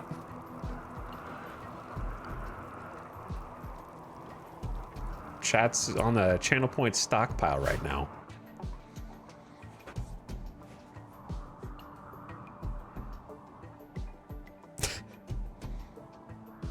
Stock market is crashing.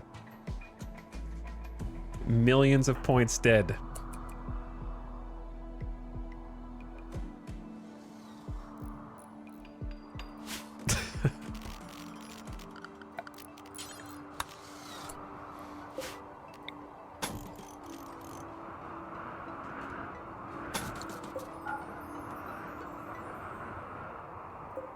I hate when the corner pieces get messed up.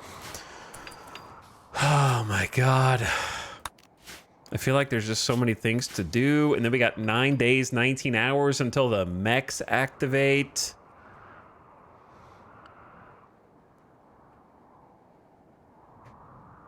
About 2 million channel points gone so far. I got to turn night mode on and figure out how to stabilize. The good news is that the toxic waste is frozen in here through no action on my part. So I'll take that one. We need to get rid of these bodies. So I think that would be a good place to start. Plus, allow the butchering of the monitor lizards before consuming the potato.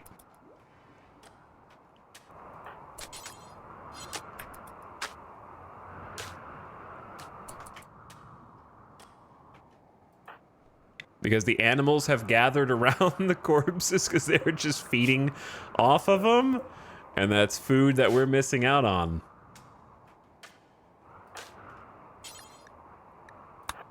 You lost your head in that one, huh? They lost their head. Luge is researching, which I think is valuable right now. So I'm going to have Vexa be in charge of some burials.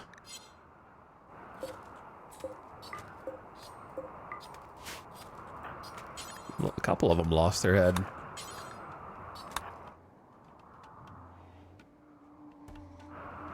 They really do be coming in and just nibbling pieces off the monitor lizards.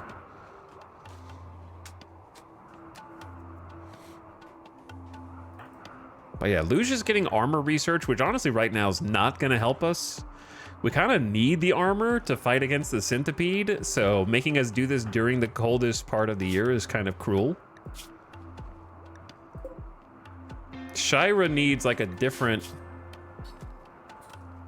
cell that is not this. And it'd be nice to have Todd. Ooh, yeah, Todd can at least help us fight against the mechs with like decent shooting power. And we got as many of the crops in as we could. Missed out on a pretty big harvest. But I really want to get like a proper kitchen set up in here.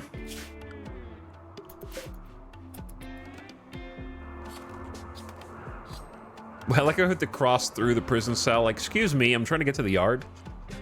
If you could just let me pass, that'd be great.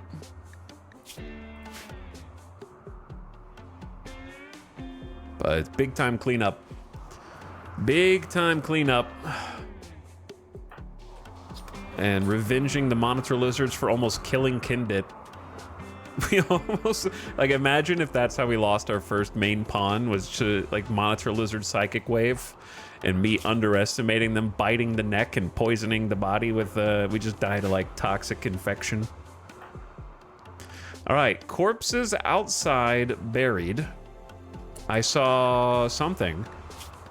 Nectaros tried to woo Vexa by describing her as a murderous willow tree. Vexa gave a minimal response. Nectaro's currently flirting with the newly wedded.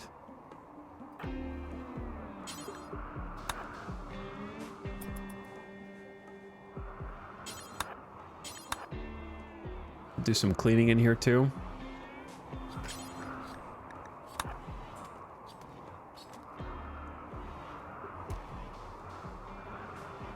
Tidy it up, kind of dirty. Hello, Shira. Yep, I'm still here to talk to you in the dark about forgetting about your ritualist in humanized ways. We may not be able to teach you empathy, but we can teach you the awesome might of the volcano gods.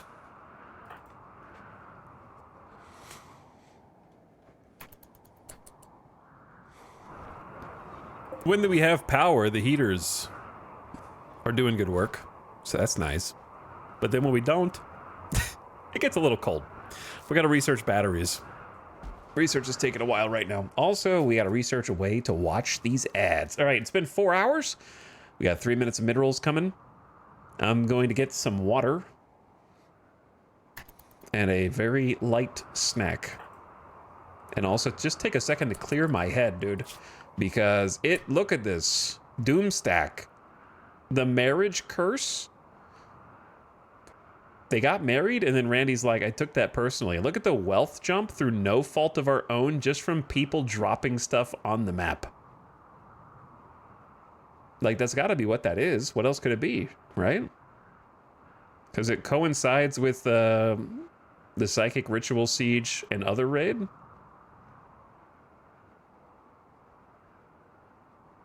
What else could it be? It's the same day, right? Did we get anything else? Went up like 6K. And then enemy raid, Psychic Siege, Mass Animal Insanity, and Mech Cluster.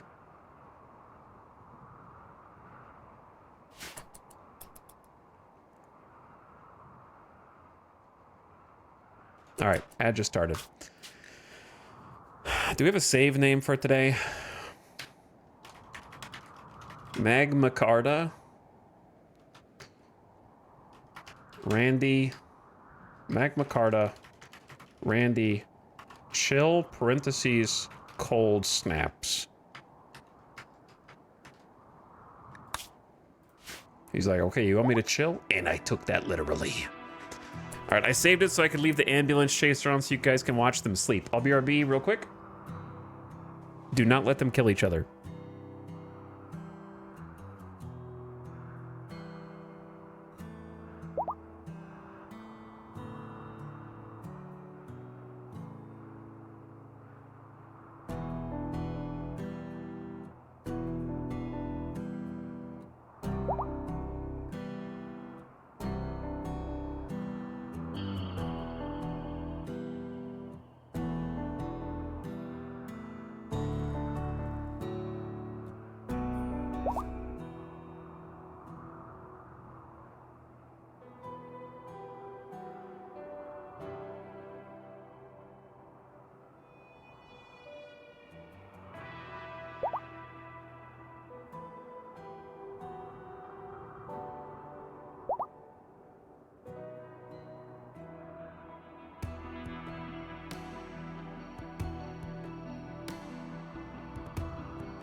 Yo.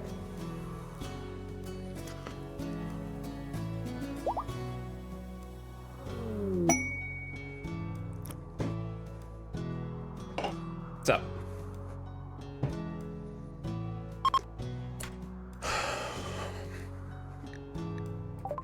Luge has experienced an inspiration and will successfully tame the next animal regardless of difficulty. The inspiration will end after 8 days or when an animal's tamed. A caravan from the Union of Minyoka is approaching the herbal goods trader. Careful, watch your step. unless you want to fight these mechs for me. The key Imperial outpost containing stuff has moved on. That's fine. I was never gonna go there anyway. Lashley, thank you for... Oh, I saw you, Lashley. Thank you for getting that sub earlier, though. I saw you in chat, reminded me. Rebuilding some spike traps.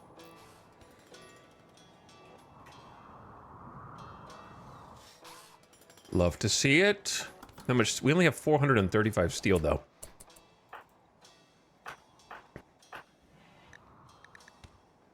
Need battery. I know. Trust me, I know. We're researching stuff as fast as we can. And I'm trying to get...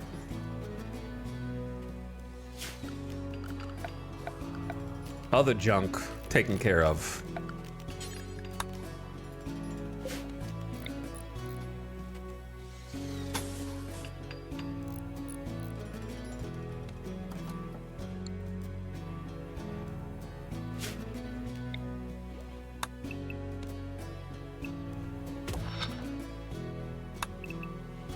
But it's easier said than done right now.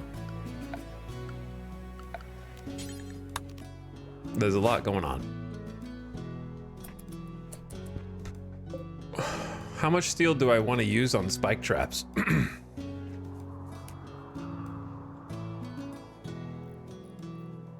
We still have this, a little bit of that.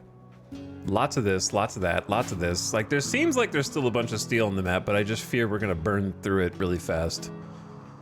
Or at least start having to go further afield to get it. But Vexler's getting real good at building, man. 13 strong expert. Nectaros, I feel like, is a bit slow cooking here.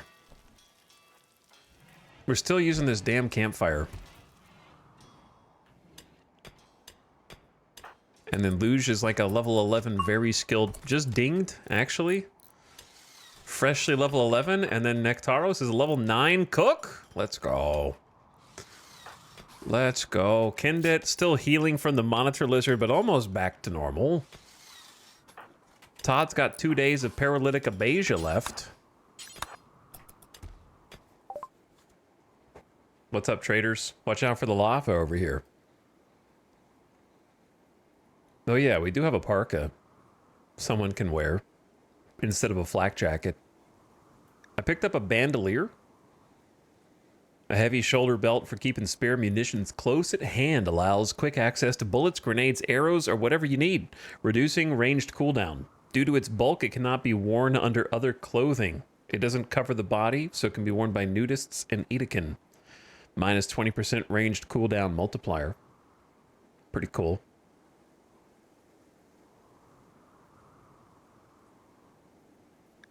As far as stuff we can sell, we actually have a lot of leather now we could use to make clothes with that without even cloth. So that's cool. They've got some goats and a donkey. Oh, dude, we could use a donkey. Can we keep donkey alive is the problem. It's actually comfy down to -13. That's good. -4 for the goats. Donkey because caravanning. Caravan riding speed. If we do need to caravan, it'd be really nice to have a donkey. They give you a riding speed buff, and they also give you carry capacity of 104. So, like, if I could afford a donkey, that would be great. Can I afford one, though?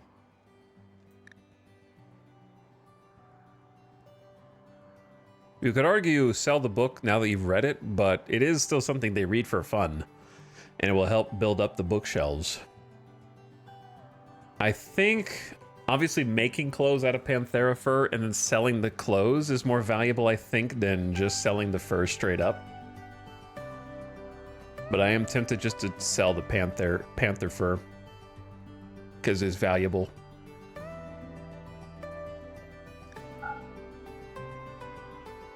So I think I will. I'm probably not going to wear the bandolier, or at least I might make a better one. So take that. Where does that leave us? Have some bird skin. Can't really afford to give up the meat, but we do need to cook it.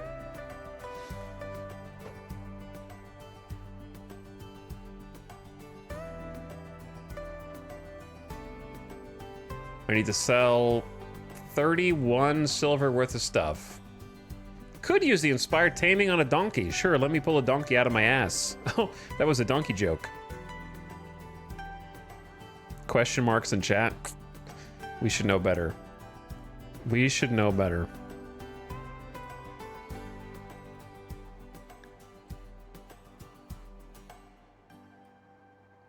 But we have not seen any donkeys. They don't exist on this map.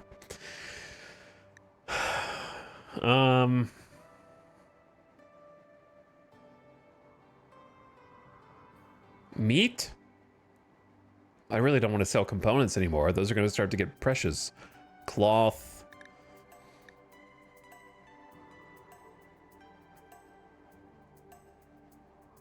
I'm going to want the lizard. I'm going to want the light leather for clothes and stuff. But yeah, I think I have to sell just the light leather. All right. Hello, donkey.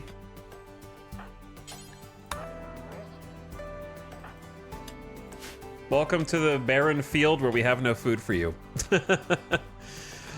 Classic. Keeping you alive will be our challenge.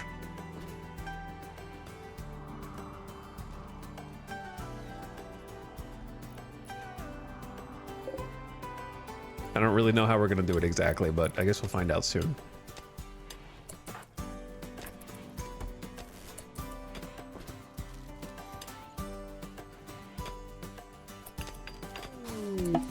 Hello, a group from Alsterian are visiting with a few items to trade.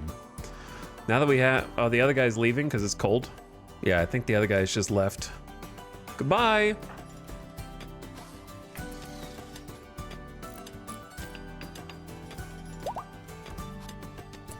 We have struck compact machinery.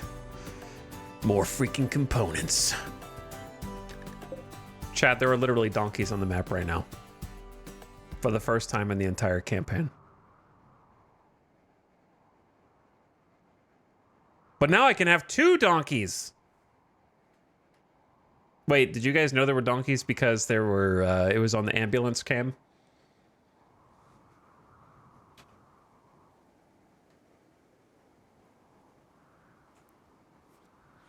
Because of the cam, yes. That's even worse backseating. That's like one of the only times that chat can actually have knowledge of the exact game save that the streamer can't.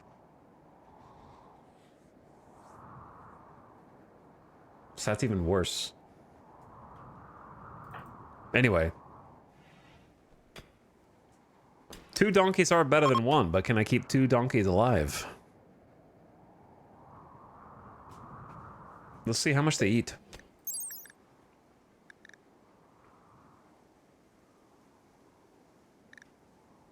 .52. Simple meals are 0.9. So they eat slightly more than half a meal per day, which is really, like, not a lot, it feels like.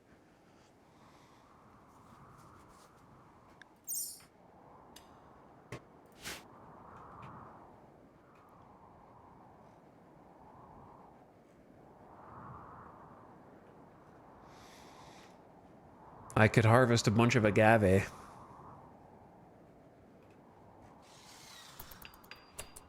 All right, I need to focus on these things first. Get some stuff done around the base. We are very nearly done with a couple of important changes to the colony.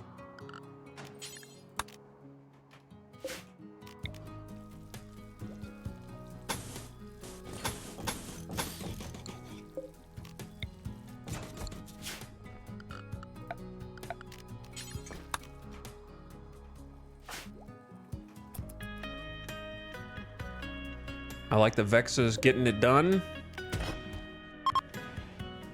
Or trying to. Dangerous temp. Oh. Probably too late to trade with them now. But maybe. Noom. Just sprint down there. Where do you think you're going, man? Come back. I want to trade. Jump pack tech print? Yeah, sure. I'll buy that. I will give you the short bow and the flame bow, though. Surely we can make a better great bow than this. I don't feel like a normal great bow is that good when we have a bolt action.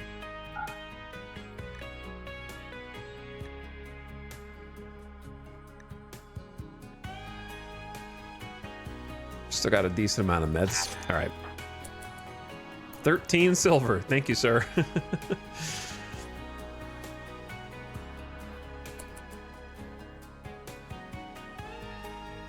It's -12 in their bedroom, bro. Oh, it's because this is outside. Hold on. Luge is probably dying. Don't worry, Vex is coming. Coming.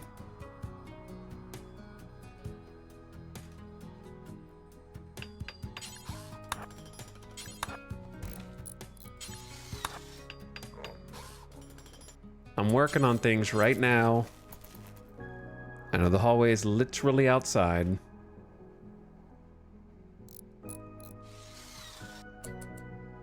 Okay, now it's inside. But while you're awake...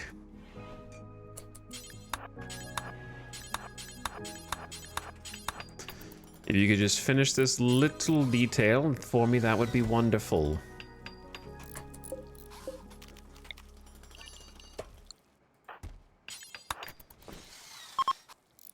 The cold snap is over. Hallelujah. But you still killed all my crops, and now it's the 9th of fall. September is here.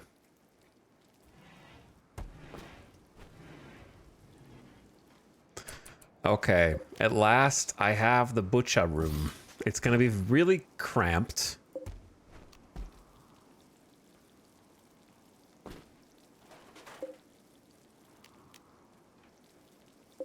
I got a good quality stool for you to go in here. It's gonna be real cramped.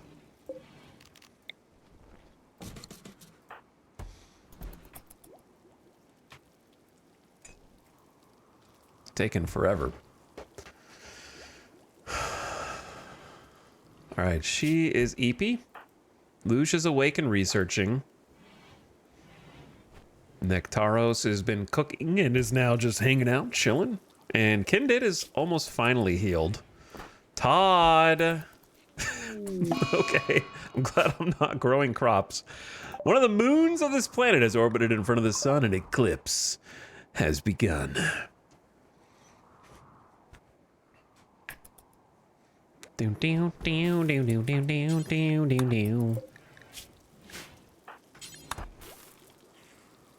Now it looks like nighttime.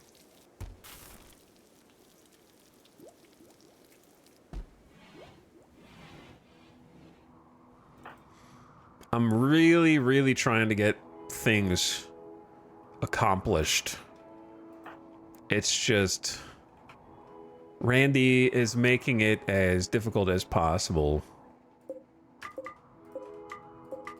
There are still a number of corpses down here.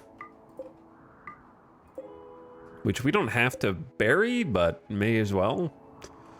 I don't know who's going to go down there to haul everything. We don't even have enough graves.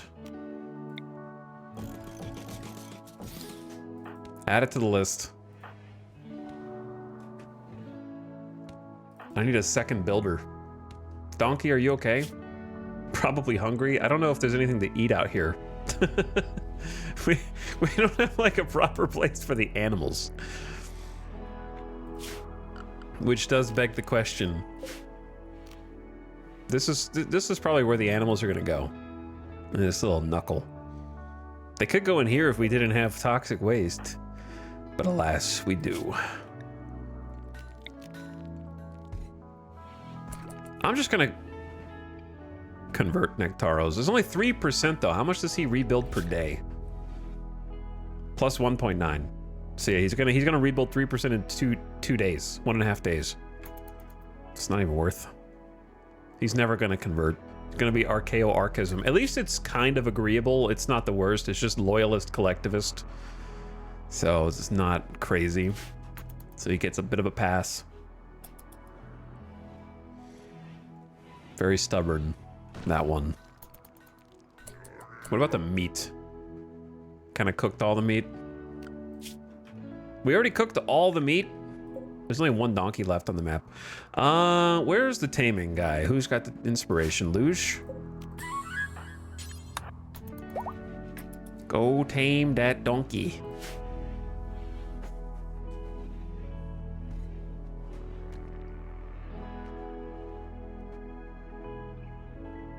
The question is, what do we do with the donkeys? Why does the eclipse look so weird? We might need to just eat one of them.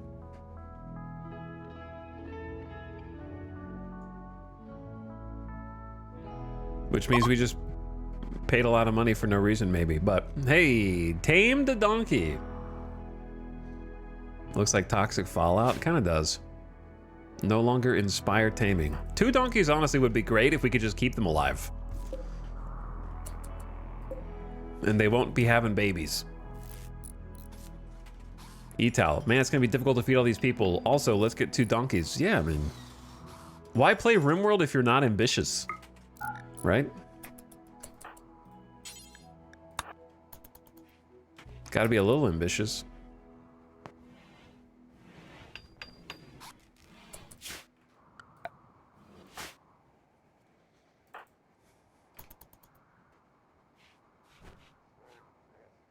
Seven days, 11 hours of countdown.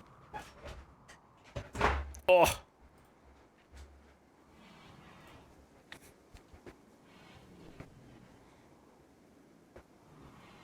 Makes for better storytelling, that's for damn sure. It does make for better storytelling. Hello, Shira. I keep forgetting that you're in here. I'm sorry.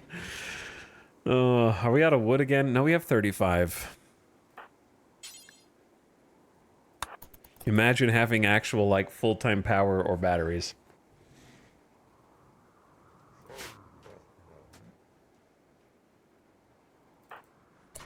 To be honest, donkeys are very useful if you ever plan to travel anywhere. Yes, what a wise, novel, and unique thing that you just said that no one else, such as myself, recently said.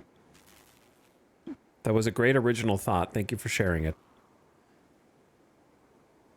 I'm glad you were honest, though. I thought you were lying until you said TBH.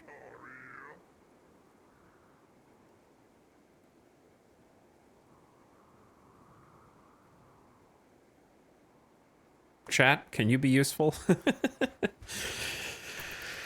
Oh.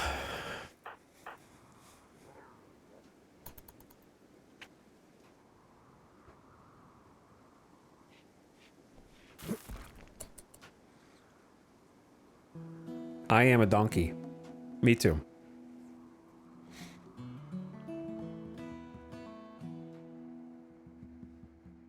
Are you a donkey or a donkey?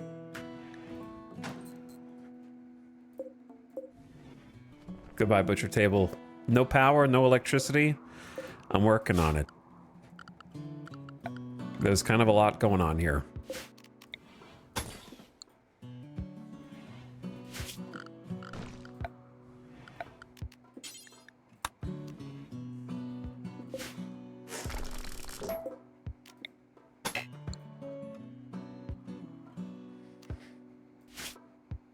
Chat, I have a genuine question for you from the new update. How do you order the building of things over other things without deleting them first?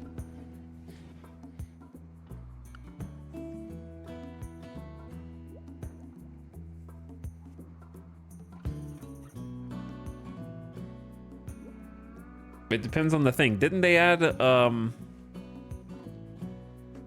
like, replace walls? Just build on top of it. Well, there's a door here. Oh, and I want the door to become a wall without having to do a deconstruct, wait, and then queue.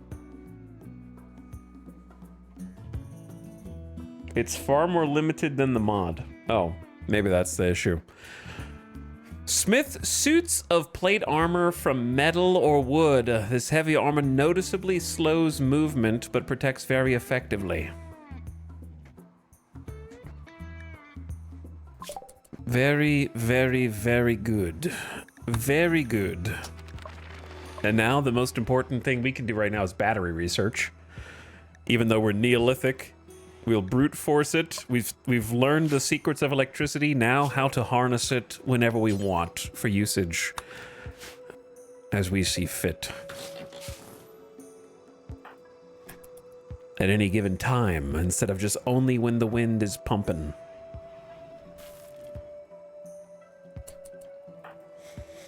All right, well, here's the deal. We also need to get rid of this fueled schmivvy. Maybe, do we just uninstall it for now? Instead of, or do we straight up deconstruct it? Because we can do an electric smithy. 100 steel and 3 components. Take advantage of the electricity while it's there, instead of worrying about going and getting more wood.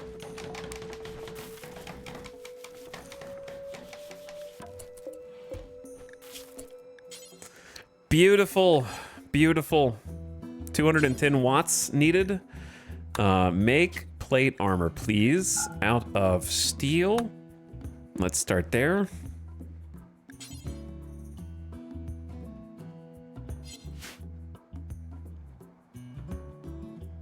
Okay, and then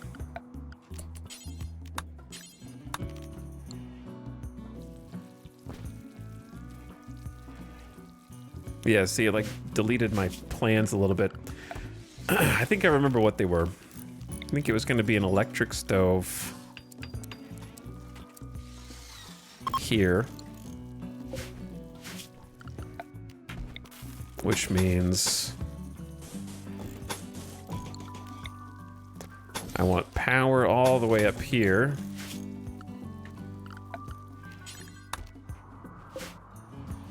And then we're gonna need a light or two.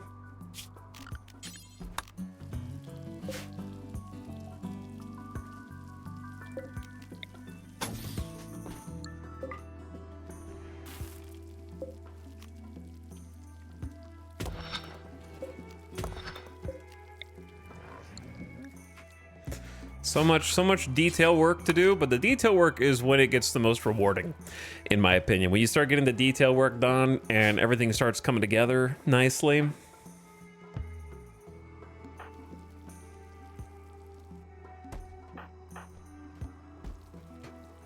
But we have to spend some time to get to that point.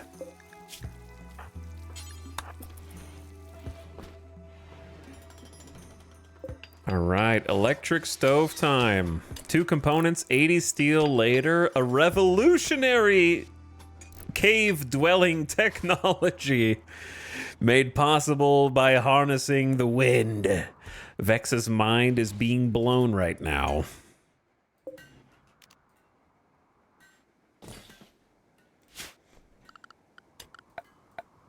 And then where would some lights go? Probably like right there. And right there.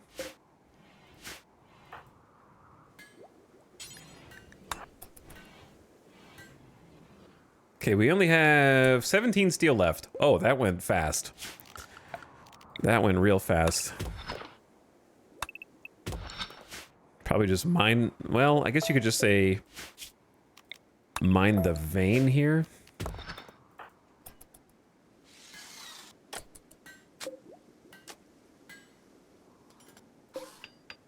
What is this plugged into? Oh.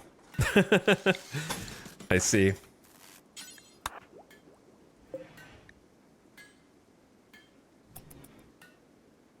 Missed one little piece. There we go. Power and light and an electric stove. Okay, let's copy some meal plans. Copy some meal plans. Oops, wrong copy.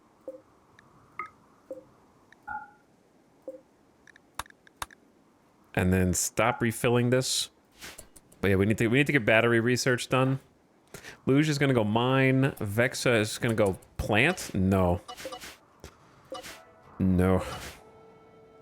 I don't know what you need to do, but it's not that.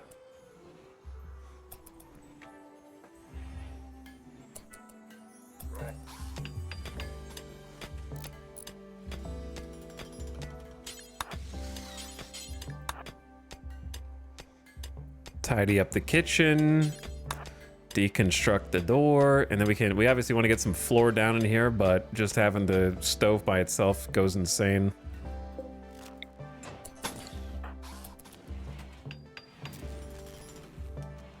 We're carving out this hillside, trying to claim it, but we need some more juice. We need more power. It's a little dysfunctional right now.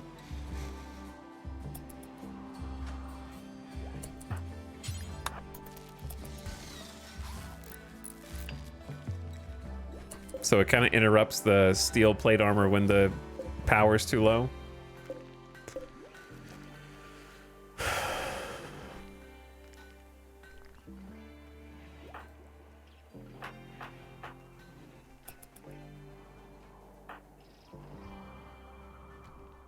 Okay. Yeah, the windy tile was nice. The windy tile was very nice. Curious to see how cold it gets at night. Todd, when are you? 4 hours until Todd exists. Blorch, bless us with your wins. We would be having to, like, beseech old Blorch.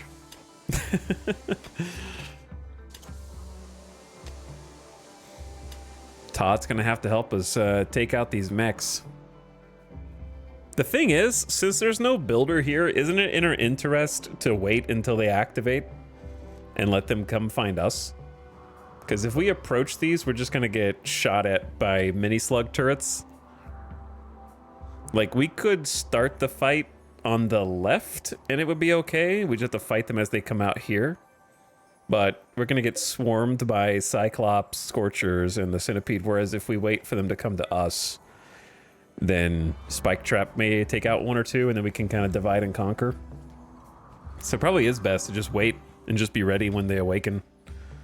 Because the loot box is a little scary. This could be a Scyther, this could be a Lancer, could be another Centipede. It's just a mech storage deployment surprise loot box capsule. It can contain a number of mechs. I'd be surprised if it had more than one, but I guess we'll find out.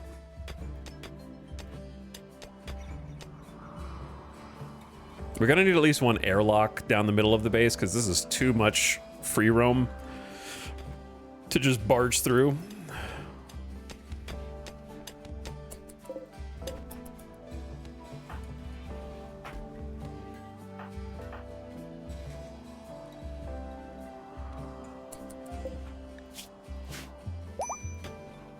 Todd!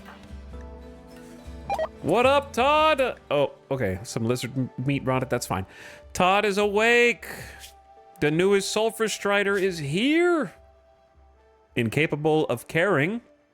They were a bully in childhood. Todd tormented the other kids for fun. To keep him busy, an elder assigned him to a hunting party at an early age, plus shooting and melee. And then became a carver. carving artwork for his tribe from wood, stone, and occasionally exotic materials.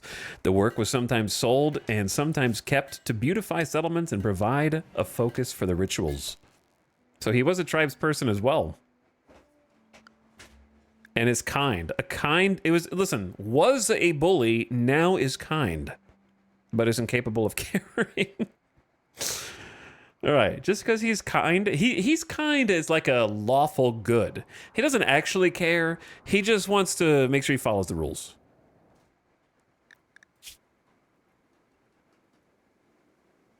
Because kindness is, he feels like he has to, you know? Low expectations, extremely comfortable. Trapped underground. How long have I been here? I need to get out in the fresh air and spend some time under the sky. That you do. Well, guess what? The newest member of our colony, you're actually going to be like top hunter for sure, for sure.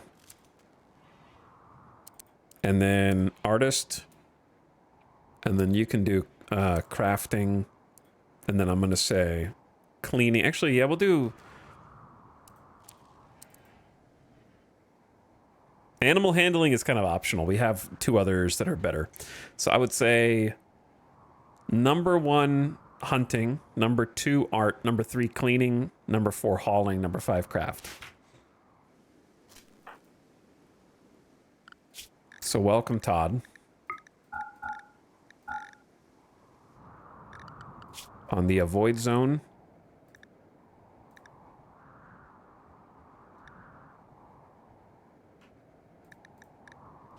We need to make some clothes, dude. But we don't have electricity often enough. Trying to research batteries, but we're doing kind of too many things at once.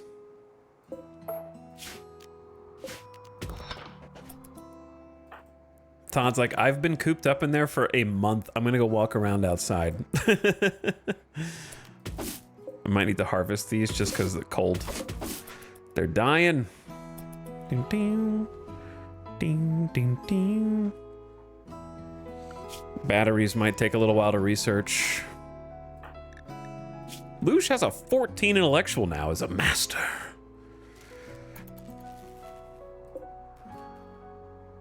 Because one turbine can power a lot, but it needs some support.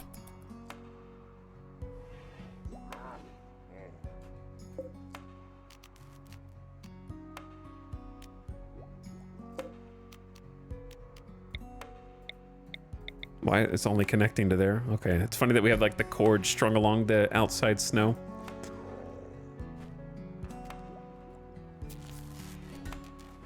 Imagine living here. It's so fitting that they just discovered electricity and they figure out how to build lights and even a heater, and power just keeps turning off and back on. Is very survivors in a post-apocalyptic scenario void, like the city power grid keeps going down and back up, flickering for dramatic effect in the halls. Didn't get... Oh, we got one. Like, they have no idea it's not supposed to do that. Yeah, meanwhile, Luge is just... Well, I guess Luge or Kindit. Kindit should probably... Kindit can research well, so it's not like the worst that he's researching. Vexa tried to convert Shira to her ideology. They were convinced and changed to the Sulfurstriders. Now begins the long process of recruitment. They have 62 resistance, so it's going to take an eternity. I want to get them out of this room, but there's just a lot to do.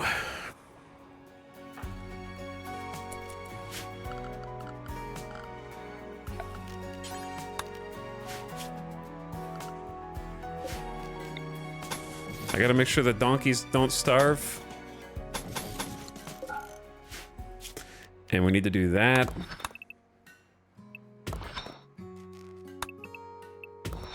The problem is, see, this is a problem, bro, because I have this exactly the way I want it from a blueprint perspective. Well, I don't know. Does mining erase the blueprints? Or just building? We'll see. Maybe, I guess not mining. This is probably fine. You guys will see how I set this up once we get this underway. Got some steel in here too in a nice little pocket. Oh,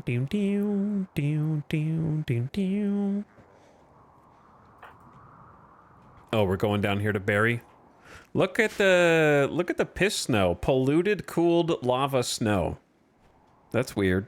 I don't know if we've seen that before.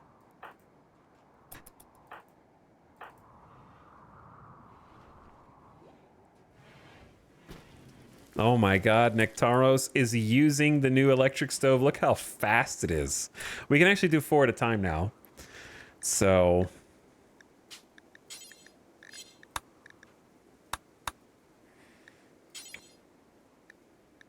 let's just do a basic...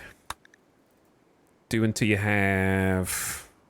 we're feeding, what, 6 people? So let's say 4 meals per person, 24... pause, unpause at like 16. It's not going to be that crazy. Make Psychite tea forever.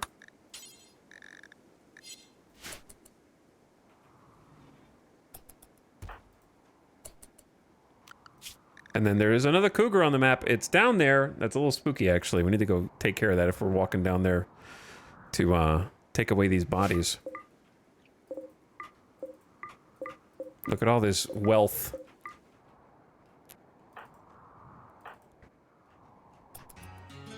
Did you just cook 4 meals at the same time? Nectaros is like in the kitchen, just Neanderthal, flipping pancakes, and got a pizza in the oven, spinning the dough on his finger, just having a great time in there after cooking over this campfire for years at this point. Just probably so happy to have an actual stovetop with burning elements and able to get everything kind of done at once. I'm gonna have to borrow you for a minute though, Nectaros. Gotta kill this cougar. We can't just be walking down here while it's on patrol. Where is it? Oh, there. Oh, the edge of the map. God. Well, I guess we can haul the other bodies while we're down there. Ding. Todd, why are you grumpy already? You just got here. Rebuffed by Vexa. Can everyone stop hitting on Vexa? I know that she did the, like, I'm gonna doctor your wounds, you big, strong fighter. But that doesn't mean that she's into you, man. She's married.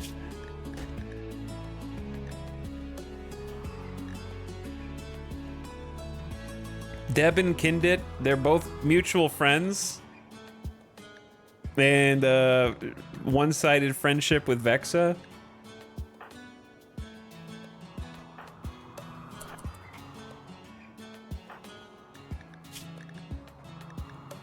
Todd tried to romance Vexa by mentioning his own origins. Vexa turned her back. Your bully origins? Which origins are those exactly? The fact that you dropped here in a paralytic abasia state for a month and we took care of you and fed you for free and kept you warm? Those origins?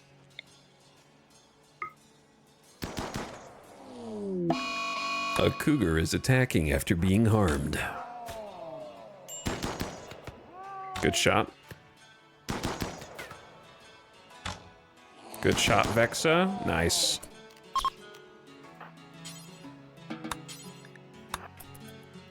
Okay, we're gonna do a little wombo combo here. Berry.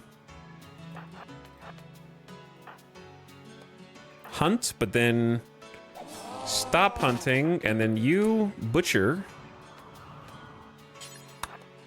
Which means you technically refuse to haul, but you will haul if you think you're butchering. And then you bury this other corpse. Okay, cool. At least we get to accomplish multiple things there. And then Todd, I don't know what you're doing. Cleaning volcanic ash. That's a great point. Let's check on our current home zone situation. Make sure there's no home zones where there really shouldn't be. We could also, like...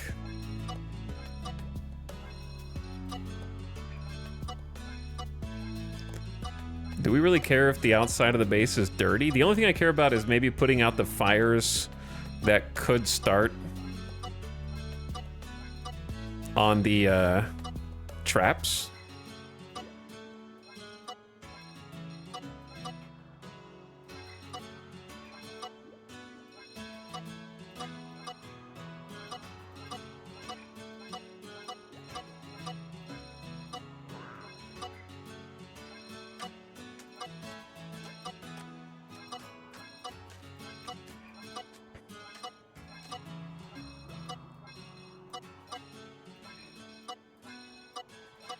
All right, I'll update that as necessary, but I feel like that's better right now.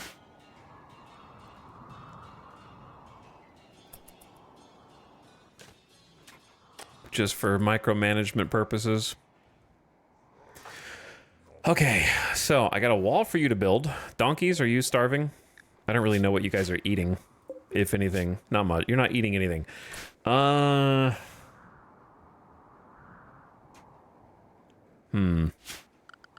What about a little...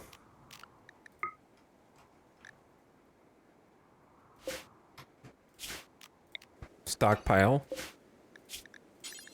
Critical. For berries? Maybe? Where are the berry bushes? I definitely saw some.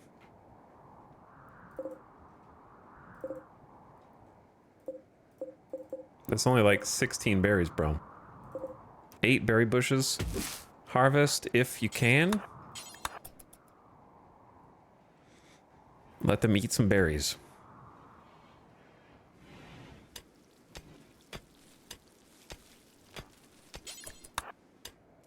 I thought I saw a home zone top right. Well, if you're wrong, you're out of here. Oh, you're right. You win this time.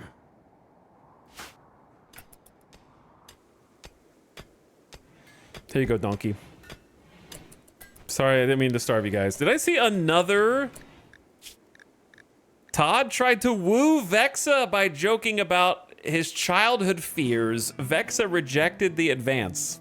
Oh my god, you guys need to chill. You just got out of bed.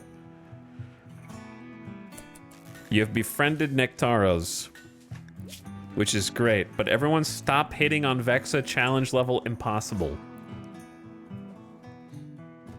To be honest, the only person who hasn't is the Gigolo. I think Kindit and Vexa have a certain mutual understanding about like the way of the world. They're friends, or at least Kindit considers Vexa a friend.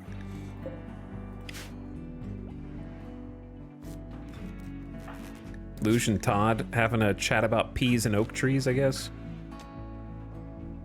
I don't know how much the berries actually fed them, but oh, one of the donkeys ate all the berries. I see.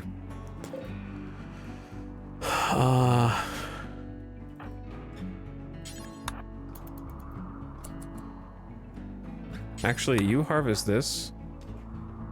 I hate that we have to send someone out to haul 8 berries, but it's the way of the world.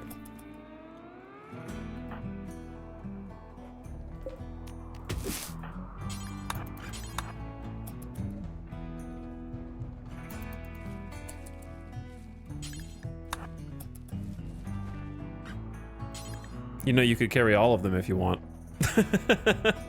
No? Okay. Too far away. We need battery power, men. They're doing an okay job researching, but it's taking a long time. We got 5 days, 10 hours until the activator. The other donkey is really hungry. I need to get you guys a barn. I was gonna grow hay, but we just didn't have time. I can't wait until we inevitably eat the donkeys to try to survive the winter. We're already down to only 1,200 veg. It's not good. That is not good. Maybe we hunt some emu. There's a bunch of rats on this map. We could try to, like, if we could research batteries, we could try and make an indoor grow zone. But right now, it's not possible. It's 36 in here with no power.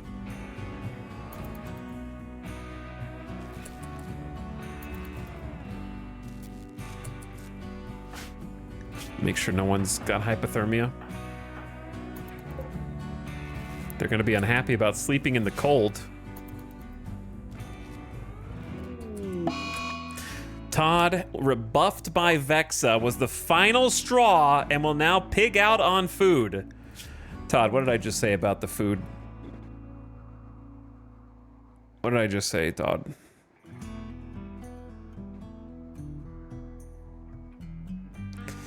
I can't allow you to pig out on food, though, is the thing. But arresting you is going to give you another negative debuff.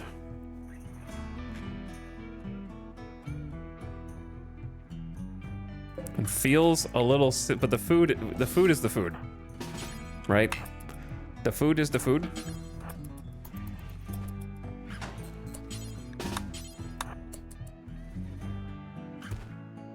Put that down. You're going in here with. We're also got. I got an idea. Council Todd. Vexa is the one that rejected Todd twice, and now we have a 50-50 of letting Todd down easy by using counseling or moral guide power. Todd has become upset during the botched attempt at failed consolation. Vexa just made it worse after trying to help him and let him down easy. Well,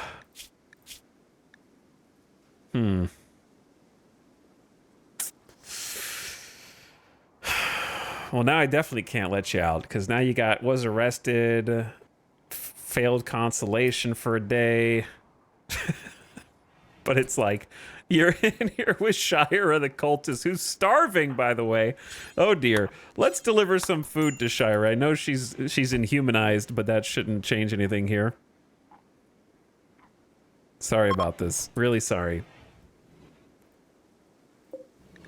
Anyway, have you considered finding some common ground and considering joining our colony? I know it's going to take you a year or two to come around it with 62 resistance. But hey, social skills going up. Level 7 social for Vexa. It's a ding right there. She's learning. All right, Todd, we got to do something with you, bro. What if we just move? Dude, I don't know. The reality is we need to move the 2 people in the bed and then use this as a temporary prison.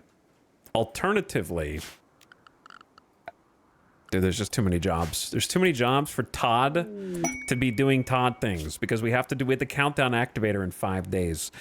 Leontius, a knight of the Exodus Empire, has a request. A mech swarm has been attacking his settlement. He wants you to summon the mechanoid cluster instead.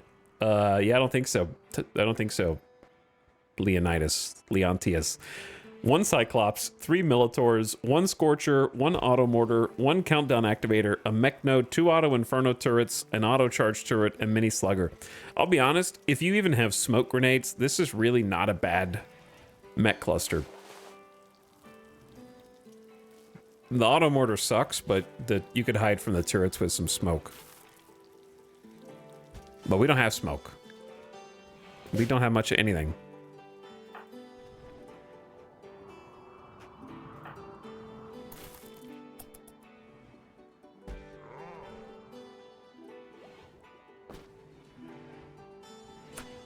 And worse,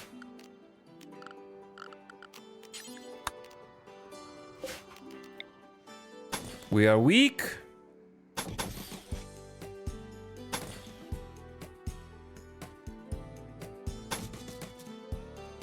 This is dangerous. I need to build this, but I have to build it from the inside out.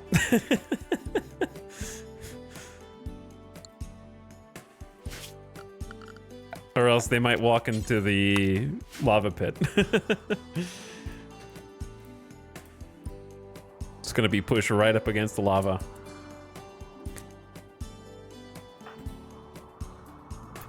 Okay, I didn't mean to tell you to harvest like berry bushes. Hello, spider. Passing through. All the way at the end of the earth.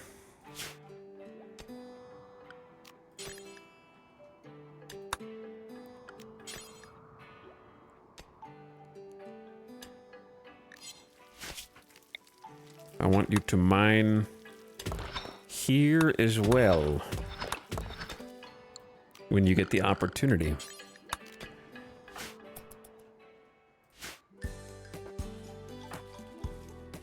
Berries. All right, take the berries in. Mining out some steel. Nectaros is cooking some cougar meat into meals. Appreciate it. And then Kindit is researching while Luge is mining. So at least someone's researching full time, even though we have a lower intellectual on Kindit than we do on Luge.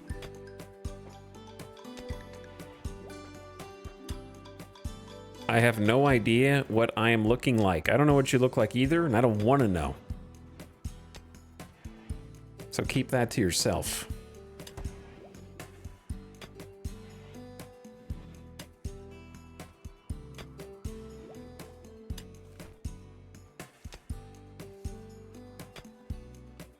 Why are you guys defacing? That's just the normal, that should be the standard for any content creator.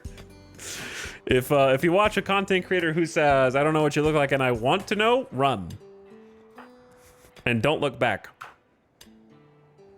Flee immediately.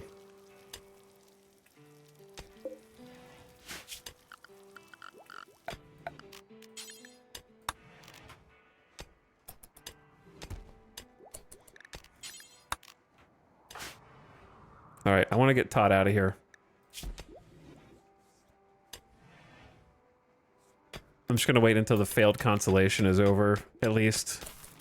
He might do something in here that maybe we just let him go. Because he's going to snap in here, and I don't want them to fight the other person.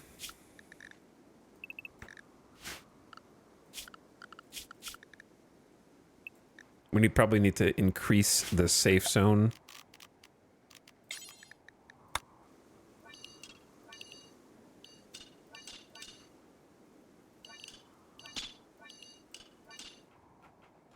So that it covers more of our base.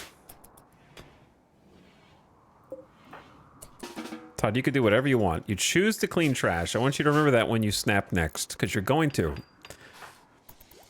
You're the grumpiest new colonist that we've had to date.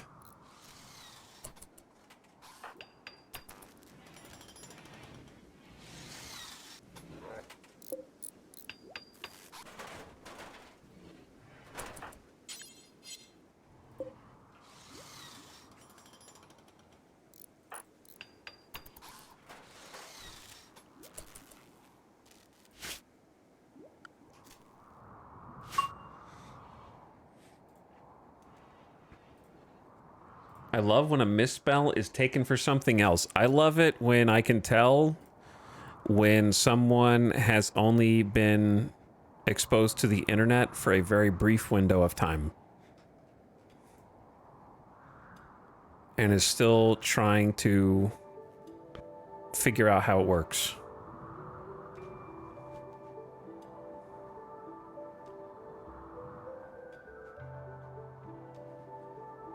Such innocence. Such innocence that we can never go back to, the rest of you chatters who know how to do emotes and... Stop bullying chatters. Nope.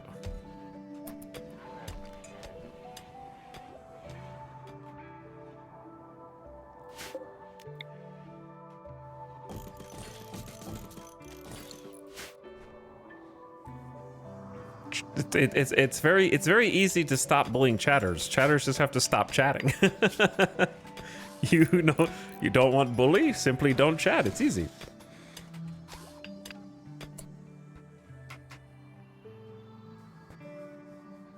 Be a lurker. Lurkers never get made fun of. Have you ever heard anyone shit talk lurkers? No, because they just keep to themselves, mind their own business. Productive members of society, part of the view count. You know? Getting it done. It's only the chatters that get into trouble.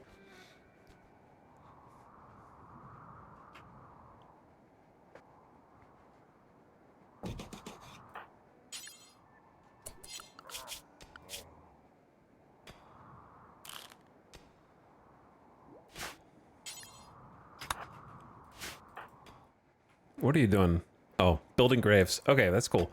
We went from I don't have any steel to now I have too much steel, but I guess it's a good problem to have. I'd rather you go over here first.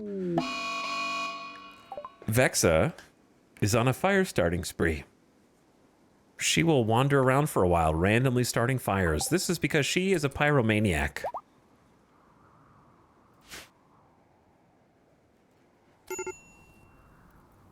Oh my goodness, a fire in the middle of nowhere.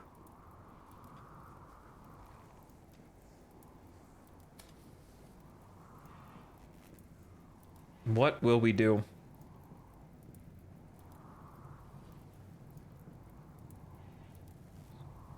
It's a good place to have a pyro outburst. Why are you putting the fire out? Oh, because we built something here and therefore it created a home zone. Okay, maybe I just turn off automatic home zone and then cry. This button right here is automatic home zone, and then cry when I inevitably forget to make a home zone myself.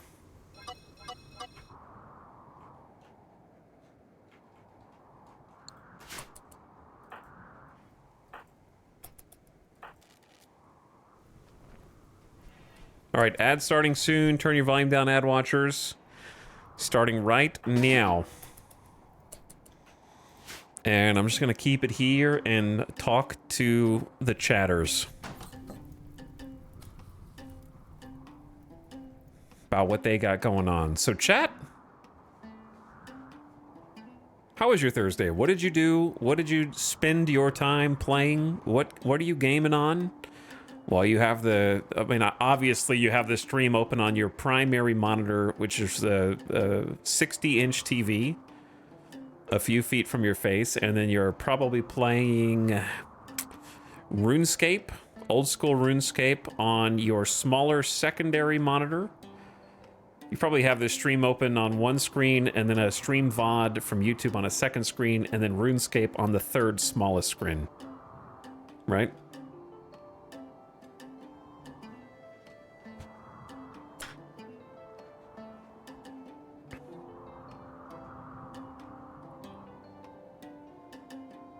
Is Randy being kind today? No, not really. Not really, I would say. I wouldn't say he's the meanest he's ever been. I would give him, if I had to rate his wrathfulness today, I'd give it like a 6 out of 10 in terms of like spitefulness.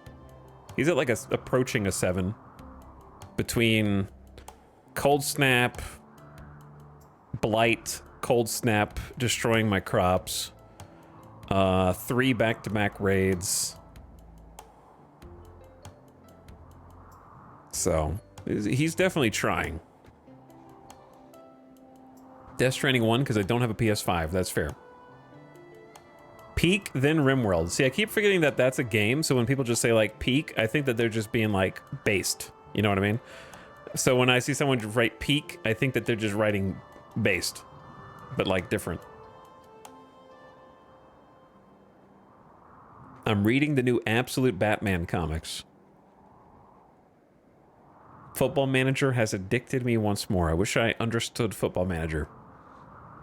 I got RimWorld on the TV and the stream on the second. Pretty close then.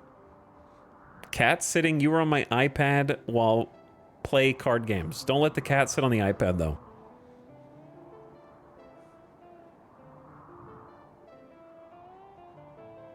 New game about base jumping called Based. Copyrighted.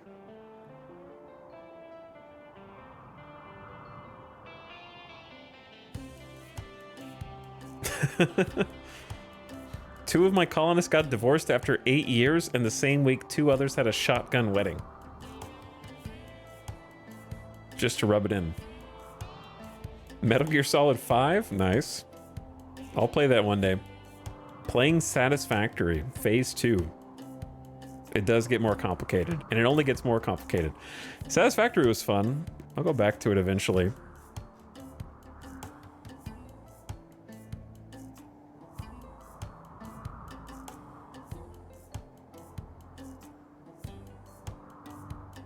But yeah.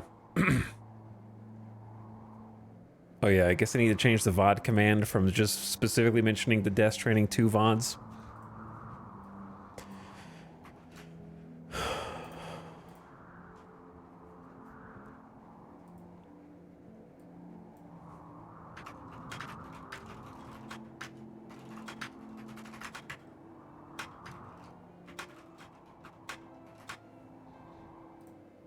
There we go. Fixed. So it's a little bit more specific. I'm putting the RimWorld ones up there too. For the rain mutes. The rain muting. Welcome back from the ad. I like that the fire is melting the snow in real time. Very cool.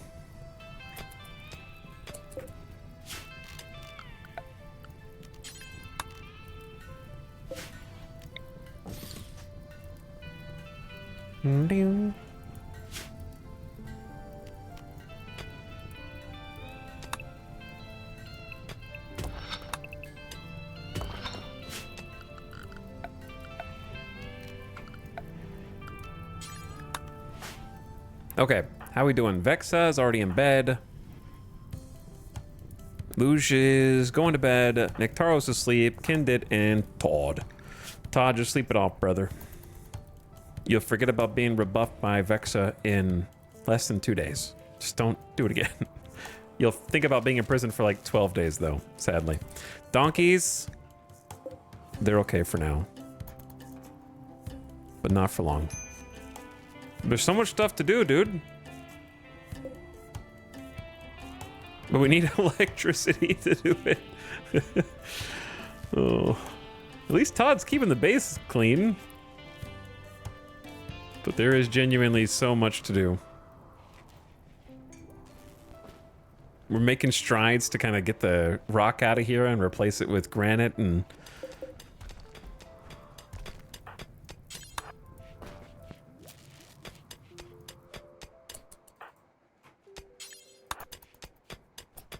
So many sandstone rocks in here that we need to get rid of.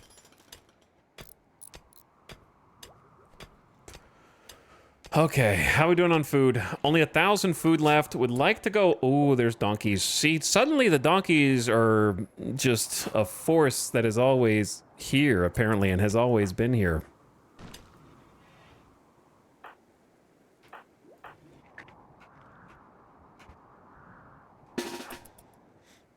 It's worth hunting, though. What happened to the chicken? Its head imploded from frostbite. So, very sad. Very sad. Just got so cold. Just that noise, but like head exploding.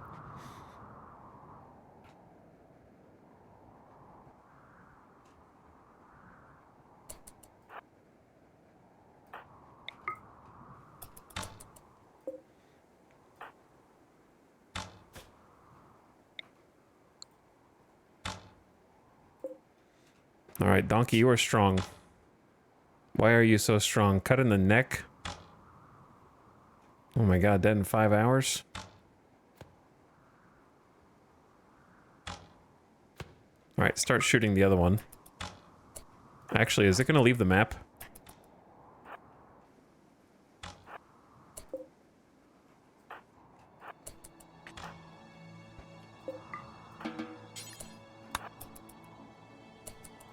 Where'd the other donkey go?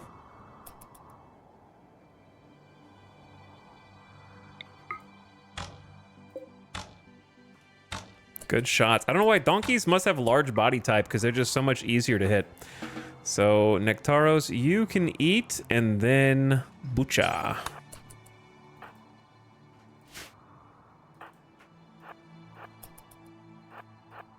Poor donkey. I'm gonna try put you out of your misery, brother. Please. No. No.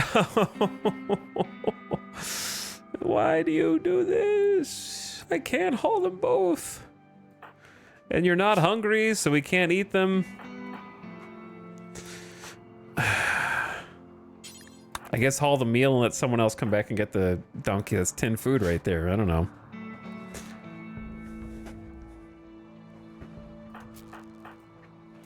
Hey, close your eyes, Donkey 1 and Donkey 2. Don't look. I don't want you to see what's going on in the other room.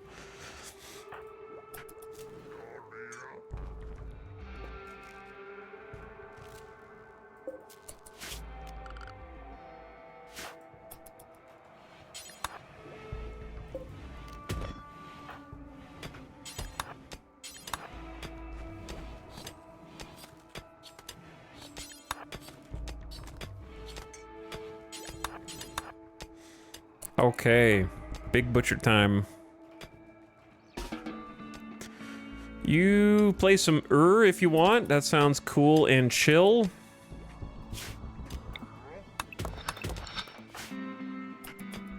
Meanwhile, I gotta look at the plans.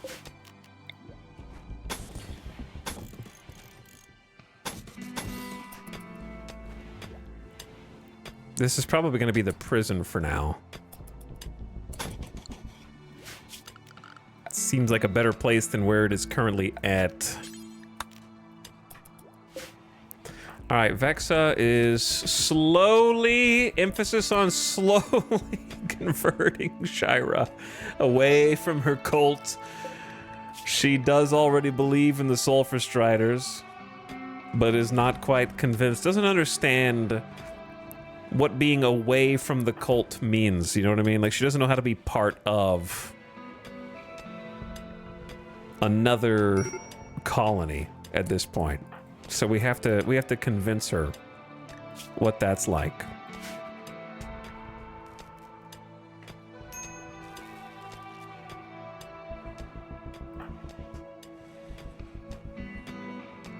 And then she'll never truly learn how to converse with other people, but that's okay.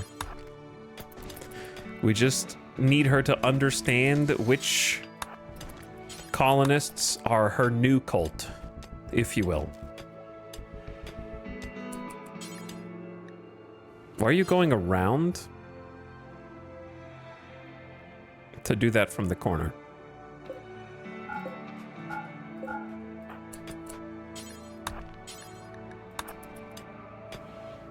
Are you stupid?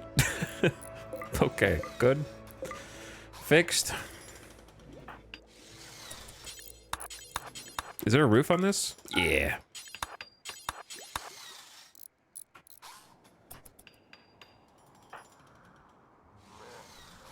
How close are we on battery research? 600 out of 800. 3/4.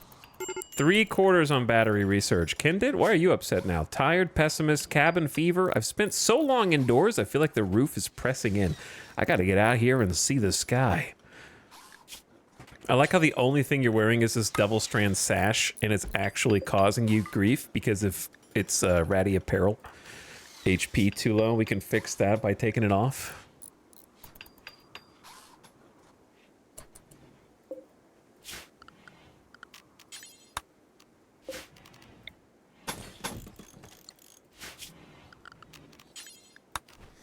Okay, moving in the right direction. So for now, let's do this.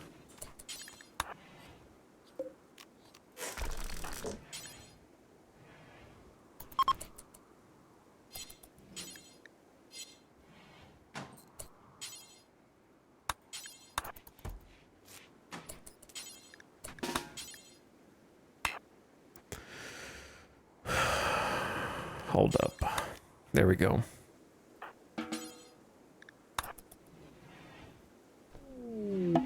Hello? You've intercepted a distress signal from a nearby camp of the nation of Welfweg. The frantic voice begs for immediate assistance defending against a threat. They offer everything at their camp in return for help. It's actually not that far away. I'll think about it if I survive the countdown activator in 3 days, 10 hours, which we should. What I'd really like is to finish this smithy. Because you're really, really close to being done.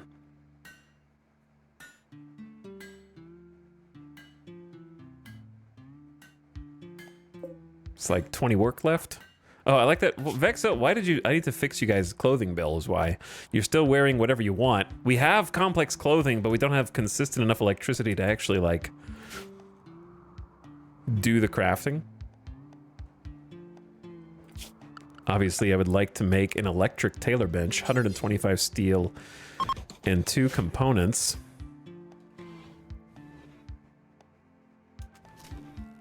We need some wood here, so we can either, like... We need to do a lot of things. But getting some wood will be nice.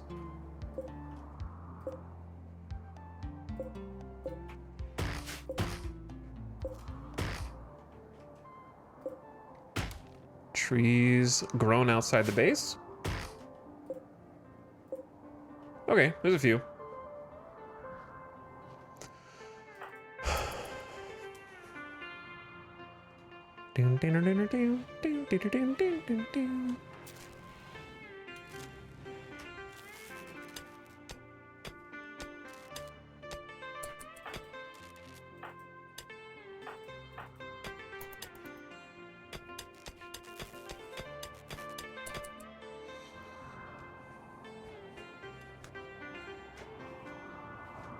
Chat, you can tell when you're streaming late and playing RimWorld.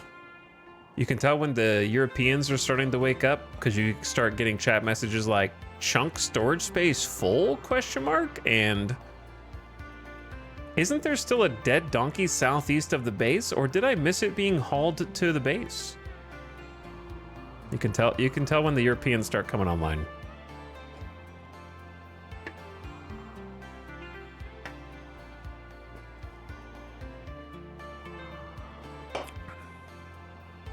Scatter. Oh, you're wearing the armor, Lush.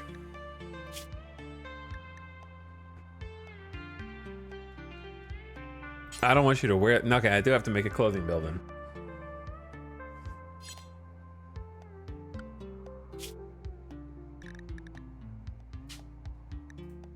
I don't know why the armor is even optional.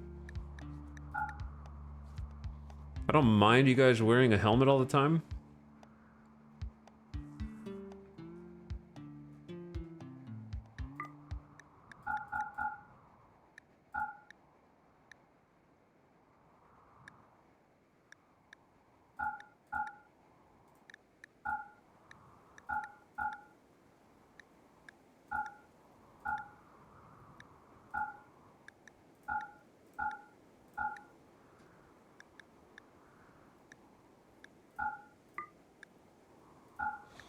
Okay, and then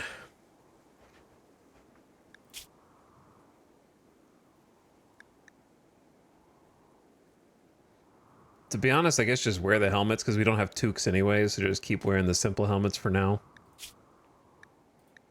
Utility will be at my discretion. Noble apparel, no. Miscellaneous, kind of whatever you can find.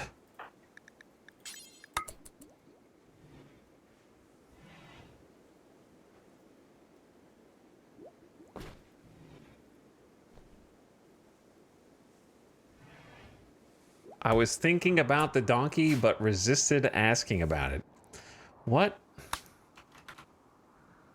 There were only 2 donkeys on the whole map, and this is them, brothers. So, maybe pay more attention.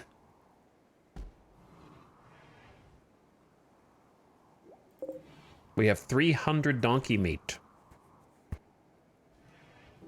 From 3 donkeys.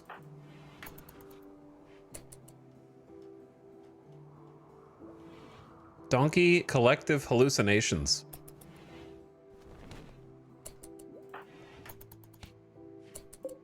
These donkeys will need to get hauled if we can't keep them fed.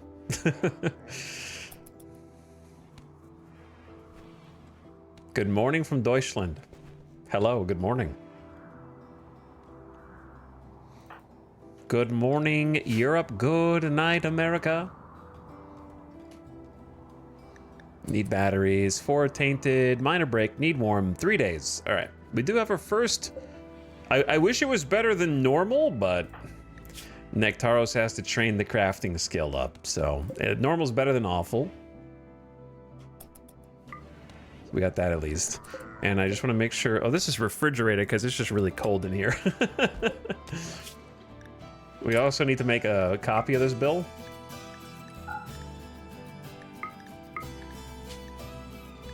That does not allow vegetarians, so it focuses the meat. We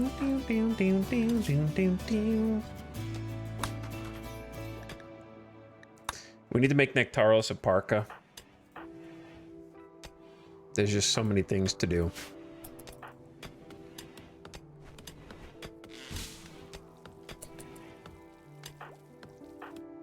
I'm trying to do them all. Oh my goodness, what is this chat message? It's glistening!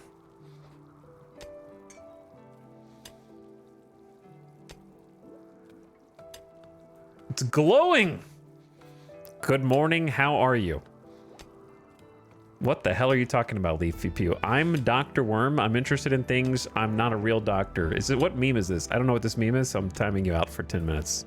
I don't care if you paid for that chat message.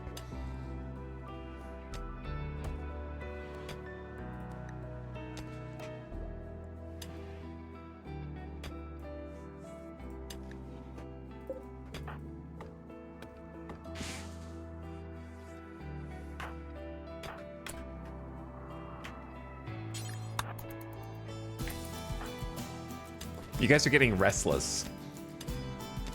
Just wait. 3 days until the centipede attacks. How about some lava flow? Lava has begun to pour in the region. Keep the colonists out of harm's way. Top left as well. That's probably gonna hit this side. Well, it didn't last time, but this time it's more... Hello? Pod? Gene pack for floppy ears? Licapinos has contacted you 10 days ago. You helped her in desperate circumstances. Since then, she got back on her feet and now wants to reward you properly for your help. She is sending a gene pack for floppy ears.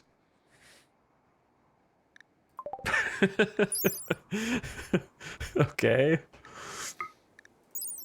They have long, floppy, hound-like ears. Oh, okay. But I won't be able to use that for just an indeterminate amount of time.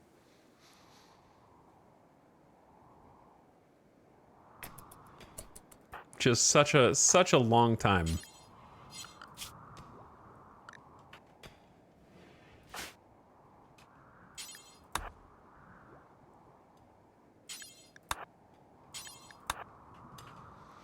You just know that's gonna get re-gifted.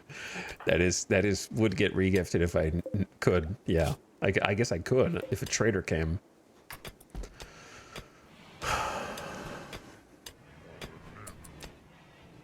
Luge, you're doing great work in here, to be honest. We have way too much steel. So I don't hate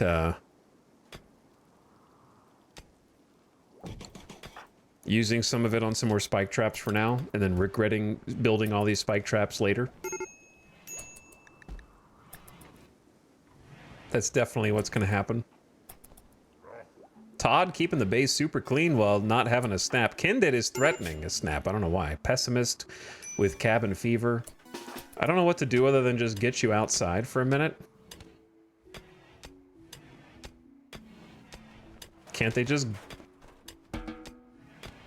just go outside whenever they want? Like, they have free time. I don't know if this is close enough to catch fire. But we're about to find out. Luge has single-handedly cleared this entire chunk of the hill out. This chunk of the hill. Just a one-man mining and research machine. Hey, I saw that steel electric tailor bench go in. Well, whilst we have electricity, if you could make some parkas out of probably cloth. Some leathers are better than others. What leather do we have access to? We have plain leather, pigskin, not much, and lizard skin. I think lizard skin is going to be the worst of those.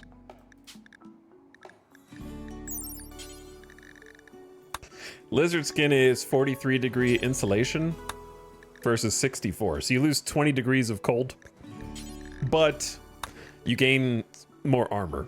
So you actually get like 9% sharp armor. Something. Plain leather, you also get the armor, but you have way more cold. So plain leather is like kind of a nice balance because it's literally this somehow the same armor as lizard skin for sharp. And then if you were curious, why are these not in alphabetical order? Pigskin is less armor and less cold. So pigskin sucks.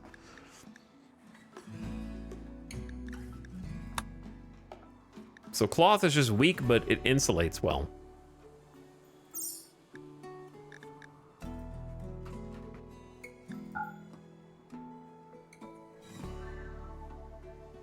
So I'm just gonna let them use whichever material they see fit, to be honest. As long as it's not, well, we'll use human leather for a different thing. Oh yeah, we can do like actual dining chairs now. I forgot about that. Totemic dining chairs, comfortable. They look pretty cool too. Way more comfortable than a stool.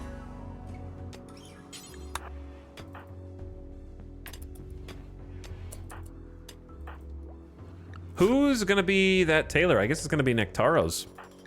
Yeah, it is gonna be Nectaro's.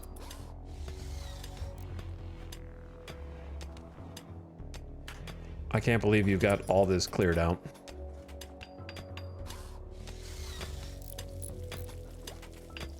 Two days, 15 hours until mech time.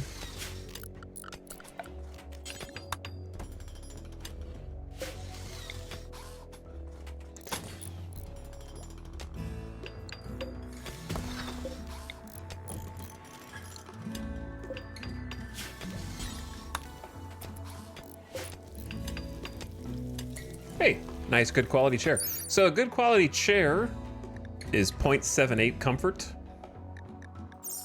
Also has 15 beauty, which is nice. Does cost more resources, but a good quality stool is 0.56 comfort. It's actually a pretty substantial amount of comfort difference. You actually should build chairs for the workers because they do get a comfort benefit from working there versus not having a chair, so it keeps your workers happier. Who knew that letting workers sit would make them happier? When are they going to discover that technology for cashiers?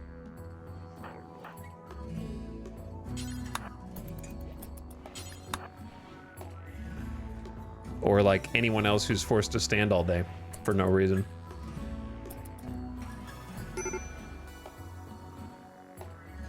All right, Kendit, if you're gonna have a major break risk, drop the Gladius.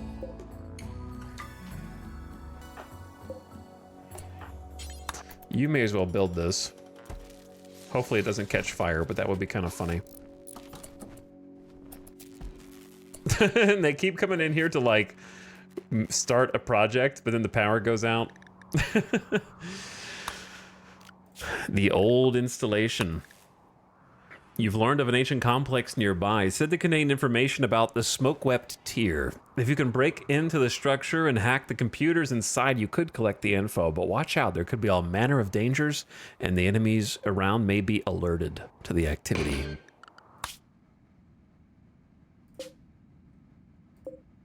Which one is it?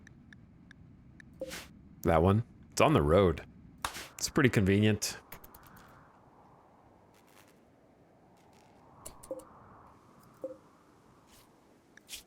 Okay, if we're not using the smithy right now, then it actually would benefit us to like turn it off for the other things that are needing electricity.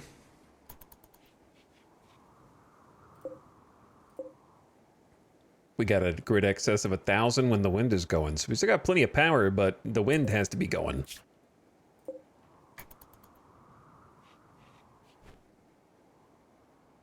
So we're moving up in the world, but we're not quite there yet. You know what I mean? Like we still got some work to do, but good things are happening.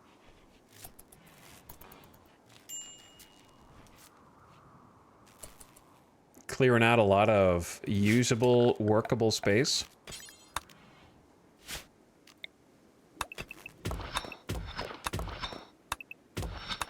Honestly, you could just mine all that out, I think.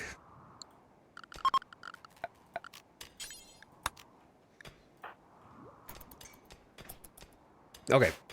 Vex is still asleep. We need to get you guys an actual bedroom.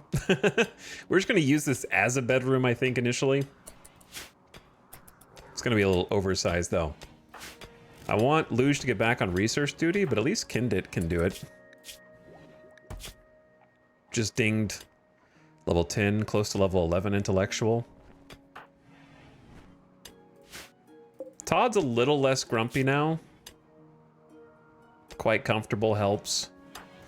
Decent dining room. I don't know if why they consider it decent, but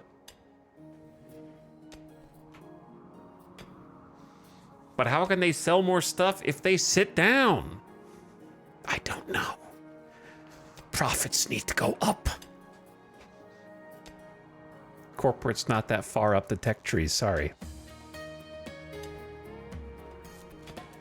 Taco Tyler, thank you for gifting a sub, by the way, to Klutz Kerman. Thank you for the gift sub, very generous of you. And Tristan S says E. Always E. Thank you for the 46 months of sub. I really like this colony. I'm gonna be so sad when Randy kills it, you know what I mean? I just think about that sometimes. Why would I think about such things? Could be punished for waiting, because like what if when the countdown activator happens, he launches a mech raid with these guys at the same time? I was like, you should have taken it out sooner.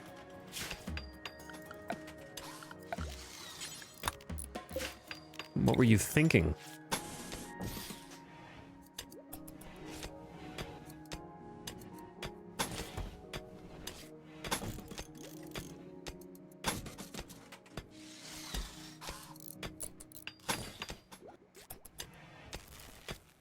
Luge, doing awesome, dude. You were going fast.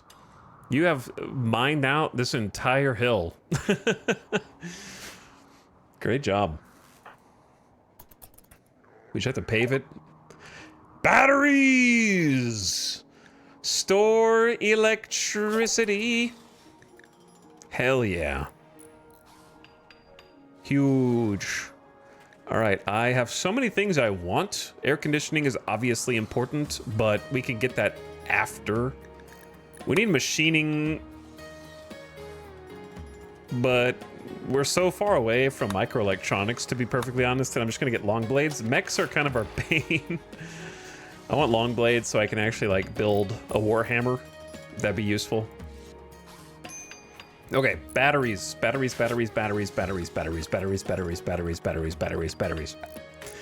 Make a battery.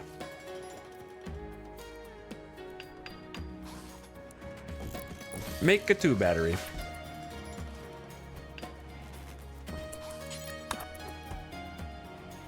Start storing some power. We can always move the batteries later. Do we have components? We have 6. These take 2 apiece. Eventually, I told you we would regret selling components, but we had to do it to survive. Oh my god. A way to stockpile energy for when you need it and can use it at will? And it has a little measurement bar? Would you consider Warhammer to be the best melee weapon? It is the best default melee weapon against mechs, barring a Zeus hammer. And it's also the best melee weapon against heavily armored enemies. So therefore, I would consider it an essential part of Nectaro's future kit. Because he's going to have to take down the centipede. But I don't think we'll have it researched in 1 day, 20 hours, nonetheless.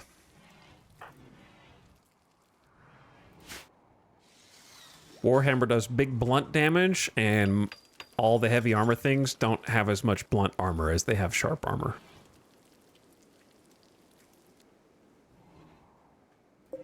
So if we wanted to get real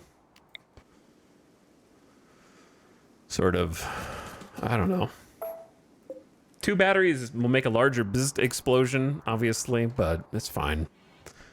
It is what it is.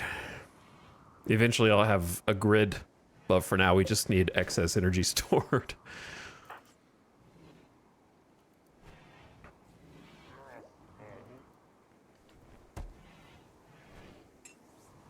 What's Nectaros doing? Nectaros is making a parka.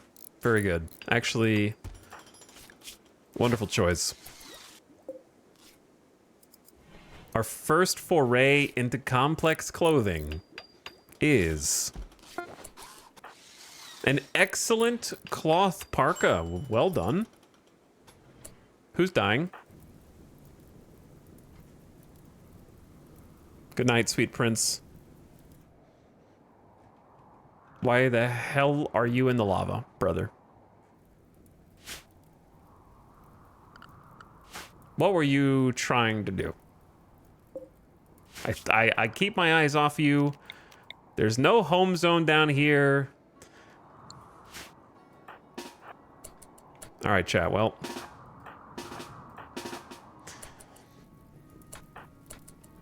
just get out. Just, brother, stop walking back in it.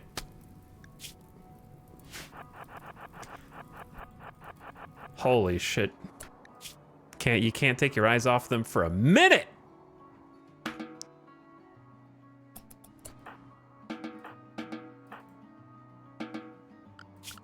Just some light burns.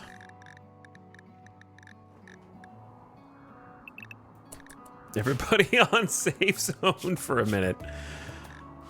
All right, look, I don't trust you. I'm gonna guide you in like an airplane, away from the lava.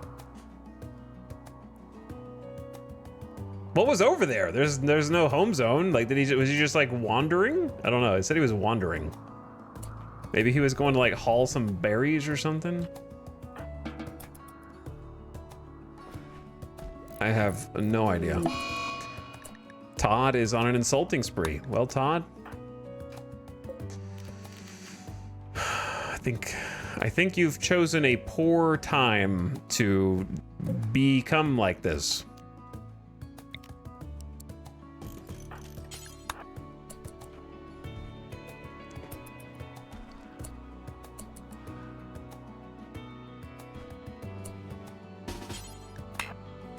Look, you're not even getting a bed. You're getting, hold on. I just gotta get you out of here because you're gonna create a domino effect. You're gonna create a domino effect. Because Kindit's mood is already not great. Okay. Todd insulted Kindit's uncle's plant growing skills. Kindit's already unhappy. Once again, you've chosen a poor time. Todd, you're kind of the worst. You're the newest colonist? What's with the paralytic abasia colonist? They're like, it's like the Shaquille O'Neal meme, you know? Like, I arrive at the colony, I sleep. Paralytic abasia done, real shit! And then they start just like beating everybody up and insulting them and like going on murder sprees.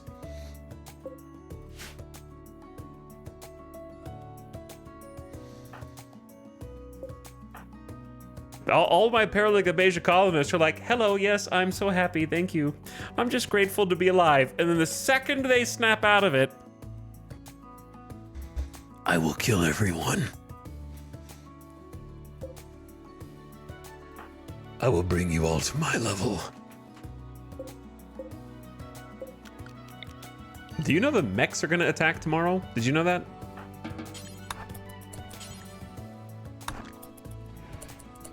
Todd, I don't have time for this. I have to let them out.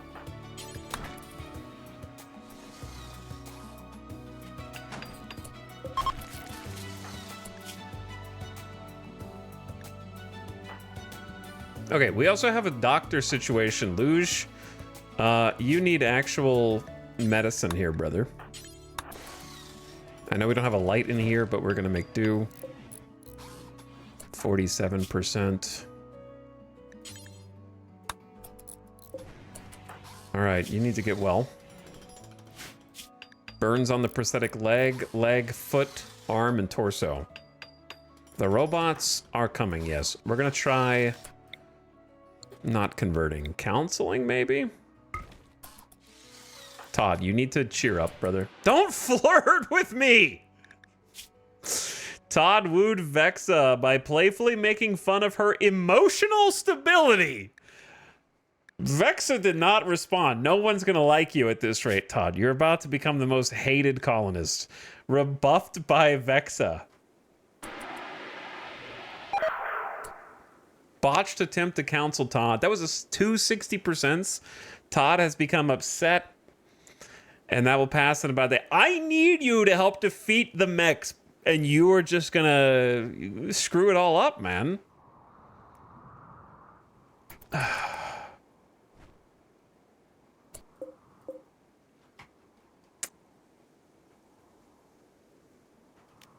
I gotta get the prisoners into different rooms so they don't fight each other or something.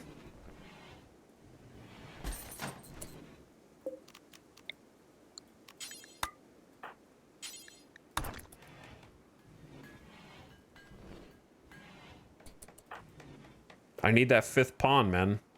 We can't do drugs, and we don't have any even if we could. How can I make Todd happy enough, just long enough, to help me fight the mechs in a day and a half?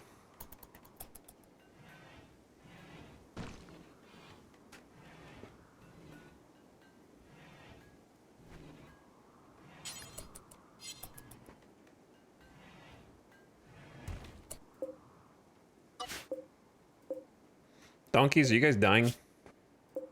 Not yet, but they're hungry. How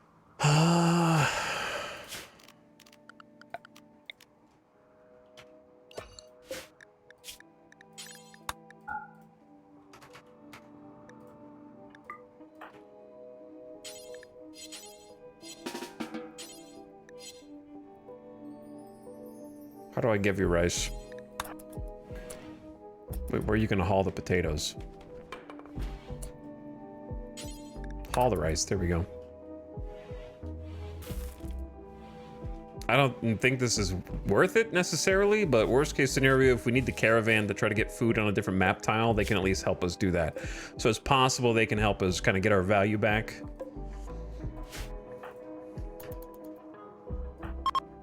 It's like 34 in here. Todd is gonna freeze his ass off. We need more heaters, dude.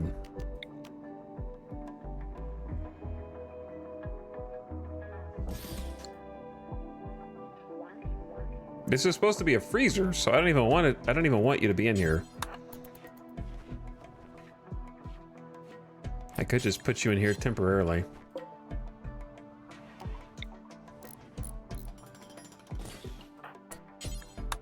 Reserved by Todd. Todd, I'm gonna release you, and I want you to behave.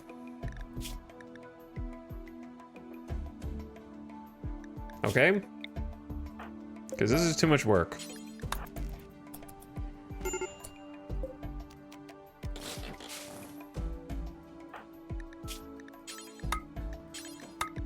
Drop all your tainted apparel. That will help slightly. Then hungry, because if I feed him, then he's going to get 8 without table, and on it goes. You know what I mean? And then on it goes.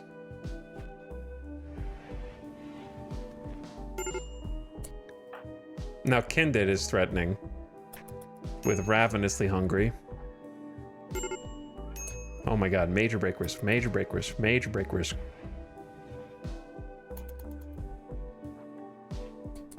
We don't have time for this. He does enjoy being in here though, because it's just so comfortable.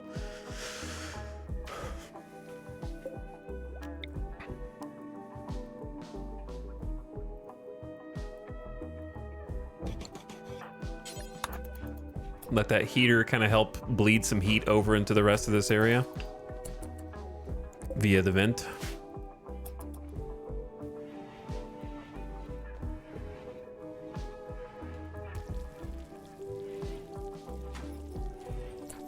These are like 175 watts a piece though. The batteries are doing what they're supposed to do, but they're draining quickly. All right, we have T-minus 1 day, 3 hours until the bots. The lava is flowing in from the west. I don't know what the hell is gonna happen other than we probably might need to move the spike traps again. Cause it's a lot of lava, dude. I'm scared. What if I make a lava zone?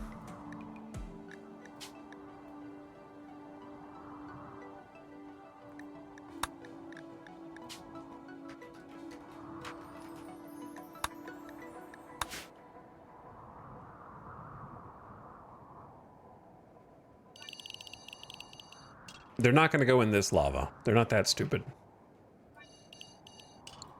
But just somewhere that's like, you can go outside the base, but just stay close to the base. It sounds like a Sonic the Hedgehog leveled.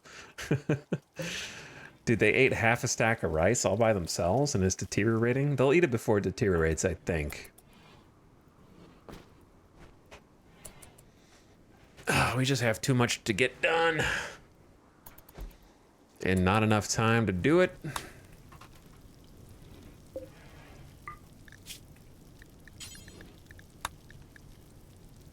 We need 2 helmets. Sheep? A group of sheep are joining the colony. I got really bad news for you guys. Bad news. Bad news for the sheep.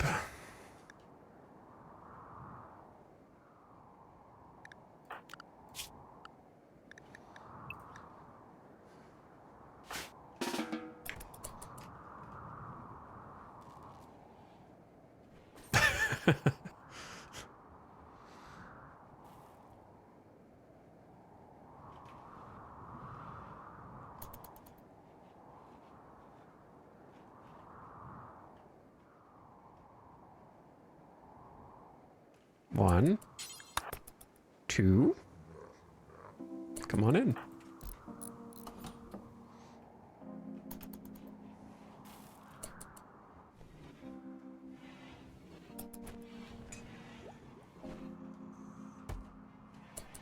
All right, Kindit, Grumpy, Todd, Grumpy. Keep your mood just long enough to fight the robots. Nectaros is making you a helmet. Make one more. Pour? All right, that's not your best work. 36% sharp is not going to do a lot against mechs, is it?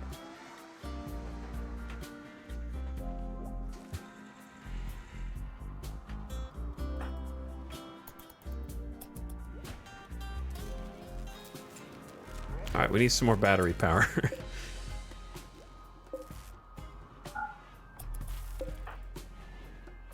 21 hours. Just need moods to be up a little longer. Play some Hoopstone. Yeah, have some fun. Read a book. Actually, I'm gonna forbid that for now. Todd. Darkness. About to snap just because I don't have a light in this hall.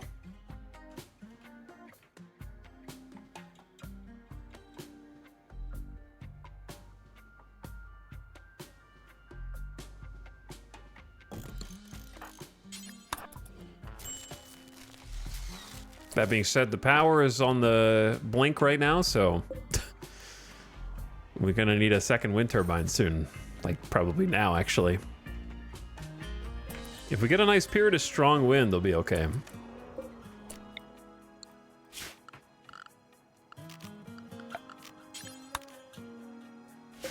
We're not really ready to do this project yet, so I'm just gonna build another chunk of granite right there just to make me feel a little better.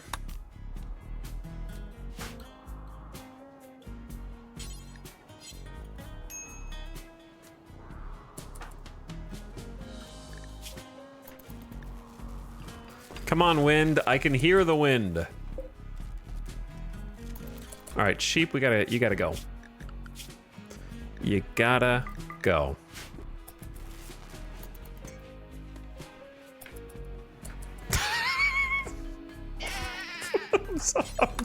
I'm so sorry. Kill it fast. Kill it. What?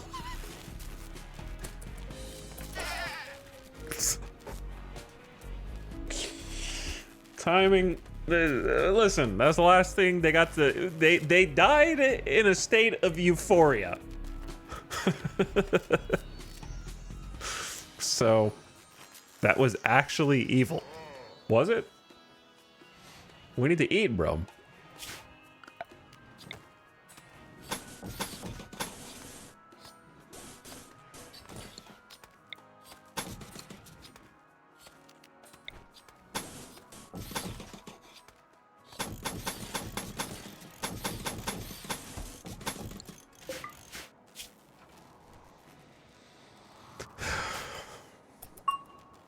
Listen, lamb is on the menu now. That's a good amount. That's like 80 meat. All right, 15 hours until bad things happen. Rebuffed by Vexa. I need you guys to stop. I need you to stop. Now even Kindit is getting rebuffed by Vexa. I attempted to create a romance, but I got the cold shoulder. Donkey meat has rotted in storage. Rip 19 donkey meat.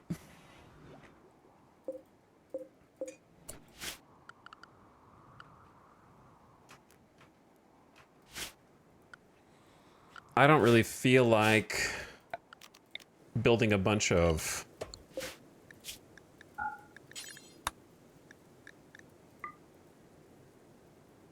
special shells right now, so I'm just gonna tell them to put the meat in here. At least it'll be refrigerated and such.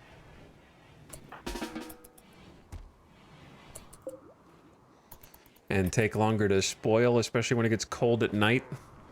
This is not gonna be the best insulated freezer, unfortunately. We didn't have enough space for proper insulation.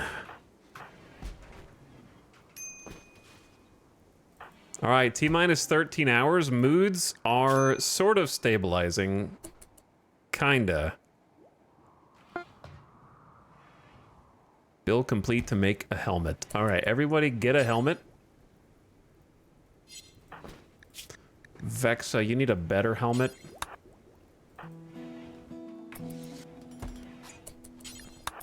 Todd, you get the poor quality one. I think the lava stopped. Seems like it's more north to south instead of west to east.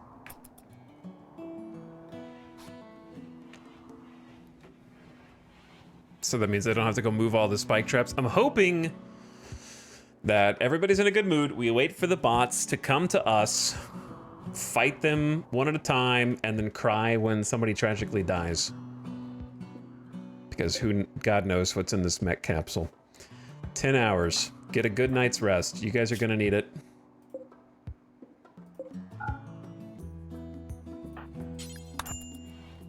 Turn the smithy off.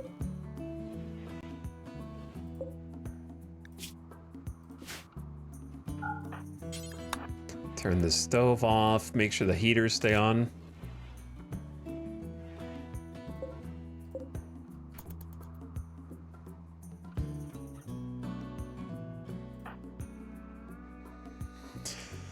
Okay. Kindit. Wait, Todd's already awake? Todd, why are you awake? Hungry. He seems to be feeling a little better. He got extremely comfortable. This place is so cushy. Recreation fully satisfied. Decent rec room. Is this the rec room? Kindit, your mood should go up too. Luxuriantly comfortable indeed. Oh my god. Nectaros, stop building. You're terrible. Cease. Nectaros doesn't even have like a parka.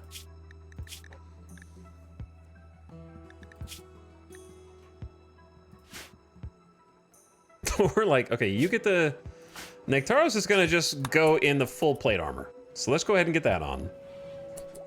And then Kindit is gonna wear the flak jacket.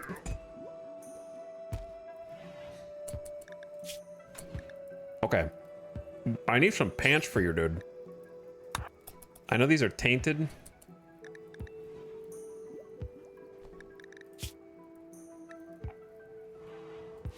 All right, T-minus 3 hours.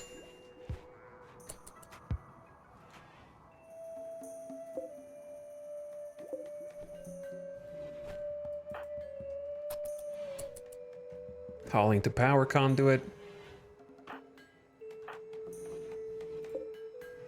Making a marble sculpture for fun. Very cool of you. So yeah, would I like to have something better than normal? Sure, but still, our first plate armor is an achievement to be celebrated because at the very least, we got 81% sharp armor on torso, neck. Neck is an important one. Shoulders, arms, all the way down to legs. So full body coverage. 40% blunt will help us against melee. That is like punch. Which is what, unless the Scyther comes out, that's what we're gonna be facing. Poor quality sculpture. Well, you made a good attempt.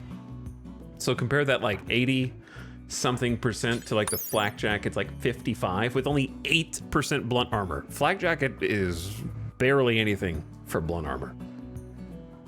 Not very good.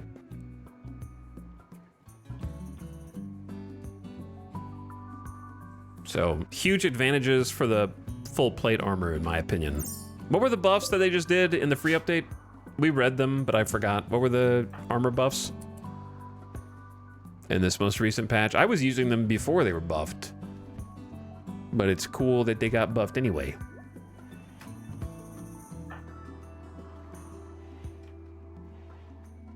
Gonna be really nice actually like settling into here after these mechs are dead.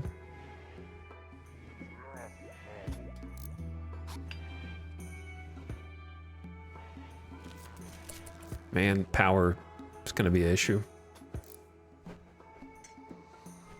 They made some materials for plate armor more powerful, and I think flak jacket got a 10% sharp armor buff. Less movement penalties, the more important one I can remember for marine. Yeah, that's marine and cataphract, not plate though. Unless it includes plate too. All right, it is showtime. And by showtime, I mean, let's get this ad break out of the way for 3 minutes so I can take a quick bathroom break, and then countdown activator is ready to party. And it's centipede party time. I don't really know what the other ranged weapon we're gonna get for Todd is. We have a poor quality bolt, a poor quality machine pistol, which is pretty terrible against mechs. Probably gotta be the poor quality bolt, or we just give him the assault rifle. He could probably do better with the assault rifle. Higher accuracy.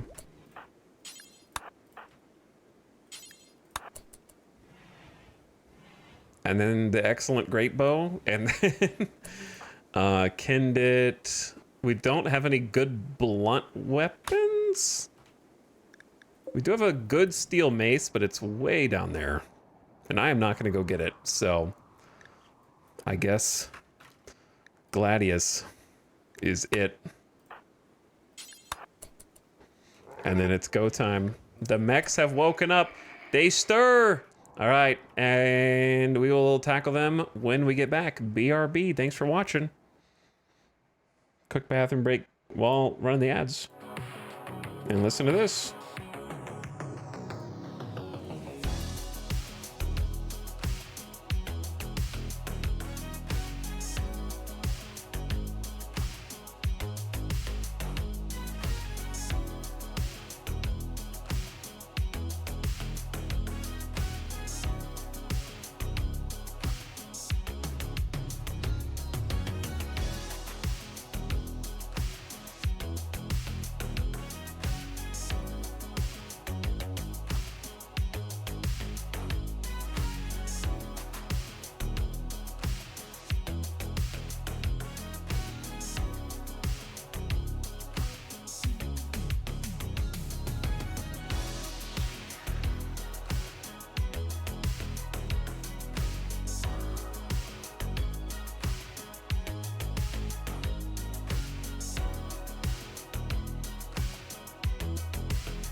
Yo.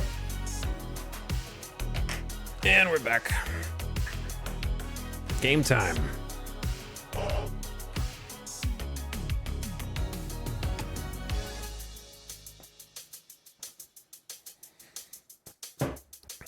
Perfect timing. What's up, Barbecue Steak Tips and Sheep Pog? I don't know if I saw you earlier, but thank you for the sub.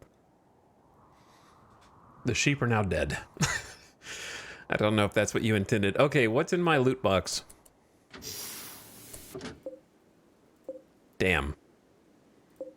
Well, hopefully the traps will take care of them, because I was hoping for no scythers. Now the question is, are they gonna chill here? No way, right? I don't know what they're doing.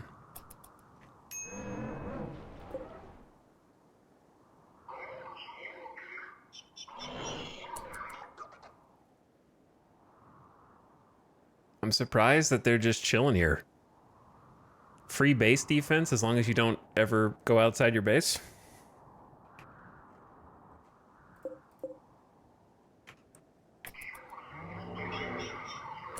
Just never leave. Not like we have anything to do during the winter. I wonder if we go outside if they'll... I don't think so. I think we have to get close to them. Luckily they don't have a builder or auto mortar or anything.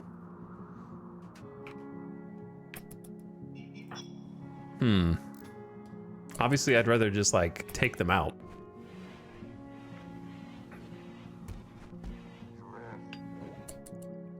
What are you doing?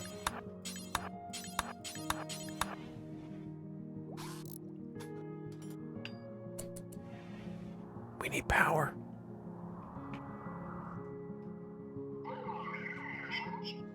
Going down there to fight them is a kind of a death sentence with just 5 people.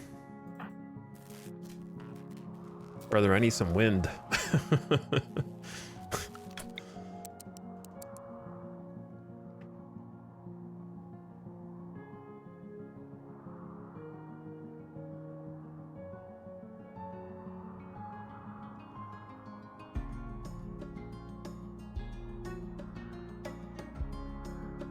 I think I'm just gonna build another wind turbine.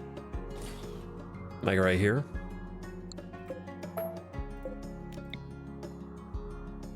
Because we're never gonna... We never want to be exposed to this lava spot. So I don't think it matters exactly where I build it. Can just kind of synergize it with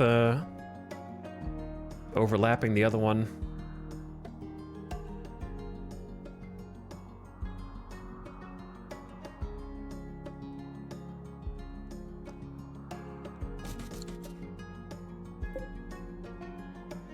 Okay, so if we mine this, components in there. Todd has been overwhelmed with horrible visions, rambling about things that only he can see. This happened because of darkness. I didn't even know that you could get dark visions as just a regular dude.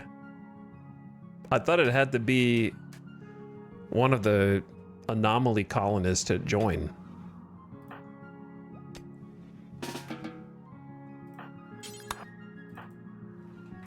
I don't remember seeing just like your average colonist with he hasn't had any associations with the anomaly people.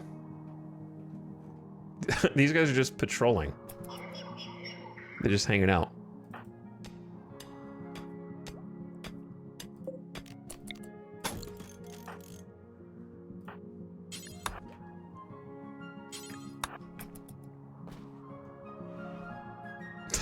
Todd is not normal.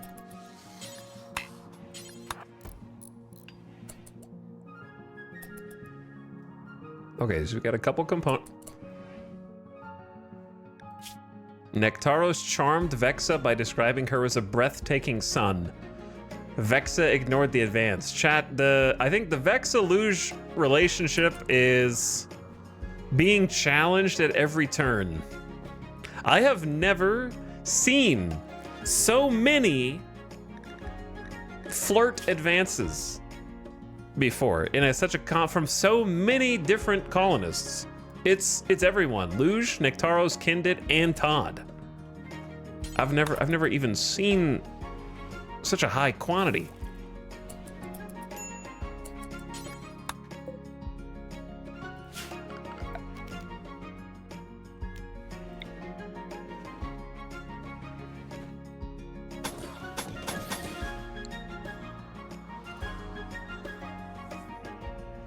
Like, even if you gave me a colony of like 12 people, I never see so much flirting.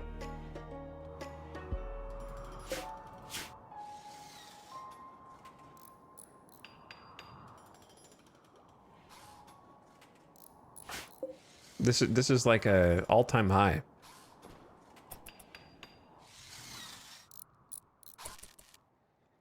Excellent job, Fexa.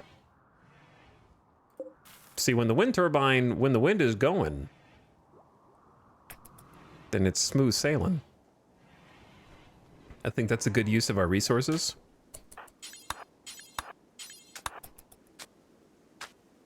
Boom. All right, that should be all hooked up.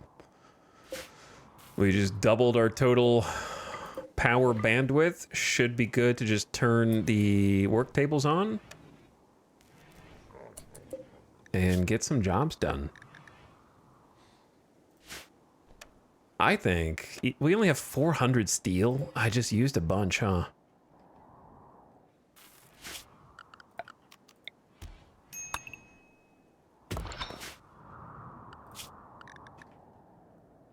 These guys are gonna be a bit of a pain just down here lurking menacingly.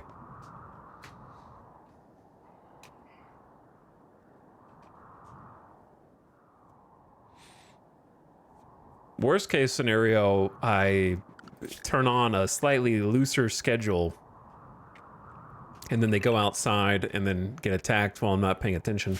Second worst scenario is probably just like a caravan comes over and gets murdered and I lose a bunch of rep.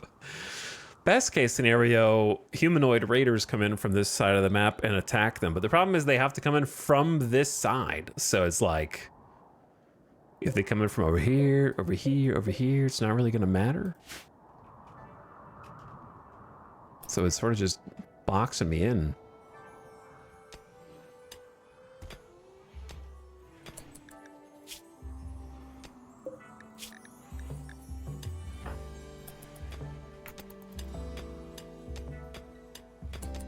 I don't know if keeping Nectaros in the plate armor is the play. It's kind of just slowing him down and consuming the plate armor. But he needs clothes. He can make himself another parka.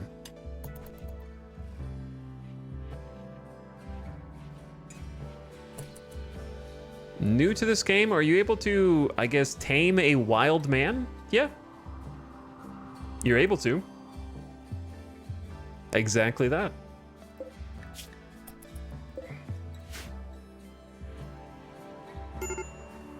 Todd's dark visions have stopped. Void catharsis. Todd, is there something you're not telling us?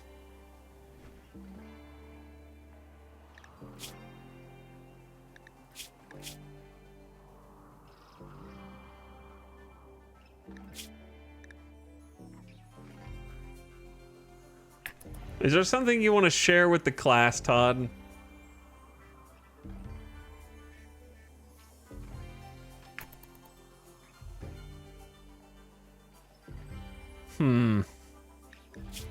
Very suspicious. Todd chuckled erratically about the illusion of reality and spluttered haltingly about sinister shadows and the mockery of happiness.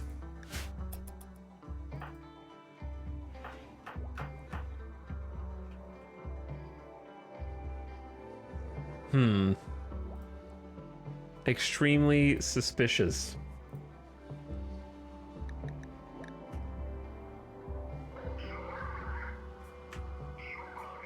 I need to nuke these guys from orbit. Ugh. You actually can go to orbit now, but I don't know if you can nuke things from orbit, but that'd be cool. I shouldn't have said anything. No spoilers, chat. No spoilers. What was I gonna build that needed a bunch more steel? Oh yeah, a second plate armor. So I will get Nectaros working on it. I think the best thing that Randy could do for us is manhunting pack. Like a huge manhunting pack. They would fight the robots.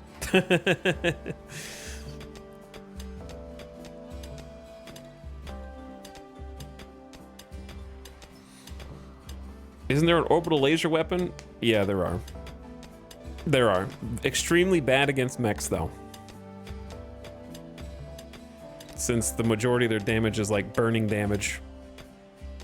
If not all of it. So I would not recommend. Sounds like a good idea. But it doesn't pan out. You've detected a cluster of cargo pods. Cross the lava, acquire quail eggs. 41 quail eggs.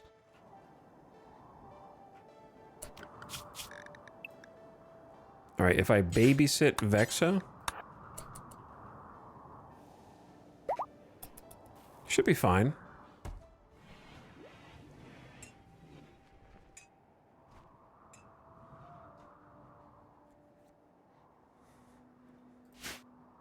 But yeah, a huge Manhunter pack would be just chef's kiss right now for those mechs. I don't think they would kill the mechs, but they would at least, like, you know, stir something up and maybe get them to move, or like if the mechs attacked me, that would be better than them currently standing around doing nothing.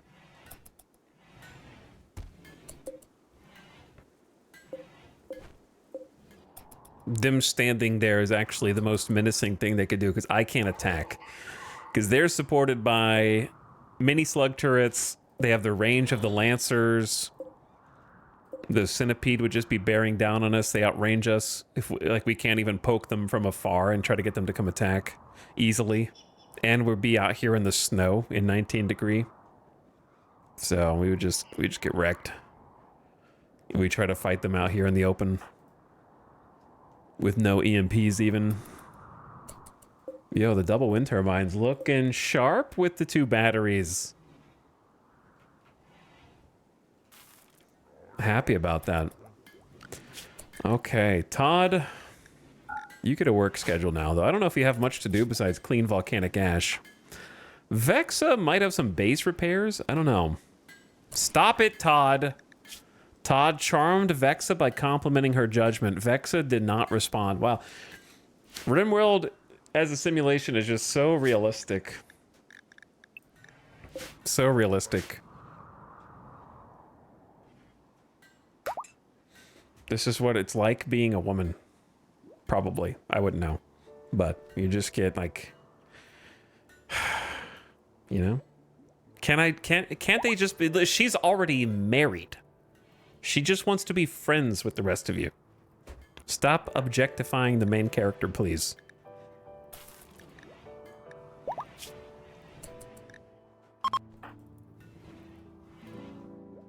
Just let her be. Let her exist. And let her do her job.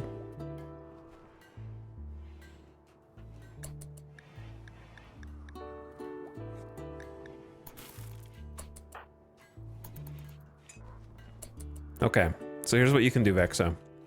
That will help us in many ways. Sandstone time.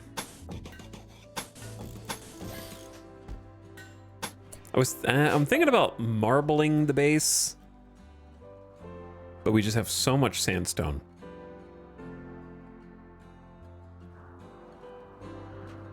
That I need to use it for something.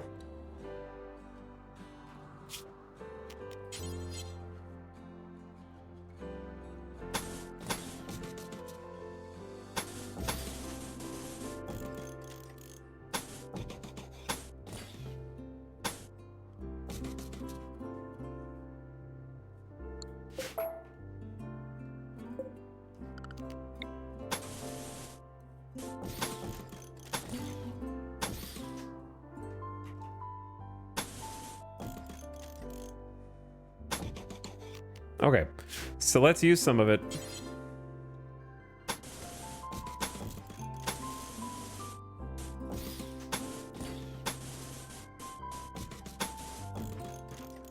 Get this hallway paved. It's been a long time.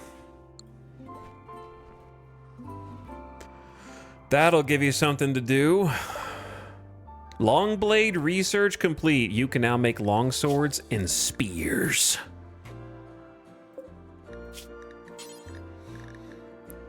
And warhammers. Okay, we actually will have time to make a warhammer. It's gonna cost 150 materials. I wish we had some uranium. The steel just keeps getting drained.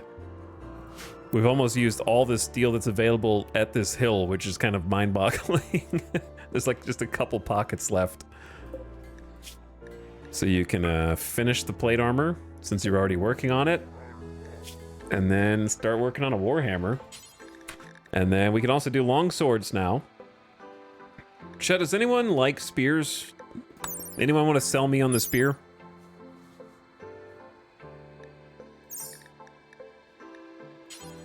Over the other weapons. It has more armor pen than a gladius. But it seems like longsword and warhammer's just better? Spear is good for bloating storage.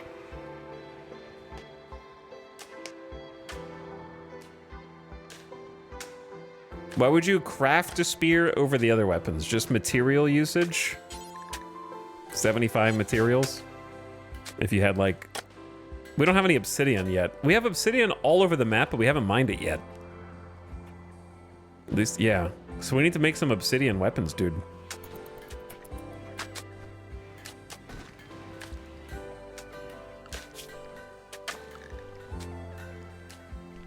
I wish the pin was increased or like had reach mechanics. Yeah, it needs something, but it might benefit from obsidian.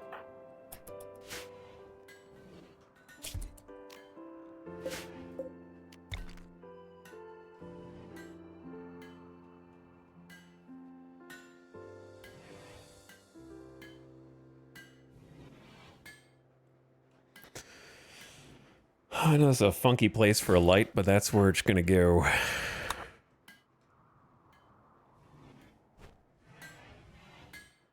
Oh, we took like all the granite, huh? Yeah, we took all the granite. Boom. There's a light for you, Shira. I know that's an improvement.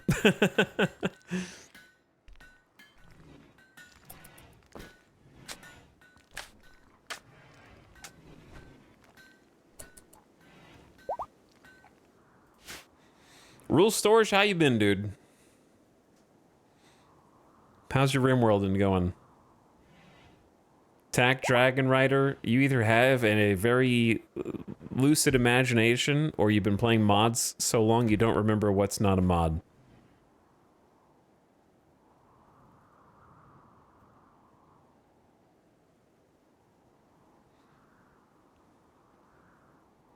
They said javelins are better than spears because those can be at least thrown and have a high chance of cutting limbs off, or past versions did. I lost so many colonists to javelins. I can't say I've ever lost a colonist to javelins. Oh, Pilas? Maybe you're talking about Pilas.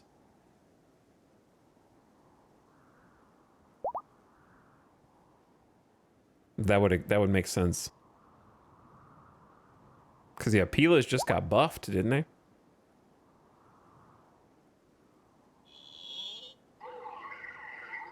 The wiki says spears concentrate more on a specific limb and are more likely to hit organs with 1% less raw DPS and more pin.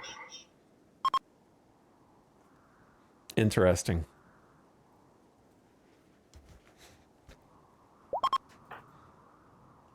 I wish they would make spears able to attack from second row. That would be cool, but also I think they would not know how to balance. Uh-oh. Careful where you walk, traitors. All right, they're probably safe, depending on which way they... Oh no. Oh no, my tile is not safe.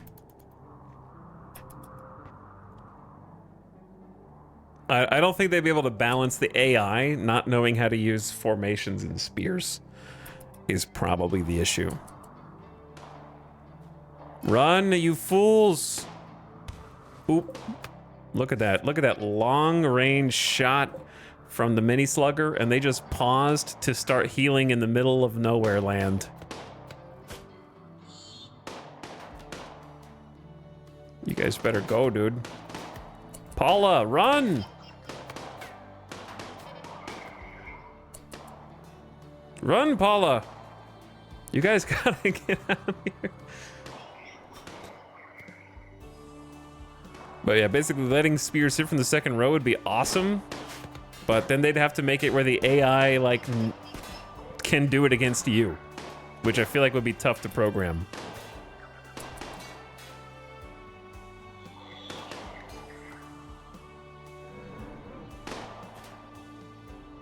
Real Store says, I've been good, finished my first run, and doing a run where research is nerfed into the dirt, and it's been fun. Awesome. I love those type of runs. I hate fast research speeds. Wow, if you guys could take out a mini slugger for me, that'd be great.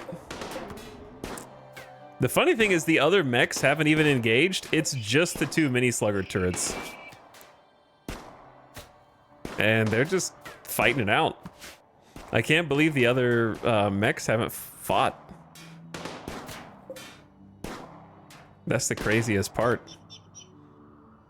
Oh, are they running? They were doing... Guys, you were in an actual good spot. Uh-oh. You hit one of the actual mechs, which is what awoke them. Holy shit.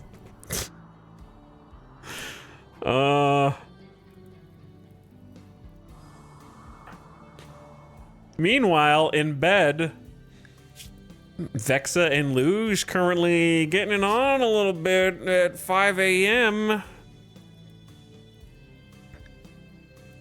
Vexa is like, Luge, you're the only man for me.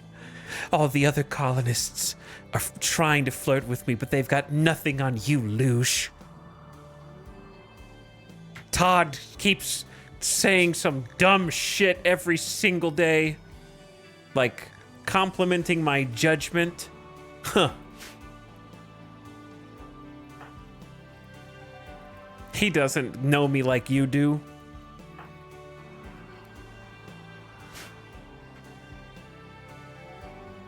Are the mechs pissed now?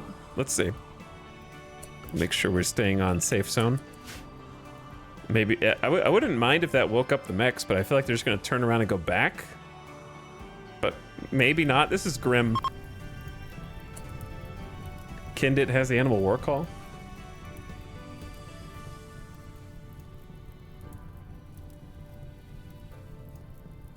Real Store says, oh yeah, I stacked Ritualist with Tribal Start for that sweet 12.5% research speed. That sounds like a fun challenge. I would enjoy that playstyle.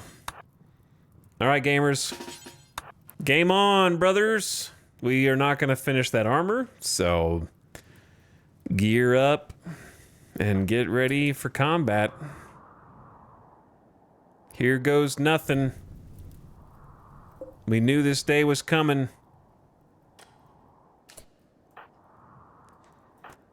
The issue is basically what we're going to have to do is sort of get in a position to counterattack when they engage these tribals. It's going to get nasty in here. All right, Nectaros is fully armored. It's -5 outside, so Frostbite will be a concern. Spike Trap may take 1 mech out if we're really lucky. Scorcher's already partially injured from a mini slugger friendly fire incident that hit the reactor, which is very unlucky if you're the Scorcher. The Lancer, I'm mostly worried about the Scyther, the Centipede, and the laser. Oh, it's begun. Come on, 1 down. Okay, 1, I'm helping. Raven just got gunshot lanced in the torso. What is the actual play here? What is the actual play?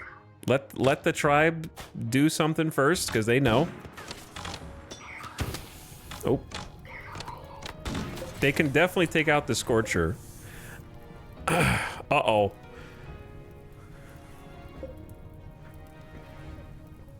I don't know if I've seen what the Cyclops does. Have I?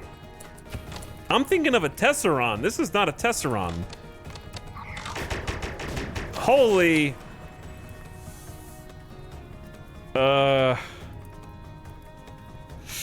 Yeah, I don't like that.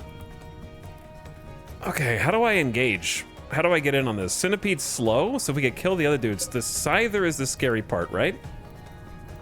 If I go out and fight, we're gonna get shot by the Cyclops. We hold for just another minute. They're attacking the sheep. We're about to take a rep hit. Damn, the spacing of these guys is crazy.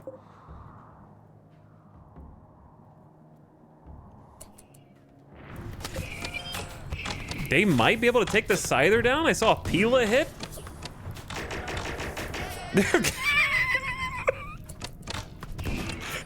Holy lamb decoy.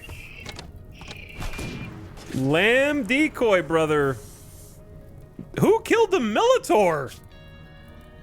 A spike trap. Okay, spike trap did. Me. I did that. It's so funny that spike traps don't auto rearm when they're not in a home zone. That's gonna confuse me, but it's okay. I think we go now. Maybe? This is the scary bit right here.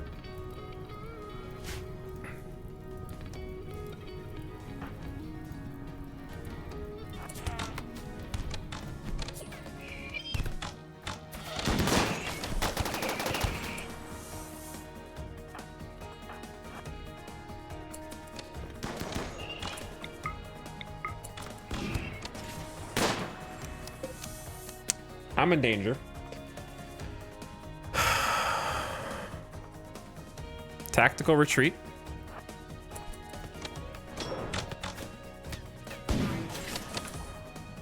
Scyther is currently just going ham. Oh, they got the Scyther.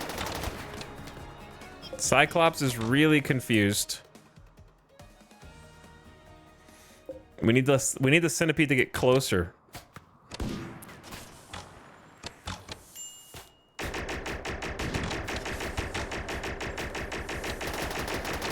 Sweet Jesus, Dan!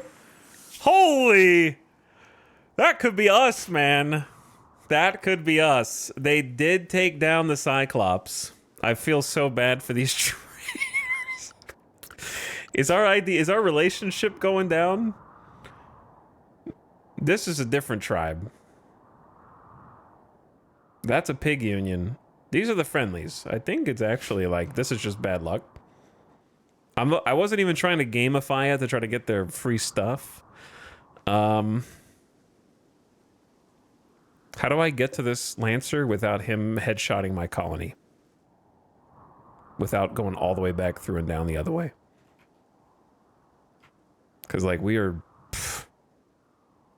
really close to making this work. But also, I can't go out. I just remembered. I can't go out and help them because they will just shoot me in the back with recurve bows. So, literally can't help them.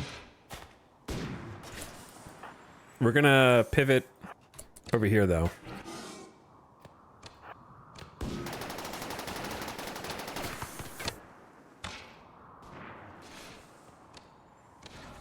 You need to take cover, Lax. You might not be able to reach. You're about to get murked.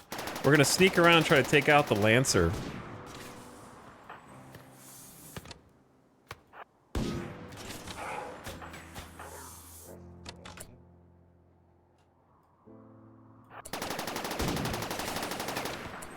I just don't want the Centipede to turn around and then...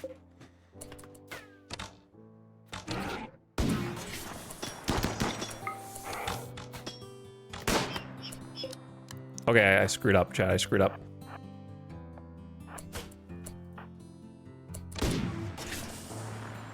Photos taken milliseconds before disaster.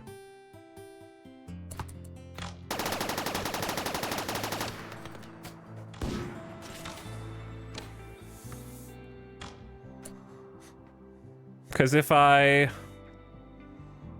try in 1v1 in melee, Centipede's gonna turn around to the closest enemy and start unloading. I don't know how to avoid getting shot by their recurve bows.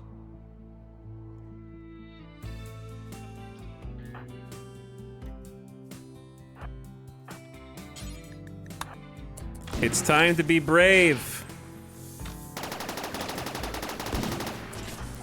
It's time to be brave.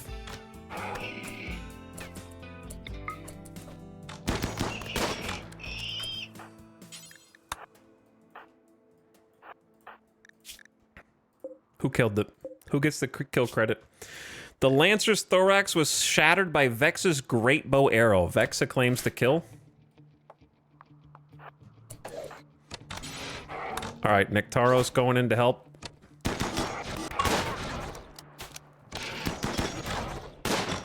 Target change to Nectaros. Kindit got Centipede Blaster headbutt in the leg and tibia.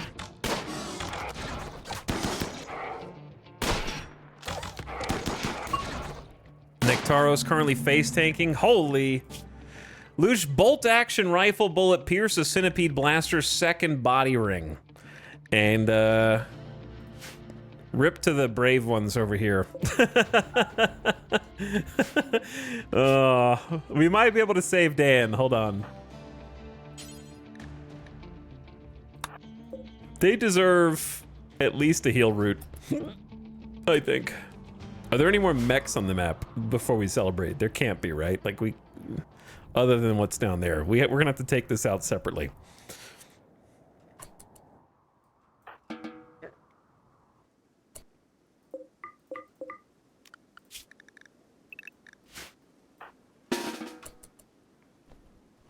We're gonna borrow some of that. And then just to use the allow tool and all this stuff. Yeah, they are running away. Understandably. I'll try to save Dan. I'm sorry, Dan. You guys really just like the weird crisscross of weird NPCs. I'm surprised as shredded as they got, they didn't retreat. I'm surprised they didn't retreat, but yeah, the two random travelers coming across the mechs and accidentally aggroing them to the other band of traitors who were lurking outside of our base who got caught up in the crossfire, just chose a bad time to come trade. To being a massive distraction for us so that we just come and like try and clean up. We're like the cavalry's just waiting just out of sight. Like, is it safe? Is it safe? Let the infantry die a little more. Okay, we can go now.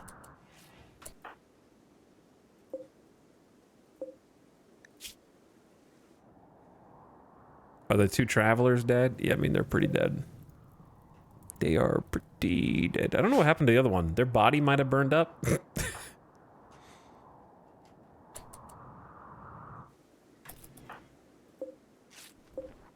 All right, you get 2 heal root. We don't have a...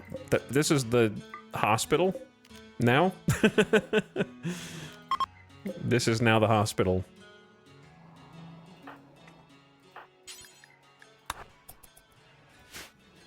Rip sheep.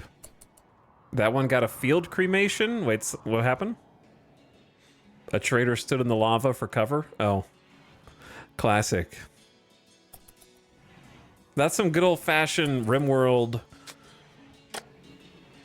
just chaos factor, I think.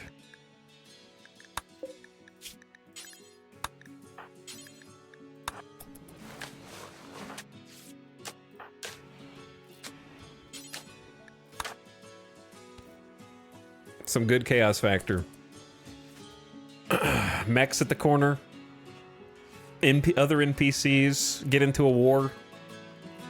It's fun to watch. They didn't really drop anything crazy, which is good. I don't like cheesing to kill traitors. I want the traitors to live. They were just in the wrong place at the wrong time.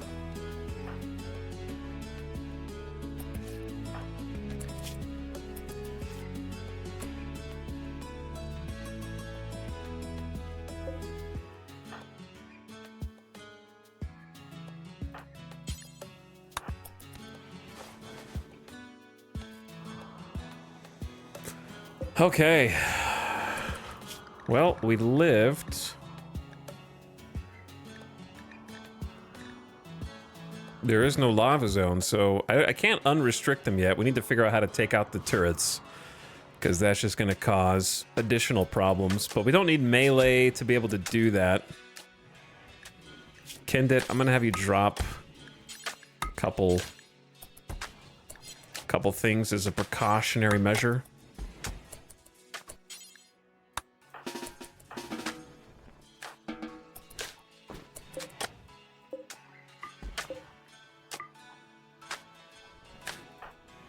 Because your mood's getting a little scary low.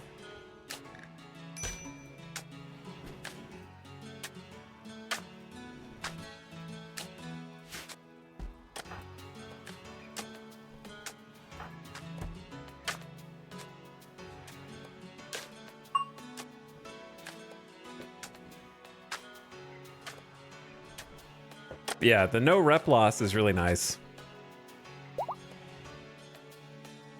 I was worried that we were going to be instantly hostile with them.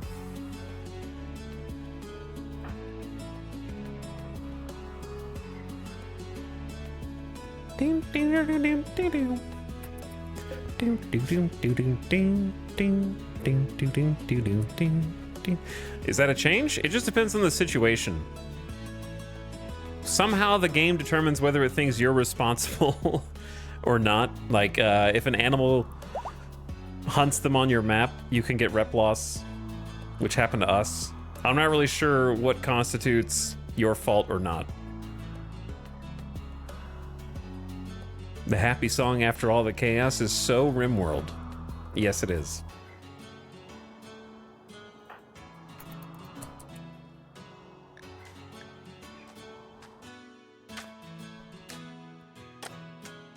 The random travelers got the blame? I don't know.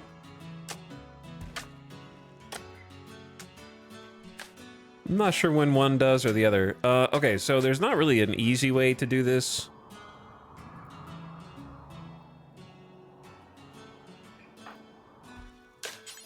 Vexa, you can have the flak jacket.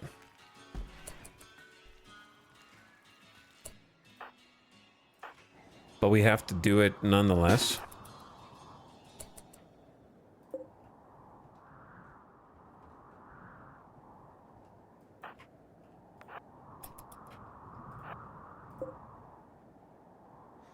If we approach from this direction, should be good.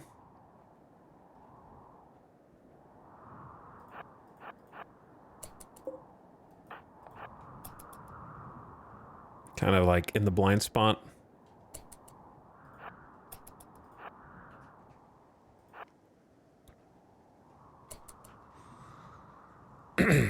We don't have any way to hide ourselves from these, so we're just gonna have to probably post up behind some rocks. Honestly, if they get lucky, mini sluggers can mess you up. If they get a bit lucky.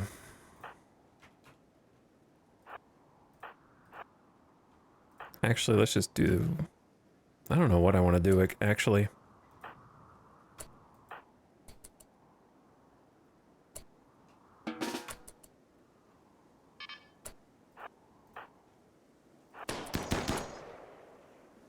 I'm worried that here, both of them might be able to see. Yeah.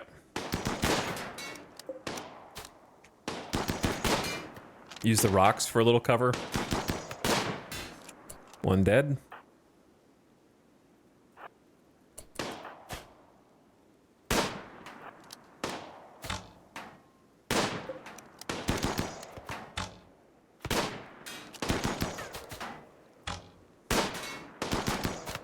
Could use the wall. Well, friendly fire, I guess, risk exists as well. Got him in the arm? Alright. Good job, Todd. Take him out, bro.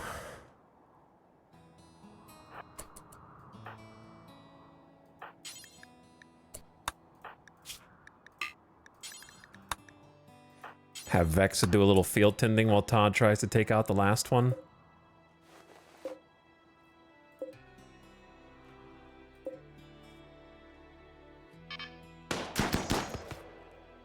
So taking cover behind walls is 75% cover effectiveness.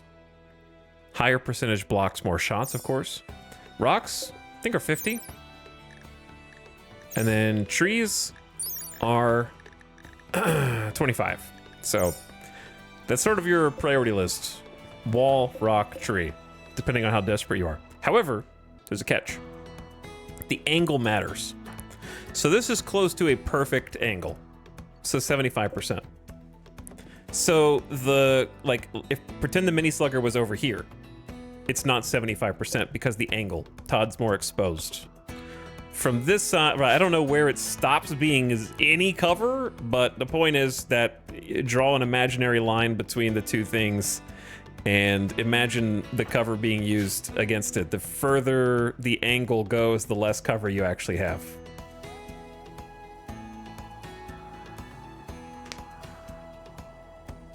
Found this on the Steam forum, not sure if it's reliable. You won't lose rep if they take injuries from a faction hostile to them, including the hidden factions like mechs or a permanent manhunter. That would make sense. That would make sense.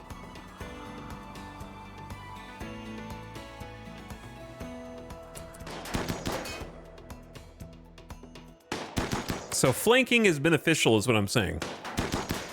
Flanking is very beneficial.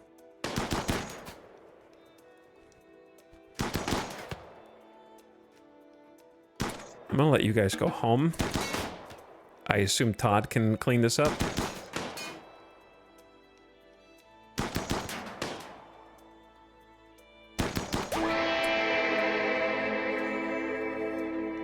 It's a good sound. I like that sound. Defeated mech cluster. Blood beats metal, you damn machines. And now we can claim and deconstruct whatever of these bits we want. May as well deconstruct the whole thing. Yeah, steel barricades are 55%. They're slightly, technically 10% better than a rock.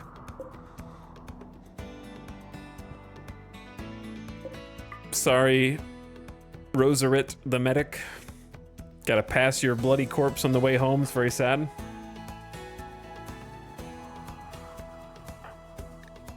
Nectaros, you can take off the armor now. Job well done, everyone.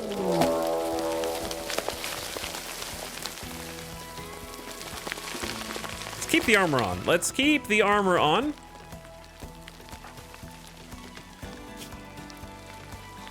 And find the Gladius.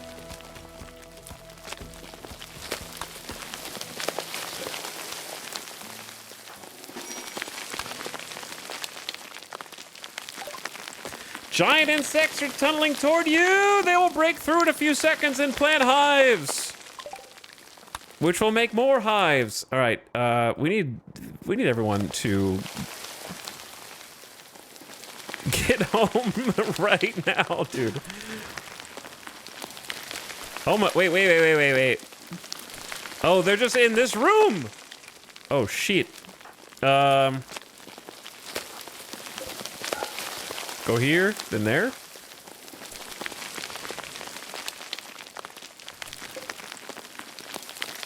They're just, oh, there's quite a few cracks. There's quite a few cracks. Run, go through the door. This is why airlocking is important in not having giant hallways. Uninterrupted.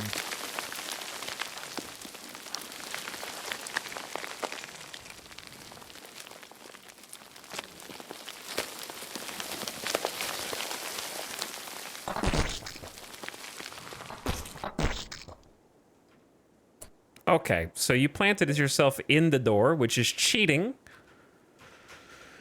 I don't really see any mega spiders. So I don't think this is going to be bad. I think Randy's running out of steam a little bit because he's just been so busy with us today. So I don't see any mega spiders even, but I just see a lot of hives. Like,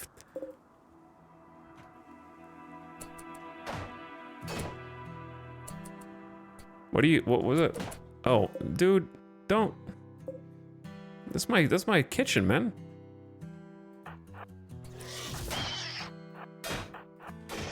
Todd. Todd.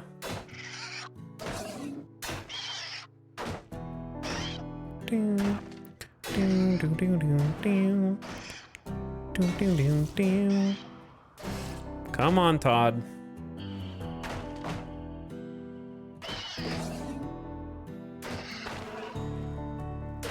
All right. Let's go.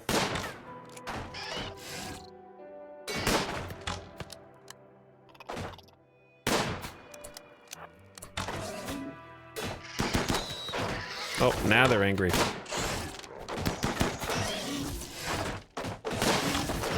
Holy shit, I'm right here, guys. Why are you breaking my shelves? I'm here. You can come get me. Why are you destroying my stuff? I've never actually seen this behavior. Normally when there's a path open, they don't start destroying. They just bunch up and start fighting.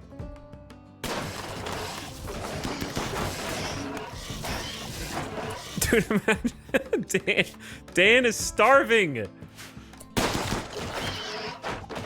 Don't break my art bench and my shelves.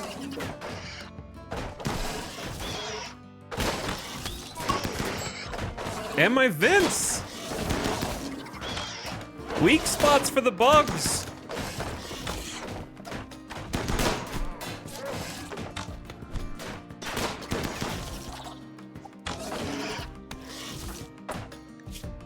Kindit's got some locust bites on the leg. Nectaros has just been face tanking the whole time.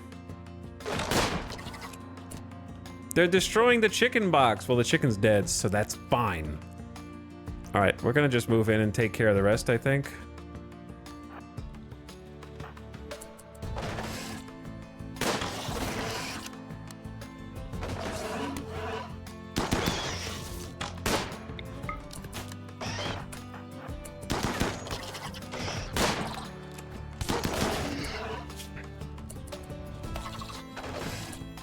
Okay, and then these two.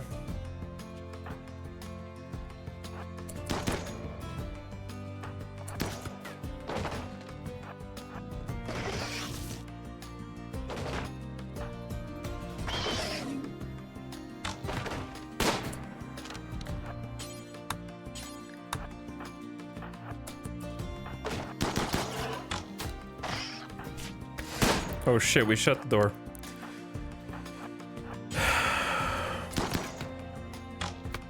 You're on your own, Nectaros.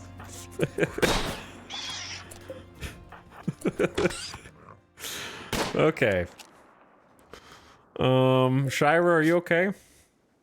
Just a little hungry. Yeah, it's been a bit crazy, hasn't it? It has been a bit crazy. Okay, Vexa and Todd, you guys stay back to destroy the hives, please, and kill any surviving bugs. I like to kill the surviving bugs first because I've seen them, especially mega spiders, kind of get back up. Don't shoot Kindit, please. They get back up and then you have to fight them all over again.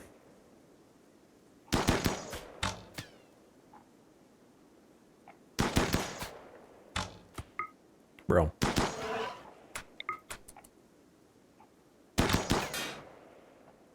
You need to go get healed.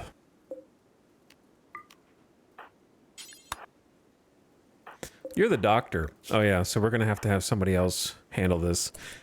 Vexa can do it.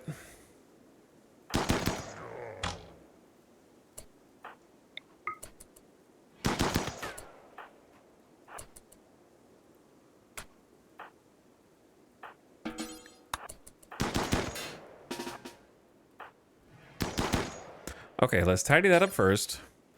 Then do a little tend to Kindit. How much heal root do we have? We have 46. So I'm trying to kind of space it out a little bit, but I want to use one every so often. Just to try to prevent infections, because that'll take even more medicine or time that I don't want to spend. All right.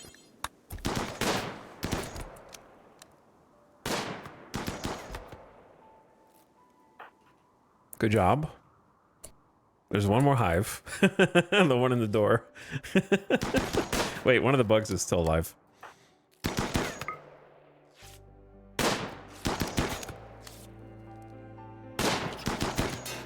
All right, Dan, are you starving still? Feed Dan. Oh, hold your fire.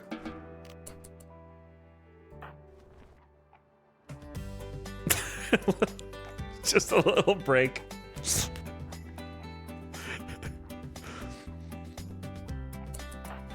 All right, we're not done. Yep.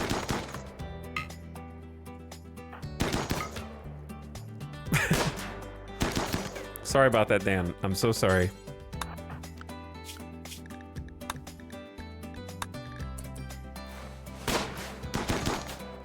Hey. Wait, which bug is alive? We're just shooting it, whatever. Jesus, just hunt it.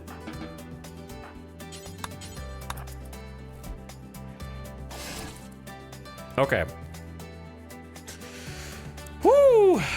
One of those rare instances where you have defeated Mech Cluster and defeated Insect Hive with a 0.3 day difference between them. The only good bug is a dead bug. We got some cleaning to do down here and some allowing of the jelly to be hauled, I guess. God, we need to do so much organization. There's just blood and bodies and mechs and it's everywhere.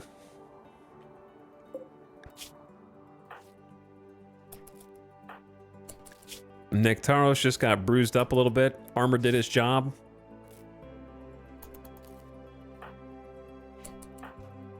Let's deliver some food for Shira, the prisoner.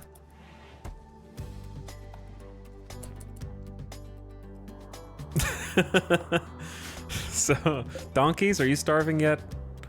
All right. We only have 750 food. We're a third of the way through winter, but you know how this map is. There are two more... Oh, yeah, there's two more donkeys on the map to hunt. I don't know where the donkeys are suddenly coming from, but... This is when I'm incredibly glad we moved the kitchen into a different room. Instead of... Imagine cooking in here and having to clean all this first.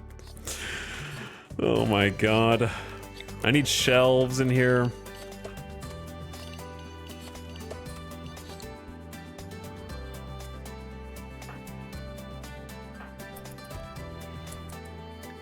Nectaros. Now I think, Randy, you can take off the armor now, I think.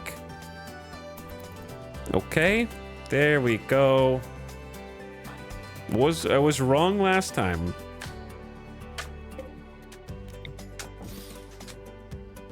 Vexer, you got your work cut out for you, dude.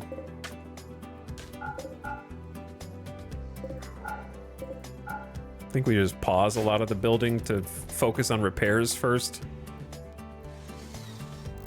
Oh yeah, spike traps. The spike traps are useful, but damn the steel flow. We only used like 2 in that one. Covert construction investigation. Margeau, divine leader of Trade Consortium, has discovered an ancient complex a long distance away. He believes it has info on the smoke web tier. They can't spare people to look into it, but hope you can help by supplying 3 colonists for an investigation. There are unknown threats, and it's being sought by the Pulplum Nation. He will send a shuttle to pick up your colonists and take them home afterwards. They will be fed and tended to en route. You must hack the terminals within 4 days. All right, I'll do that at some point.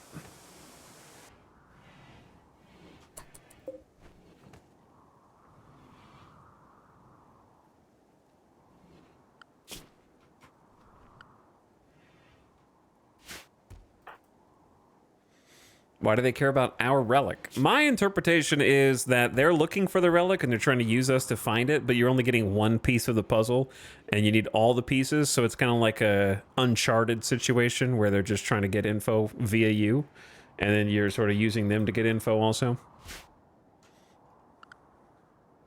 But you just get there first because you do the other ones that give you the rest of the info. Or they just hate the faction that's holding it and they want us to kill the Pole Plum Nation enemies, because it's their enemies that are interested in it. So it's an enemy of my enemy type of deal. What's the mod that shows the gear? It's the RPG inventory. Didn't I say I was going to do a screenshot and then I just didn't? I kind of forgot, to be honest. Yeah, RPG inventory mod. That I like a lot. It is very good. Okay, lots of good stuff going on now that we can finally be at peace. We should have good mood for a while. Plus 8 from Mech Cluster Insect Time for 10 days is nice. Serious pain for Kindit is not nice, but you should just heal up. Just rest. We're gonna try and clean things. Todd is already hard at work trying to clean things. Oh! And then Vexa repairing the Throb sculpture and much more. I like that Nectaros is just running around with just pants and a helmet. That's very Nectaros, you know? Very Soldier Boy, just helmet, pants, cooking eggs, cutting up bugs. We can use that insect meat for all sorts of stuff. We can either make kibble, or we could just save it to eat if we have an emergency. I personally love insect infestations. I've never seen an insect infestation and been like, oh, this is not fair. Because honestly, Doorstrat is just perfect. It's really good. And then you get a bunch of jelly and you get a bunch of food afterward.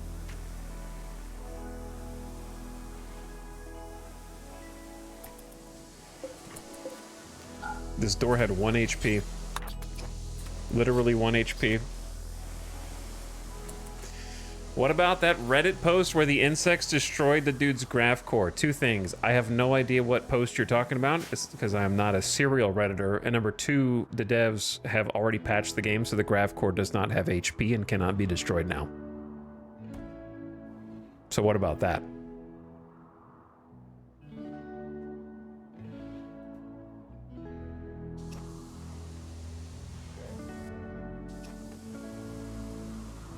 Good answer. Okay. Satisfied.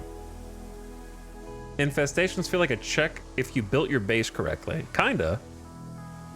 It can create some dastardly scenarios, like what if they appeared in this room? But I think they're fun. Insect infestations are fun.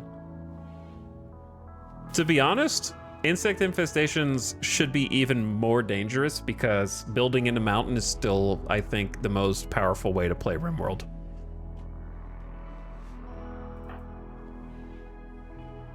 I don't know exactly how I would make them more dangerous.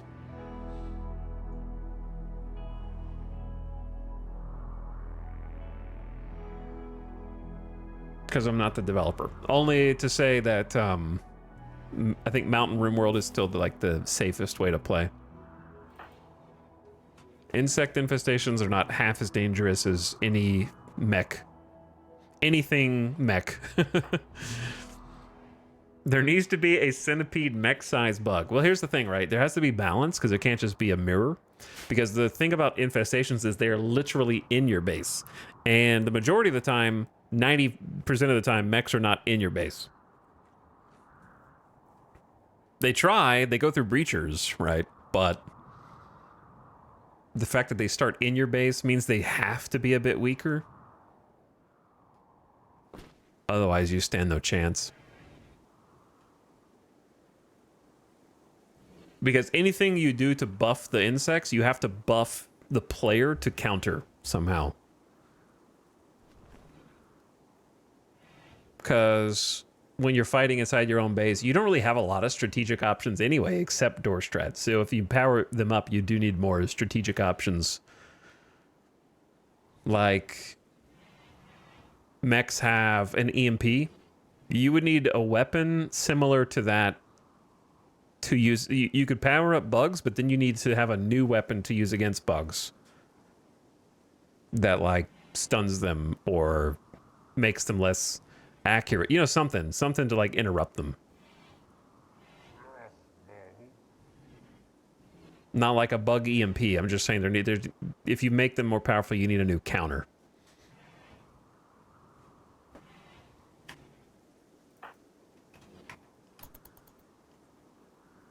Because as it stands right now, if you buff them, you're just gonna like, okay, I guess my base is dead because the bugs came in. Bug spray. Get some bug spray. Oh, Christmas time.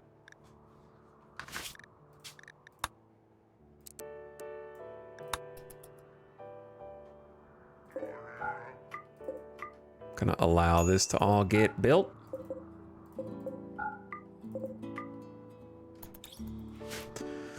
We need some days of peace. It's been action, action, action today. And despite all the action, we still dug out 3 new rooms. Almost 4, but I haven't quite finished this one yet. We need some better simple meal storage. There's only 1 meal though, so not that big a deal. They're mostly able to eat them all.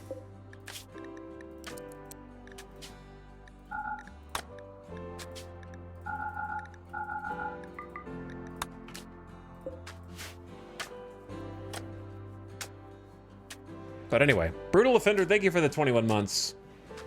Nectaros VIP. Dude, don't underestimate a person like Todd or Luge or somebody like that. Oh, you guys don't have to be on Lava Zone anymore because we took out the threat. So you should all be able to be unrestricted, I think. But don't underestimate that full-time cleaner. Like, think about how nasty this hallway was with all the bug splatter everywhere and bug brains, and then Todd and Luge just kind of combined to make it look good as new, basically. Now we can start filling more in. We have some empty graves.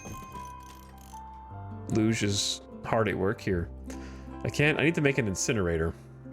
I don't mind having just a bunch of graves, because then you can look over and be like, holy shit. How many people have died on this map? So that's kind of fun. And I just like spacing them out like that. It's amassing. All right, somehow it's been yet another hour, and the ad's about to start. I snoozed it once, so turn your volume down, ad watchers.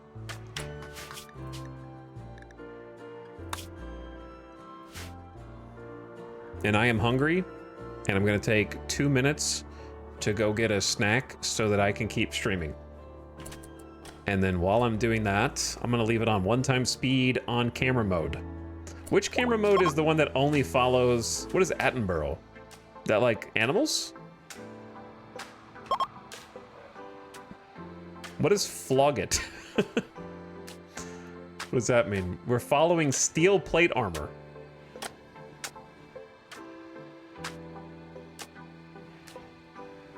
Why are we following? Now we're following bed. Okay. And this one is Royalty Watch. That's Vexa to, does it change?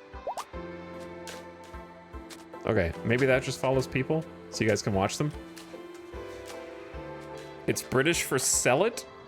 I think it follows extremely expensive items. Interesting. That's a weird thing, but okay.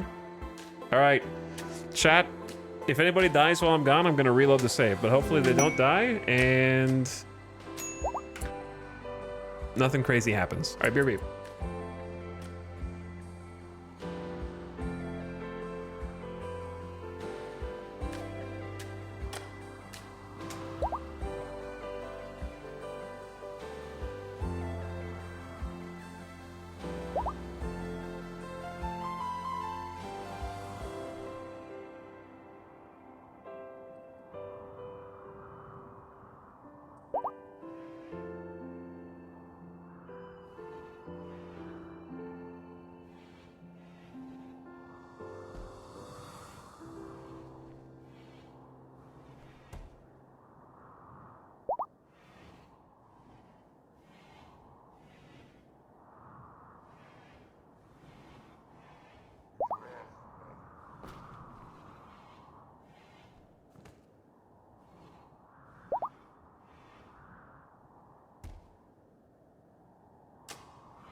Yo. Oh yeah. I call this screensaver mode. When it's just like one-time speed, watching what the whole colony's getting up to. Things just kind of developing slowly, but everyone's got some work. Maybe they're just taking a nice walk, resting in bed, or building a new suit of armor.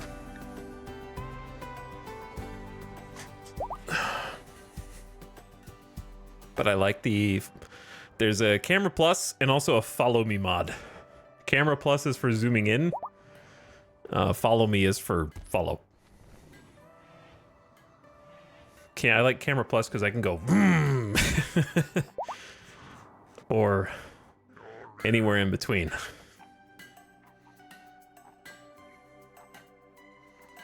And then follow me is its own little thing.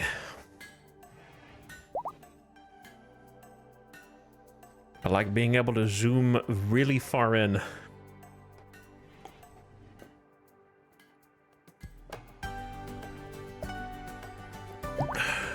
It's only following Vexa and Luge? Are they considered royalty? I don't know. I'm not sure how to do a just follow my colonist version, but that's okay. Look, she's actually removing the cooled lava. Oh my god, for the first time in forever.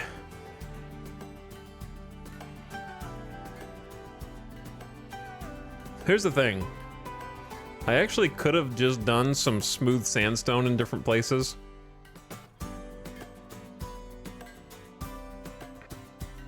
But this is like 1,000 times faster. 1,000 times faster.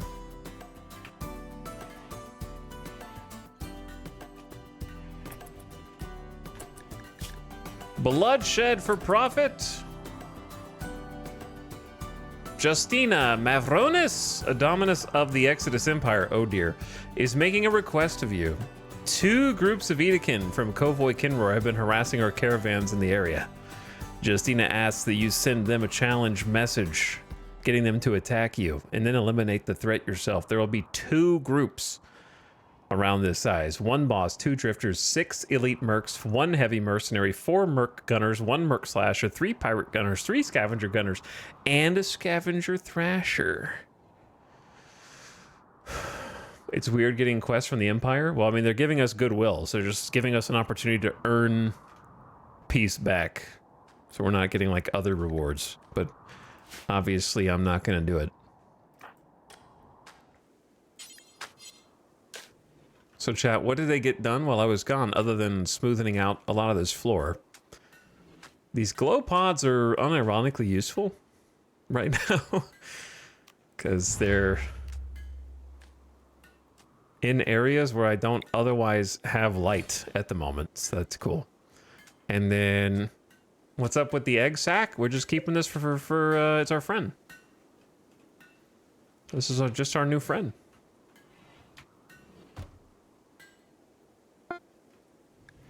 Build complete, make plate armor.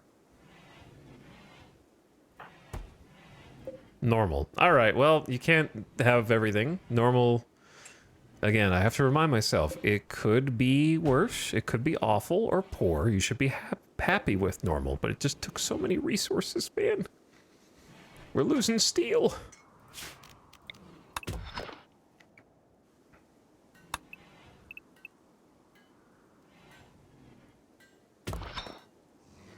We are losing steel. I really am going to regret mining this, but I already have it kind of exposed on this side anyway, so may as well.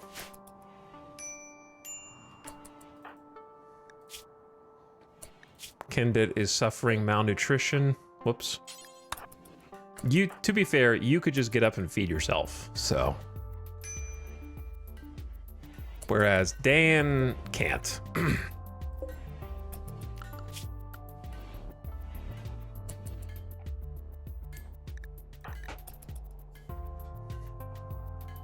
It's not that easy. We do need a new research project. That's probably why Luge has just been hauling things. That's not a bad thing though. Like we do have a bunch of stuff on the map that needs to be hauled. Look at these two. Getting it done. We need somewhere for the mechs to be stored.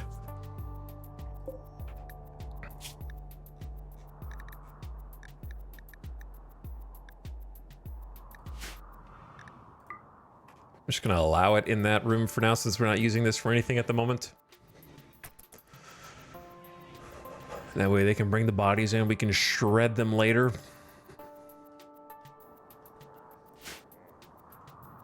I like the castle keep thing your base has going on. It turned into a pretty cool base. We built into a hillside, but you can see the hill less and less as we kind of dig it away little by little.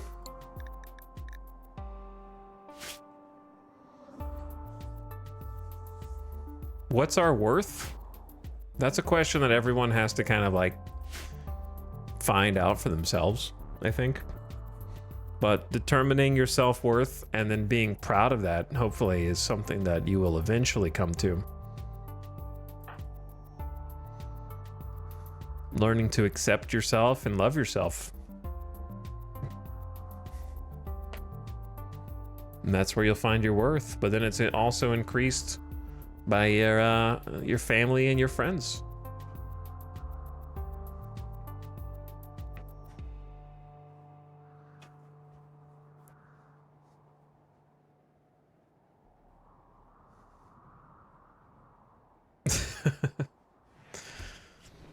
We're down to 500 veg.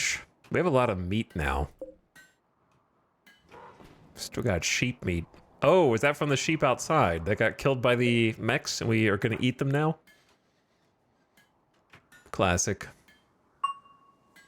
Vexa level 8 social.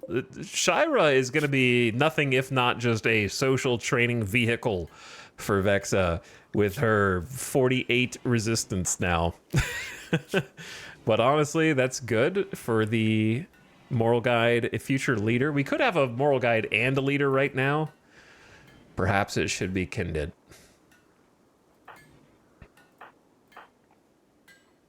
Perhaps Kindit should become the moral guide so that Vexa can be the leader. The problem is then Kindit is going to want more stuff.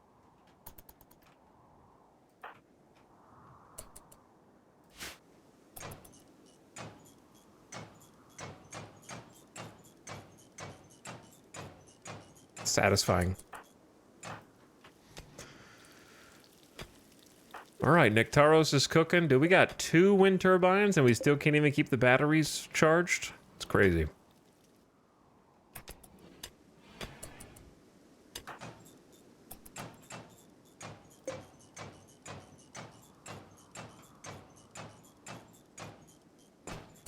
Ew, a component.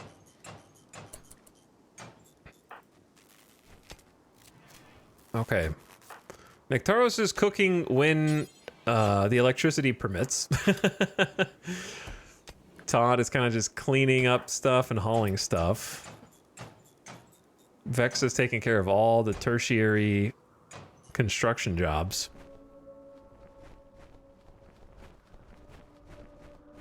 That's satisfying. All right, we'll have to come back out and get the components for sure. Todd, you do that. You do that.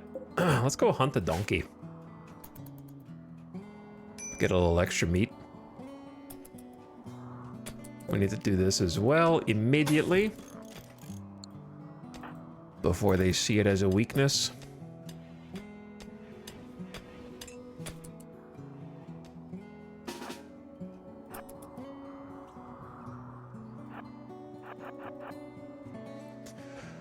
Okay. Even though, like, it's awesome that we do have a 5th colonist. Like, Kindit and Todd are very helpful. I'm trying to be nice to Todd. But it feels like we're still missing some important pieces.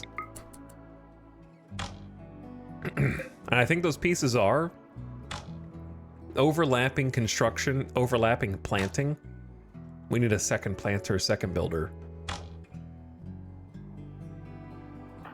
Eventually, we will recruit the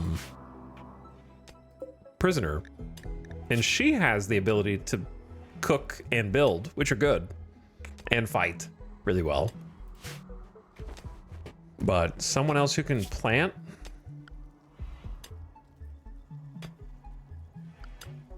But other than that, we have pretty good coverage. We have someone who can do art now. We have someone that can do tailoring. Speaking of art, Todd, do you want to do some art? Let's make some sandstone sculptures. Just you. Let's start with like 3 small ones. And then do like 1 large after you've had your training. That's gonna be 100 materials by itself.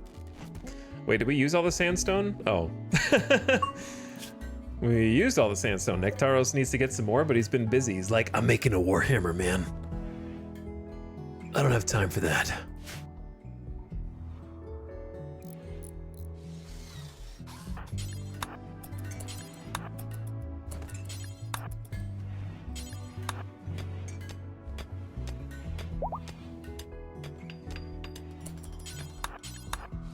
Definitely want to reinforce that little wall there. All right, replenish the steel stockpile.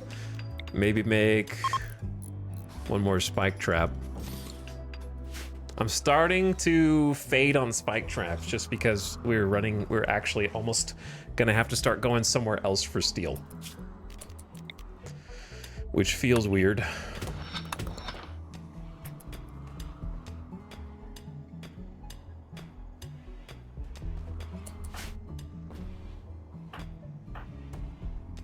All right, we actually have electricity again. Level 12 mining, grats, Luge. You're killing it. We've been very, very fortunate to have, first of all, Vex is a really good starting pawn. Luge coming in with the mining and the intellectual has been massive. I'm gonna start researching some more. We have been not doing that for a bit. Last thing we got was long blades, and we're using that right now to make a warhammer. And then batteries. So we have a lot of options.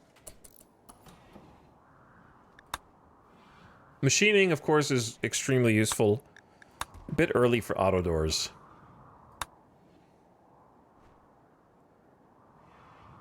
Air conditioning, so I think we need air conditioning because we need a freezer when winter is over. But I also could use some new guns. Let's do air conditioning. With our limited energy resources, advanced lights, cutting the power consumption of lights, pretty useful.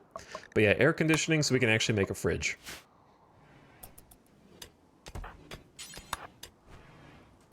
Tin steel. Thank you. All right, Kendit. Oh wait, did our visitor leave?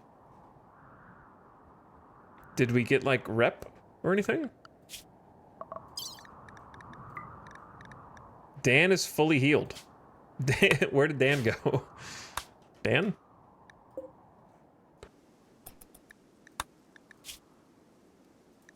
Dan, you probably should have gotten some dinner before you left. It's gonna be hard to find your tribe on an empty stomach. Bye, Dan. Relations went from 1 to 19 for tending one of their wounded. We actually got plus rep from that fiasco.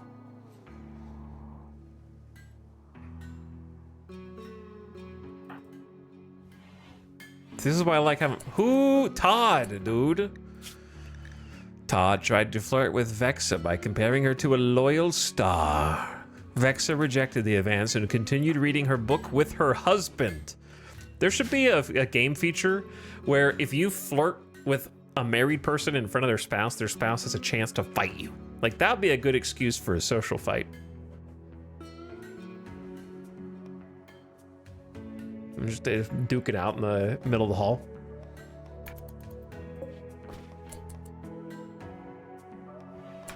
All right, you're so close to being done. Just finish the job. 3, 2, 1. Boop. Normal Warhammer. Okay, listen, Nectaros. I know I'm expecting too much of you too soon. That's your Warhammer now.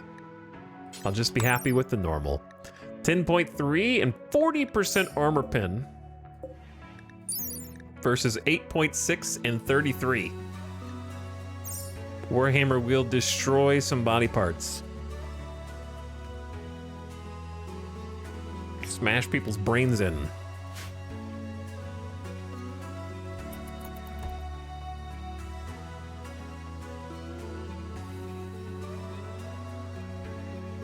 I don't know,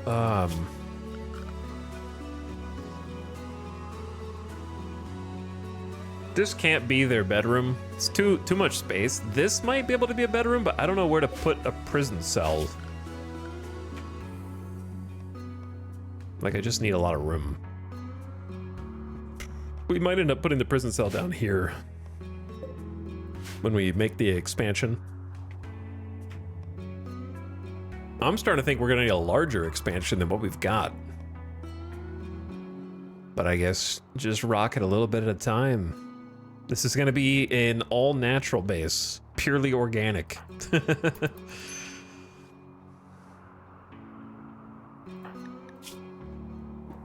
I guess Kendit wants someone to feed them.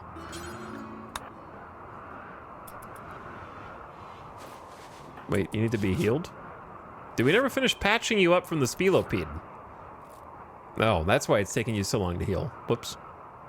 And the Locust Mandibles? That makes sense.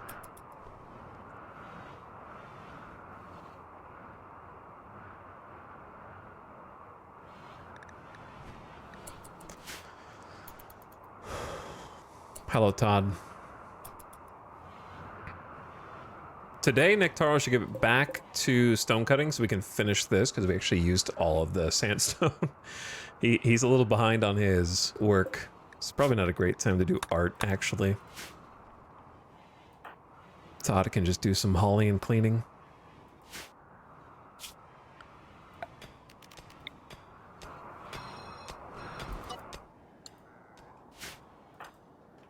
Vex deconstructing the barricades.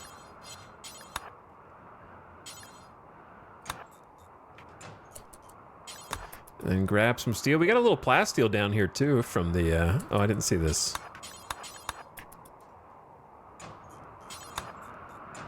Did you drop that meal? Look what you did.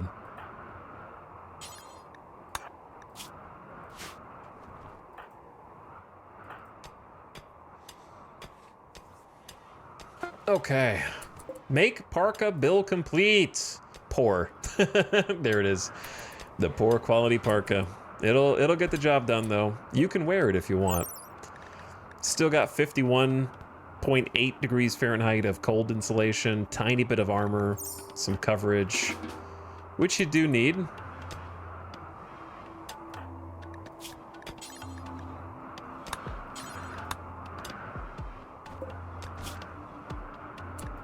Time to make some actual clothing bills. Do until you have one for each colonist. Count equipped, 51% or higher hit points, inequality for now. And then help me out, make toques, because cold.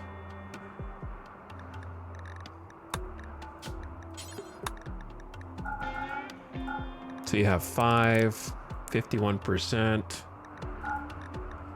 Cloth, we only have 290 cloth.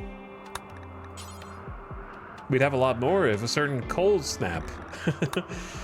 And we can finally make pants. Holy.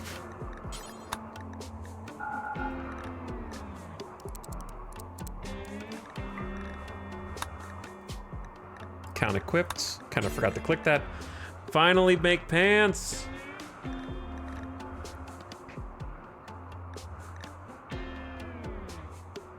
Where is button-down t-shirt? Or just button-down shirt, rather?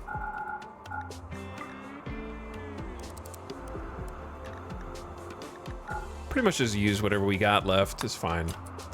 I'm not gonna get too picky with what material you want to use. If we have leather, use it. If we have cloth, use it. Just...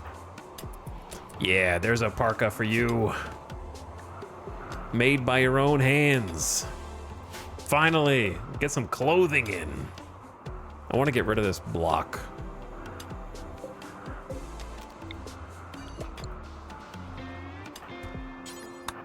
It's kind of in the way of the dining chair. Nectaros tried to woo Vexa by describing her as a notorious son. Vexa did not respond. Vexa is just like... I was thinking Nectaros. Breaking all the hearts, man. You are a special man, Luge. You are a very special man.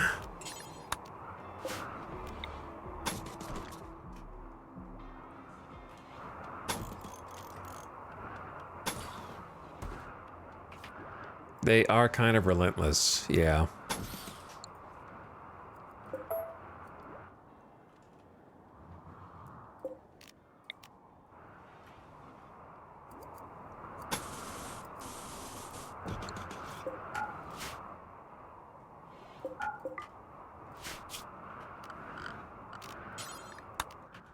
Slowly upgrade things where possible.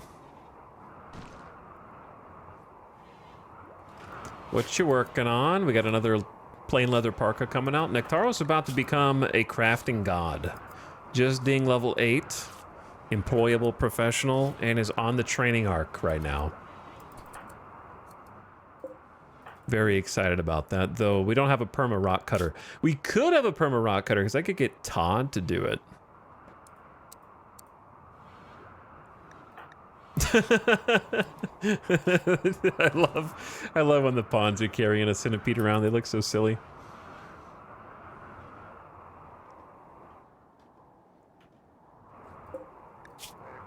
Okay, but yeah, Todd's gonna get to work. He'll help us cut some chunks. I don't think I wanted a wall piece there. I don't remember. Because I don't think I had a plan for this room yet.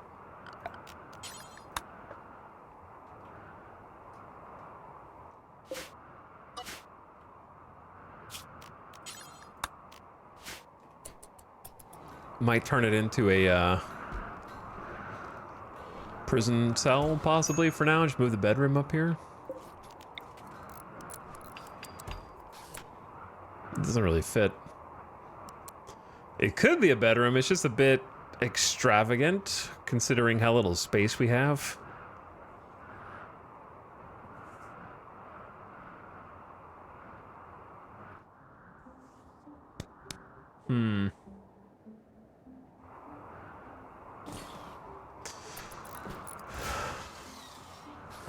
Just relegate everybody else to the barracks and let Vexa and Luge sleep in the master suite.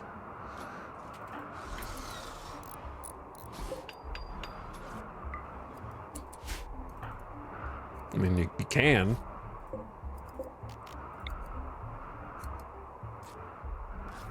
I've been putting the lights on the left side of each door as a general rule, but it feels like it's kind of far in the corner over here.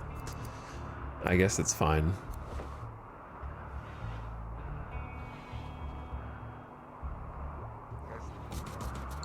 It'll have ambient mood lighting, I guess. Kindid is hiding in room due to being recreation deprived. Brother, you've just been lying in bed healing. So, do what you gotta do, okay?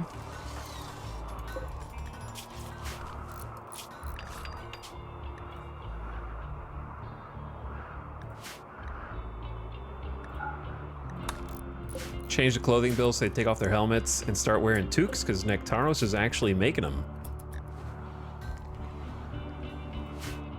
Which I'm very happy about. I want to get some better storage in here. Lots to do. We can also finally do an apparel policy that says don't wear any clothing under 51%, because that is tattered. Get rid of the mood debuffs automatically and have them kind of self-police their clothing layout. As long as we have enough to fill their need for clothes, because we only have like one pair of pants. So we'll have to make more. But we should have enough materials. They're taking off their helmets and putting on a toque. There's a good quality one. Good quality. Nectaro's gonna go make some pants. Yeah, Nectaro's is going ham. He is. And then Todd's kind of filling in on the stone cutting.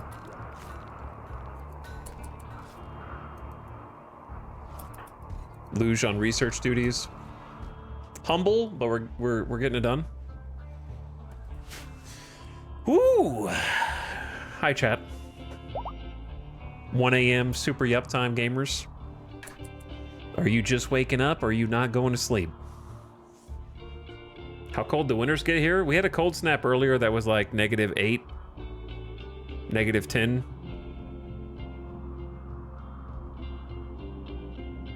Without the cold snap, still below freezing, but not in the negatives. Without the cold snap, I want to say it's in the like teens, like 20 to 30, depending. Maybe like 20 degrees Fahrenheit without the cold snap. Happy uptime. Thanks, Microscope Eyes. No sleeping here. RimWorld and watching RimWorld. Imagine trying to research while the guy next to you is just smashing a stone apart. That's funny.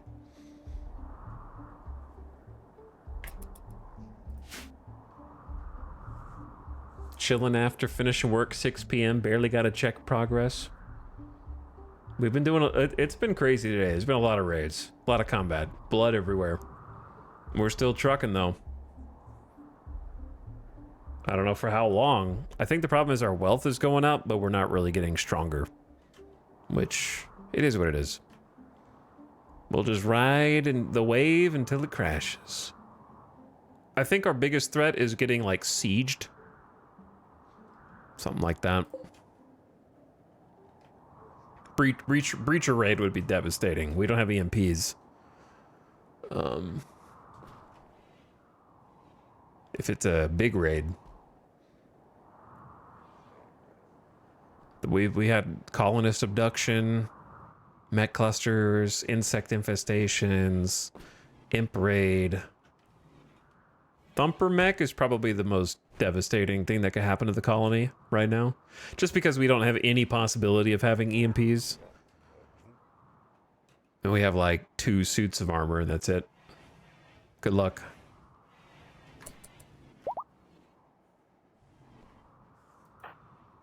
Going for a little morning walk. Etal, ignore this message. It's spoilers. Goodbye. I've seen all I need to see. All I need to see. In fact, should be longer probably.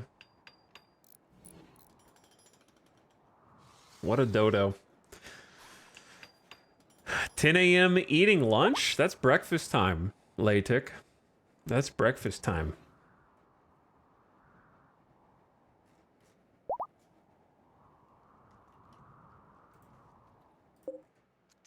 Not the bunny. They're eating the bunny? The bunny got burned.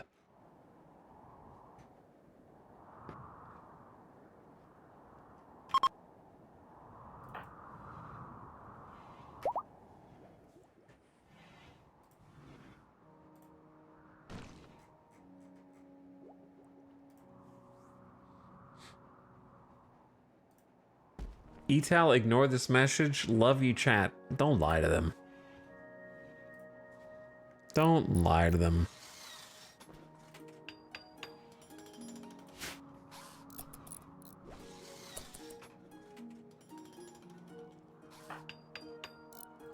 You're no better than Todd making passes at Vexa in the hall.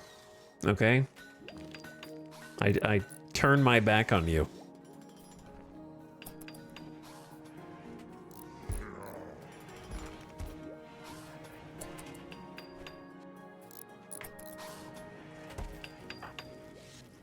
Okay. Luge, what are you doing? Research. Good. But there's just so much that I want to do that I can't do.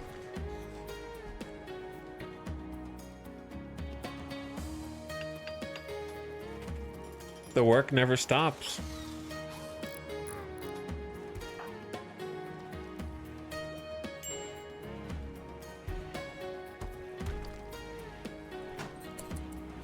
Okay. Storage organization, I think, might be one of the peaks of what we could do. I was like, oh, I have so much sandstone that I'll just build shelves out of sandstone, and now we got no sandstone. You guys want a cute little bedroom over here? Here's the thing.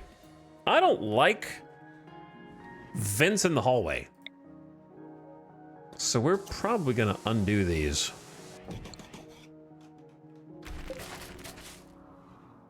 It's just creating a bunch of weak spots throughout your base. Sharing between a couple rooms still maintains the airlock consistency. We can share heat between these two spots. What's your goal for this run overall? Live. My goal for this run is not die.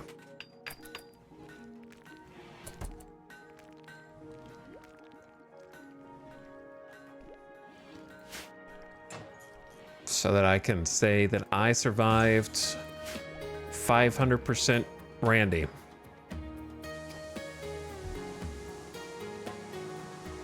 That's honestly up to Randy. Well, yeah, but you asked what my goal was.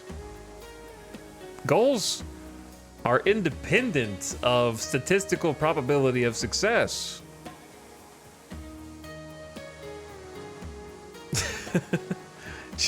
You can have as many goals as you want. Doesn't mean you're going to achieve them, but at least you're working toward them.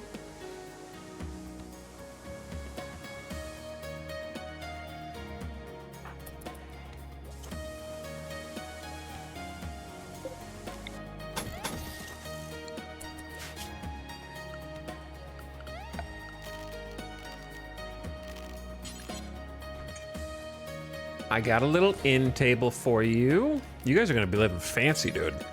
We get a jealous pawn, it's over.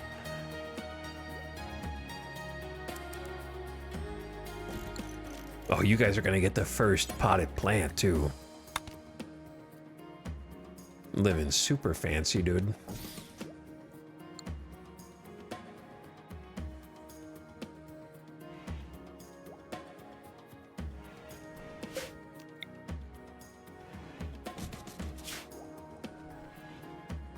What else can I put in here?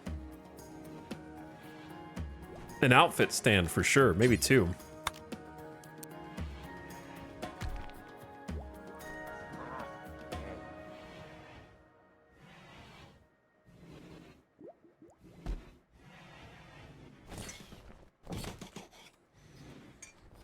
And then you don't want stuff that will make other pawns come in and interrupt their sleep. So I never put art or armchairs or bookshelves or tables because they will come in. I want more decorations, but I think outfit stand's pretty cool. That's a really great new addition. But I need something else to fill the room in.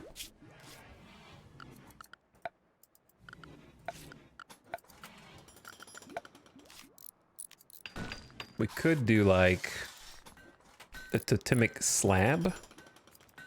It's so silly how they're considered ugly. Marble ones I don't think are considered ugly, but we're gonna find out. Could put a nice cool totem slab in here.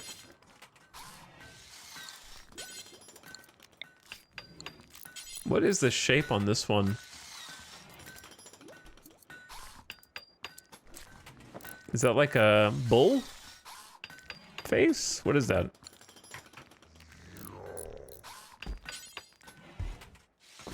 This is oh, this costs 150 wood. How much does... Oh, the medium one is the only one that actually fits in there. Which way's up? I don't know which way's up and which way's down. I see like a weird bull face. Dragon? How do you see a dragon?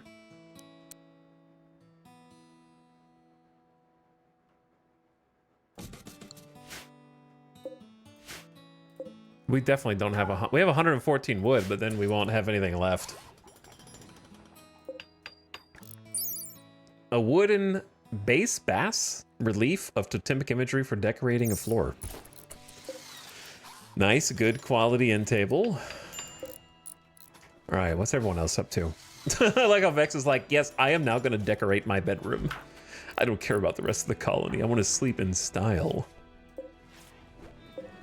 Meanwhile, Nektharos just dutifully making pants for the colony, which I'm very grateful for, because guess who finally has pants? Oh yeah, this is the I got pants finally song after 3 days. Not naked anymore. But what about the parkas? Why does she not have a parka? Just hasn't been put in storage yet.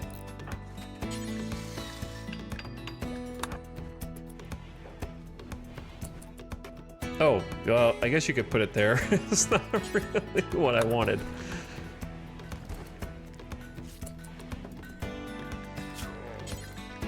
That's fine.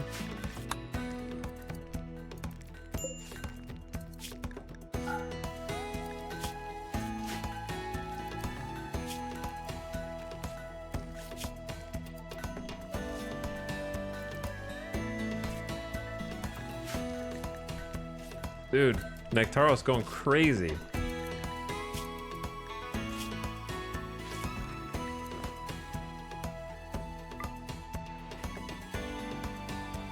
Let's go helmet. For now, I think the only thing that makes sense is helmet and plate armor. And then we can update it as we see fit. Vexa is getting pants? Yes, Vexa's got pants. And a parka. And a button-down shirt. And a toque. Oh, that reminds me, another thing that we can make that I always never make, a styling station. 110 steel. Well, we're not exactly made of steel. $500, it's gonna go fast. But I definitely don't have wood. We could get like a uniform.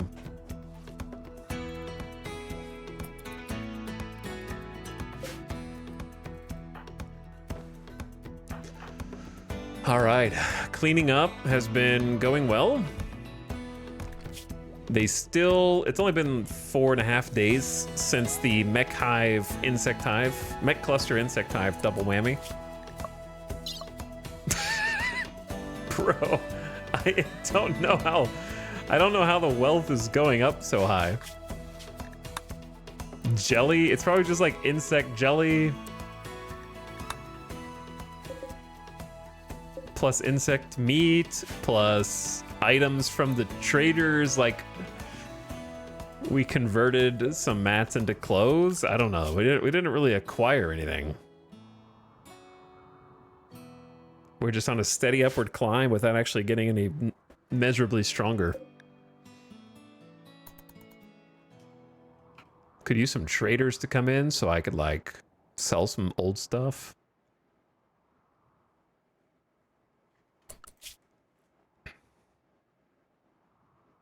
Because like this bar is item wealth and that's the one that's spiking.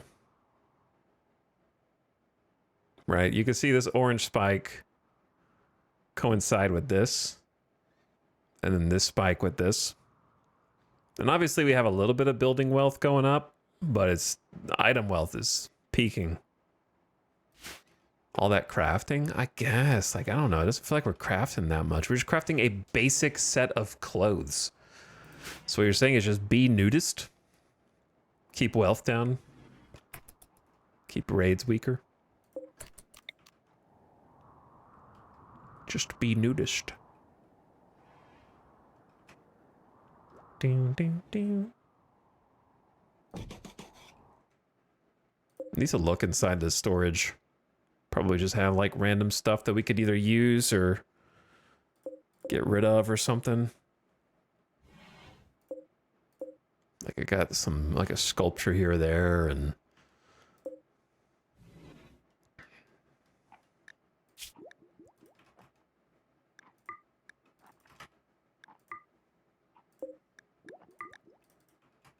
can allow weapons to be put on the outfit stand. But yeah, the weapon outfit stand is not ugly if it's marble. It's a +1. What difficulty is this? Strive to survive? I wish. It is first losing is fun, and then threat level cranked up to 500%, which is the maximum.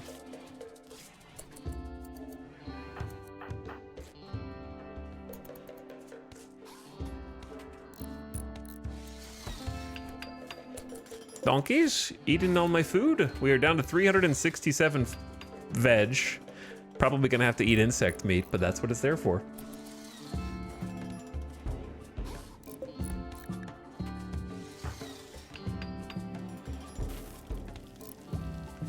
Excellent quality. Well, that's gonna increase wealth as well. We're making a bunch of marble furniture. Kalothi's curve-like. An engraving on this furniture illustrates Arcadius Kalothi's closing his eyes and surrounded by an orange aura. He's surrounded by a group of bison. The focus structure of the image almost conflicts with impressionistic style. This is the story of Kalothi's praying. Well, they were a visitor for a while. I guess they left an impression on Vexa.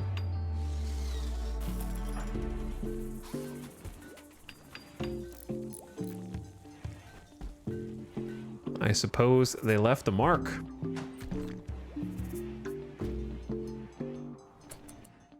Fancy. We don't have any flooring yet, but fancy. Ding, ding, ding, ding. I wonder how many trees are out here still that are ready for harvest.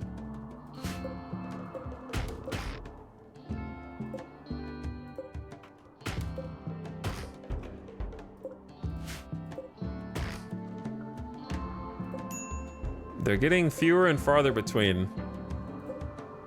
So it probably would be...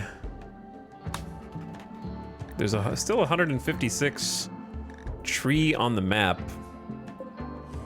which sounds like a lot. Because I'm thinking about just making this totemic slab and then smoothing the sandstone in here and just putting the slab over the top of it. Could be cool.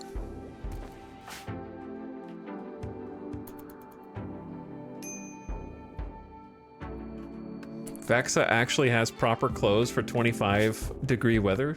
Comfortable down to -13. Love to see it.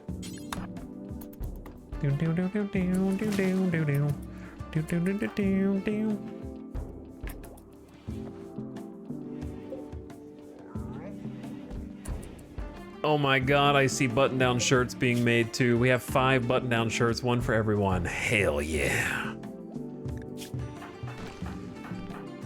Great success.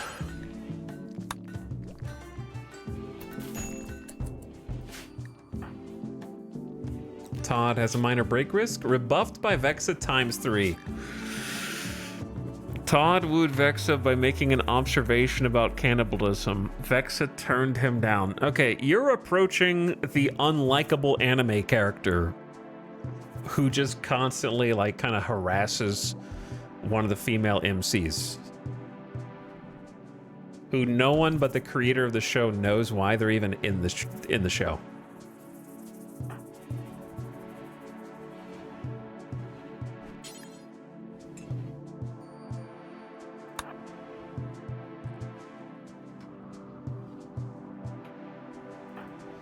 All right, Todd's got a nice toque as well. Yeah, -14 from being rebuffed. I got the cold shoulder. Feels bad, man. Still thinking about being imprisoned for 2.5 days. God.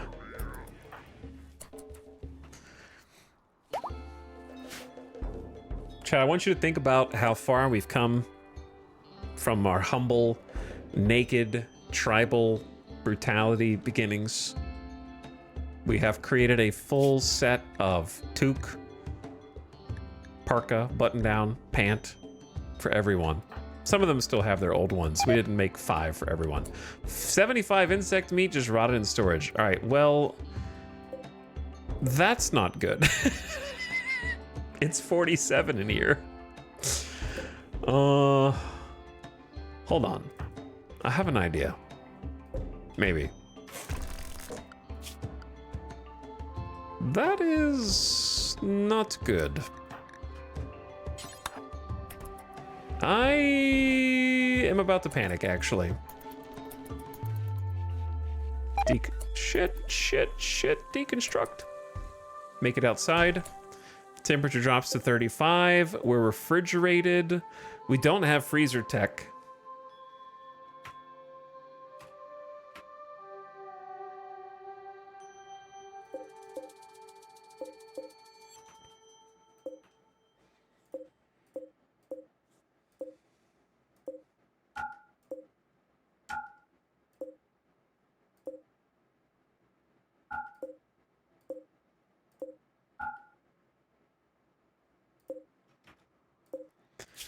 I'm gonna say, let's just cook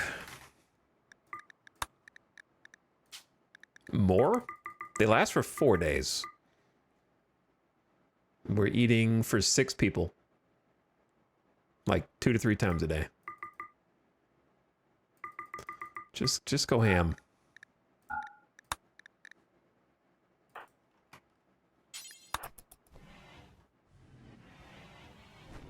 Donkey, if you want some food, be my guest. All right, they're not gonna... Shit, that spoiled while we were getting it.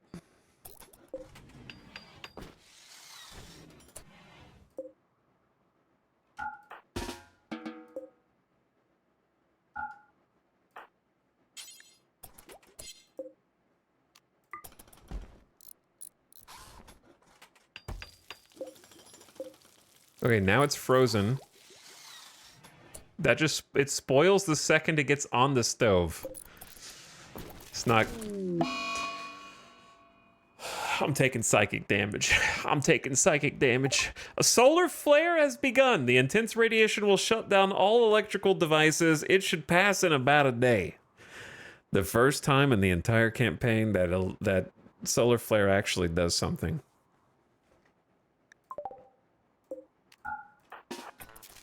Well...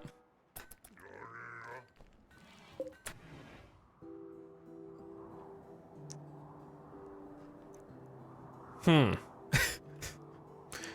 gonna need an alternative food source here. Soon. So let's start thinking about that.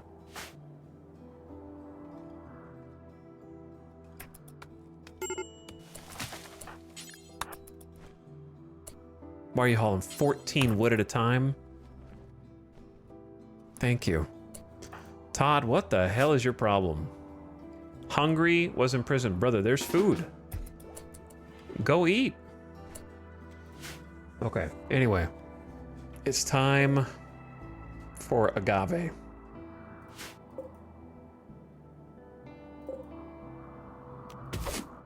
We've been letting it grow. I don't think we've really touched the agave, so most of it should be ready to harvest.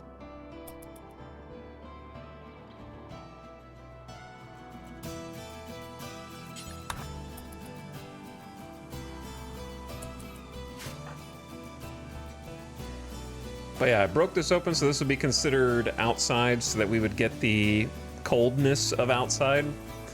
So now all this stuff is at least temporarily frozen. Though there is just a big gap into the base now.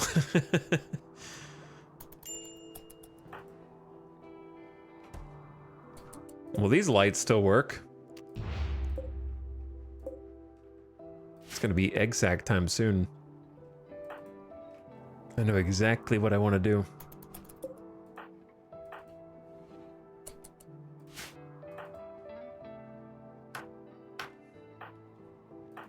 All right, Vexa, we need to give you a quick perma work. You've been called in early.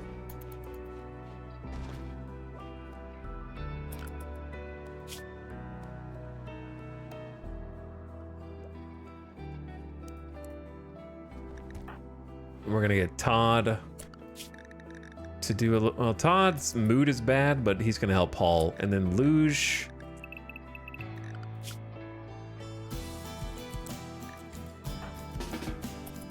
It's gonna help Paul. Yeah, when big lava flow happens, is it hot enough to make winter outside hot? No. Negative. It doesn't make anything hot, except you if you step in it.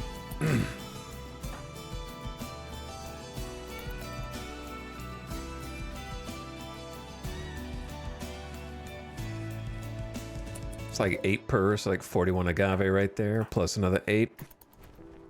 Well, I was wanting you to get the agave.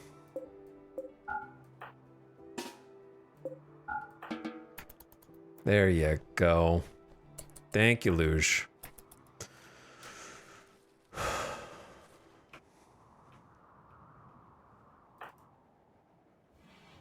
And then when Todd wakes up, he'll give us a little help there too. Oh look, someone made a snowman. I love it when they do that.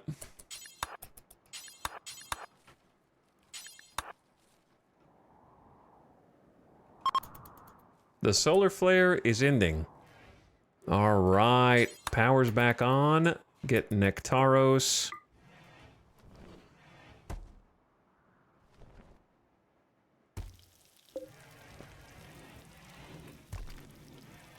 The spoils in goes crazy here.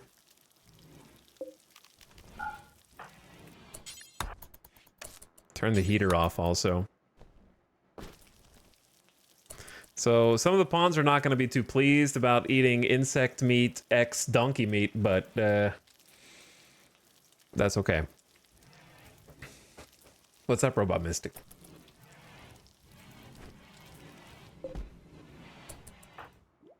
Late night gaming hours. Okay, Todd is hauling agave. Luge is hauling agave. Vexa is harvesting agave. We're getting some emergency food supply rations in, as well as trees. That little pollution spot's funny. That's a memory. Nectaros is trying to cook as much of the insect meat as possible.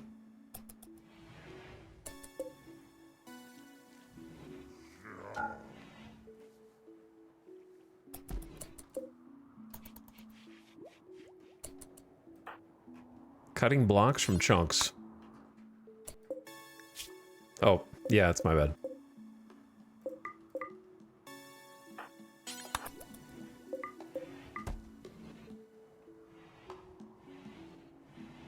Brought some wood in as well. Awesome. Yeah, sometimes you just need a little hauling catch up, so. But we're gonna have to let them sleep. Vexa can't do this forever. So let's get her back.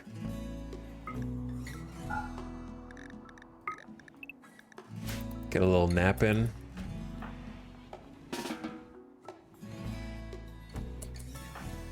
And then do the same for Luge.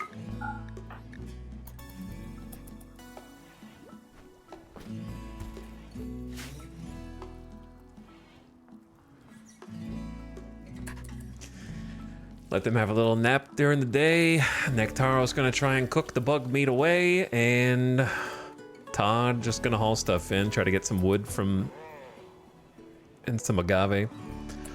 Okay, there we go. Oh.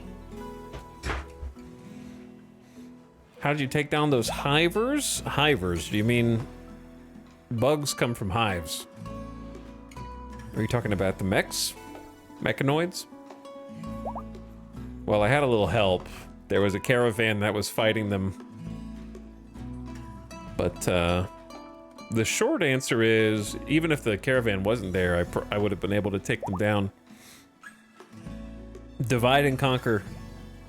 Pretend like you're in a World of Warcraft raid. You take out the ads first, try and pick off the weaklings, save the centipedes for last, try and isolate the centipede, and then put everybody on it at the same time with melee. Melee stops them from shooting you. So if you have a decently strong couple melee guys to run interference and smack them, Then they won't pepper you with charge shots, and then you just shoot them and face tank them. The key is isolating them. If you try and fight them while the rest of the mechs are there, you're gonna get shredded. They also do headbutt you really hard, so make sure you have like armor. Because in a 1v1, the centipede will knock your dude out potentially. We happen to have a really strong melee guy. He's a Neanderthal, so he already takes less damage, and he's tough on top of that, so he's pretty damn good. Does a lot of damage. So he's my main melee dude. Got really lucky with him joining the colony. But yeah, try to isolate each of the mechs. I try to take out the weenies. Same deal for the Lancers. If you can melee the Lancer without them getting shots, they can't shoot.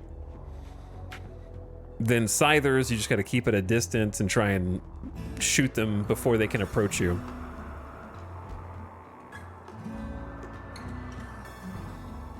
But if you have to fight the whole cluster at once, it's tough. My colonist is so much face tanking, she has a bionic eye now. It sounds like they're improved. Look at that jawline. I know, look at this dude. Look at that jawline. I just got him a Warhammer. Warhammers are really good against mechs also, because they do blunt damage. Go through that mech armor. So would recommend Warhammer or Zeus Hammer when fighting mechs, in addition to EMPs, obviously. We don't have EMPs yet. One day. One day we will. Todd, hauling is a thankless job, but thanks for getting it done, brother.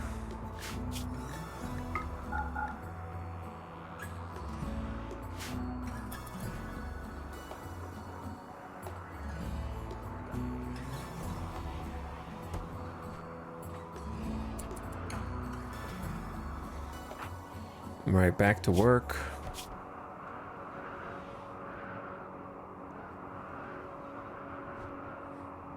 Yeah, built like a Minecraft character. Absolutely.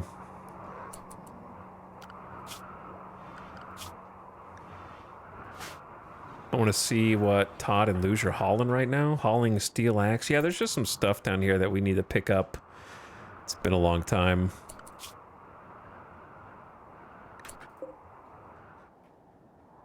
What's the revenge chance for a Fennec Fox? 0. They're just kind of small targets, hard to hit.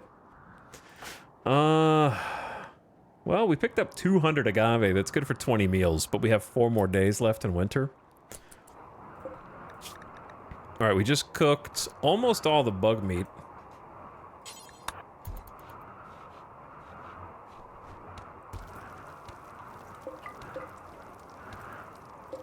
So hopefully we don't have too many meals.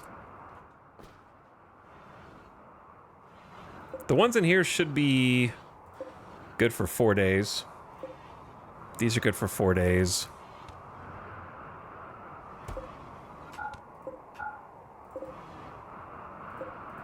These are good for 4 days.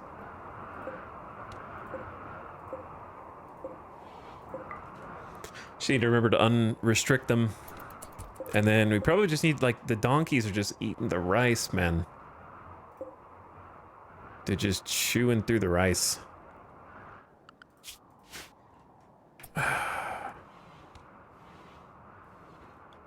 If I have to, then I will caravan somewhere else to try to get some food.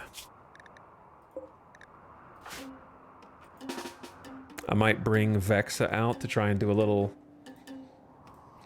late night hunting.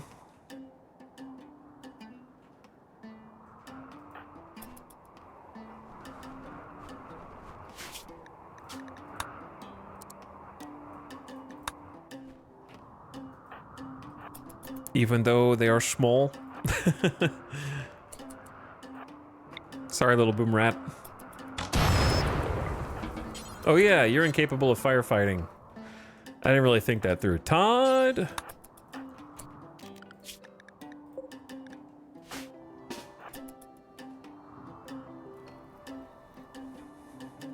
I need help, Todd. I guess it's snowing. Ah, well. The snow fixed that for me. Ding, ding, ding. Corner of the map, imagine a raid right here. Vexa dies and we end the run.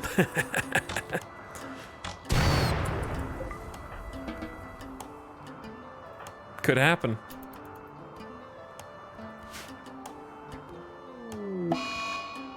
One of the moons has orbited in front of the sun and eclipse has begun. It's gonna be cold. Honestly, if Vexa dies at this point, we don't have, like, I'm just gonna keep playing until the colony dies, because we actually have the ideology.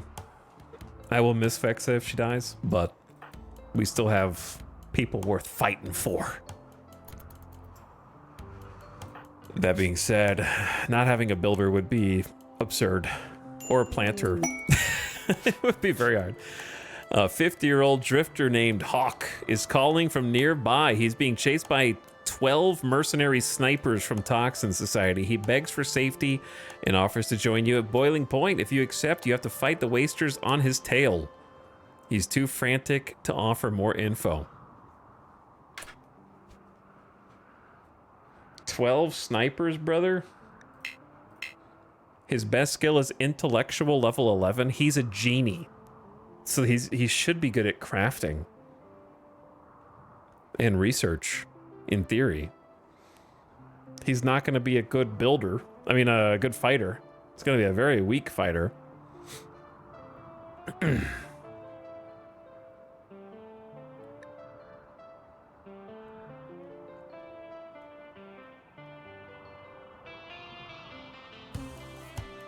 Genies have natural aptitude with machines and are emotionally cold and calm. They are fragile and vulnerable to pain. Focused on machines, they come off as socially inept. Here's the thing. I might take it. 12 snipers sounds crazy, but if we just, like, let the base defend itself... The question you have to ask yourself, is it worth spending 500 to 1,000 steel on traps to get a new colonist? It's kind of, that's the exchange, because I'm sure we could win by using the base as cover, but it would be a lot of resources. But it's a genie, and genies can be god tier crafters. Downside of god tier crafters is if you thought colony wealth was going up before, it's gonna go up like crazy once you get a genie in. That being said, I was thinking about starting to, like, pop the Mechanitor now that we have electricity. And so genie makes great Mechanitor because they'll stay out of harm's way. So maybe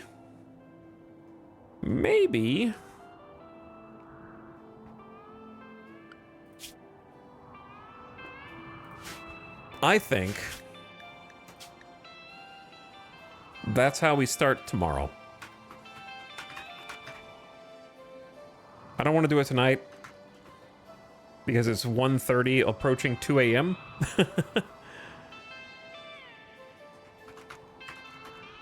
Take genie quests. Parentheses, maybe. Scary. Got a good 8.5, approaching 9 hours in. Game is saved. Colony looks juicy. All right, gamers, thank you so much for hanging out. Thanks for watching. Thanks for chilling, spending some time here. I appreciate it. I'll be back on tomorrow. I'll try to be on earlier because we start at 5 today, which is just, even by my standards, pretty late. But I want to thank you all for hanging out. And I'm going to send you on an end-of-stream raid to go see Mr. Copter. Sims playing some RimWorld. Let's go check out Sims Colony. Playing some Fungus Among Us, maybe. Perhaps some Fungus Eaters. You guys can go have some fun with some more RimWorld over there. Go say hi to Sim. Give him some love. Give him a nice, strong raid. Check him out. And I will see you guys again tomorrow. I'm going to send you out because the ad is about to start. And I don't want you to get ad blasted. But I had fun. I hope you did too. So ad is coming in hot. Good night, guys. Not trying to rush out of here. But thanks for watching the stream. Thanks for spending some Yep time. And we'll do it again. So come back for the Friday intro to the weekend. I'll see you guys at, like, I don't know, 4 to 4:30 p.m. Pacific, probably. Maybe earlier, but probably not. And we'll pick up right here. Hopefully, maybe take on a new colonist and get some Mechanosaur stuff going, dude. I'm pumped. We got a kitchen. We got a freezer. We got some new rooms. Base is looking good. We survived 3 days. Let's survive 4. Now, get out of here. Go say hi to Sim. Or you can say E. Now leave.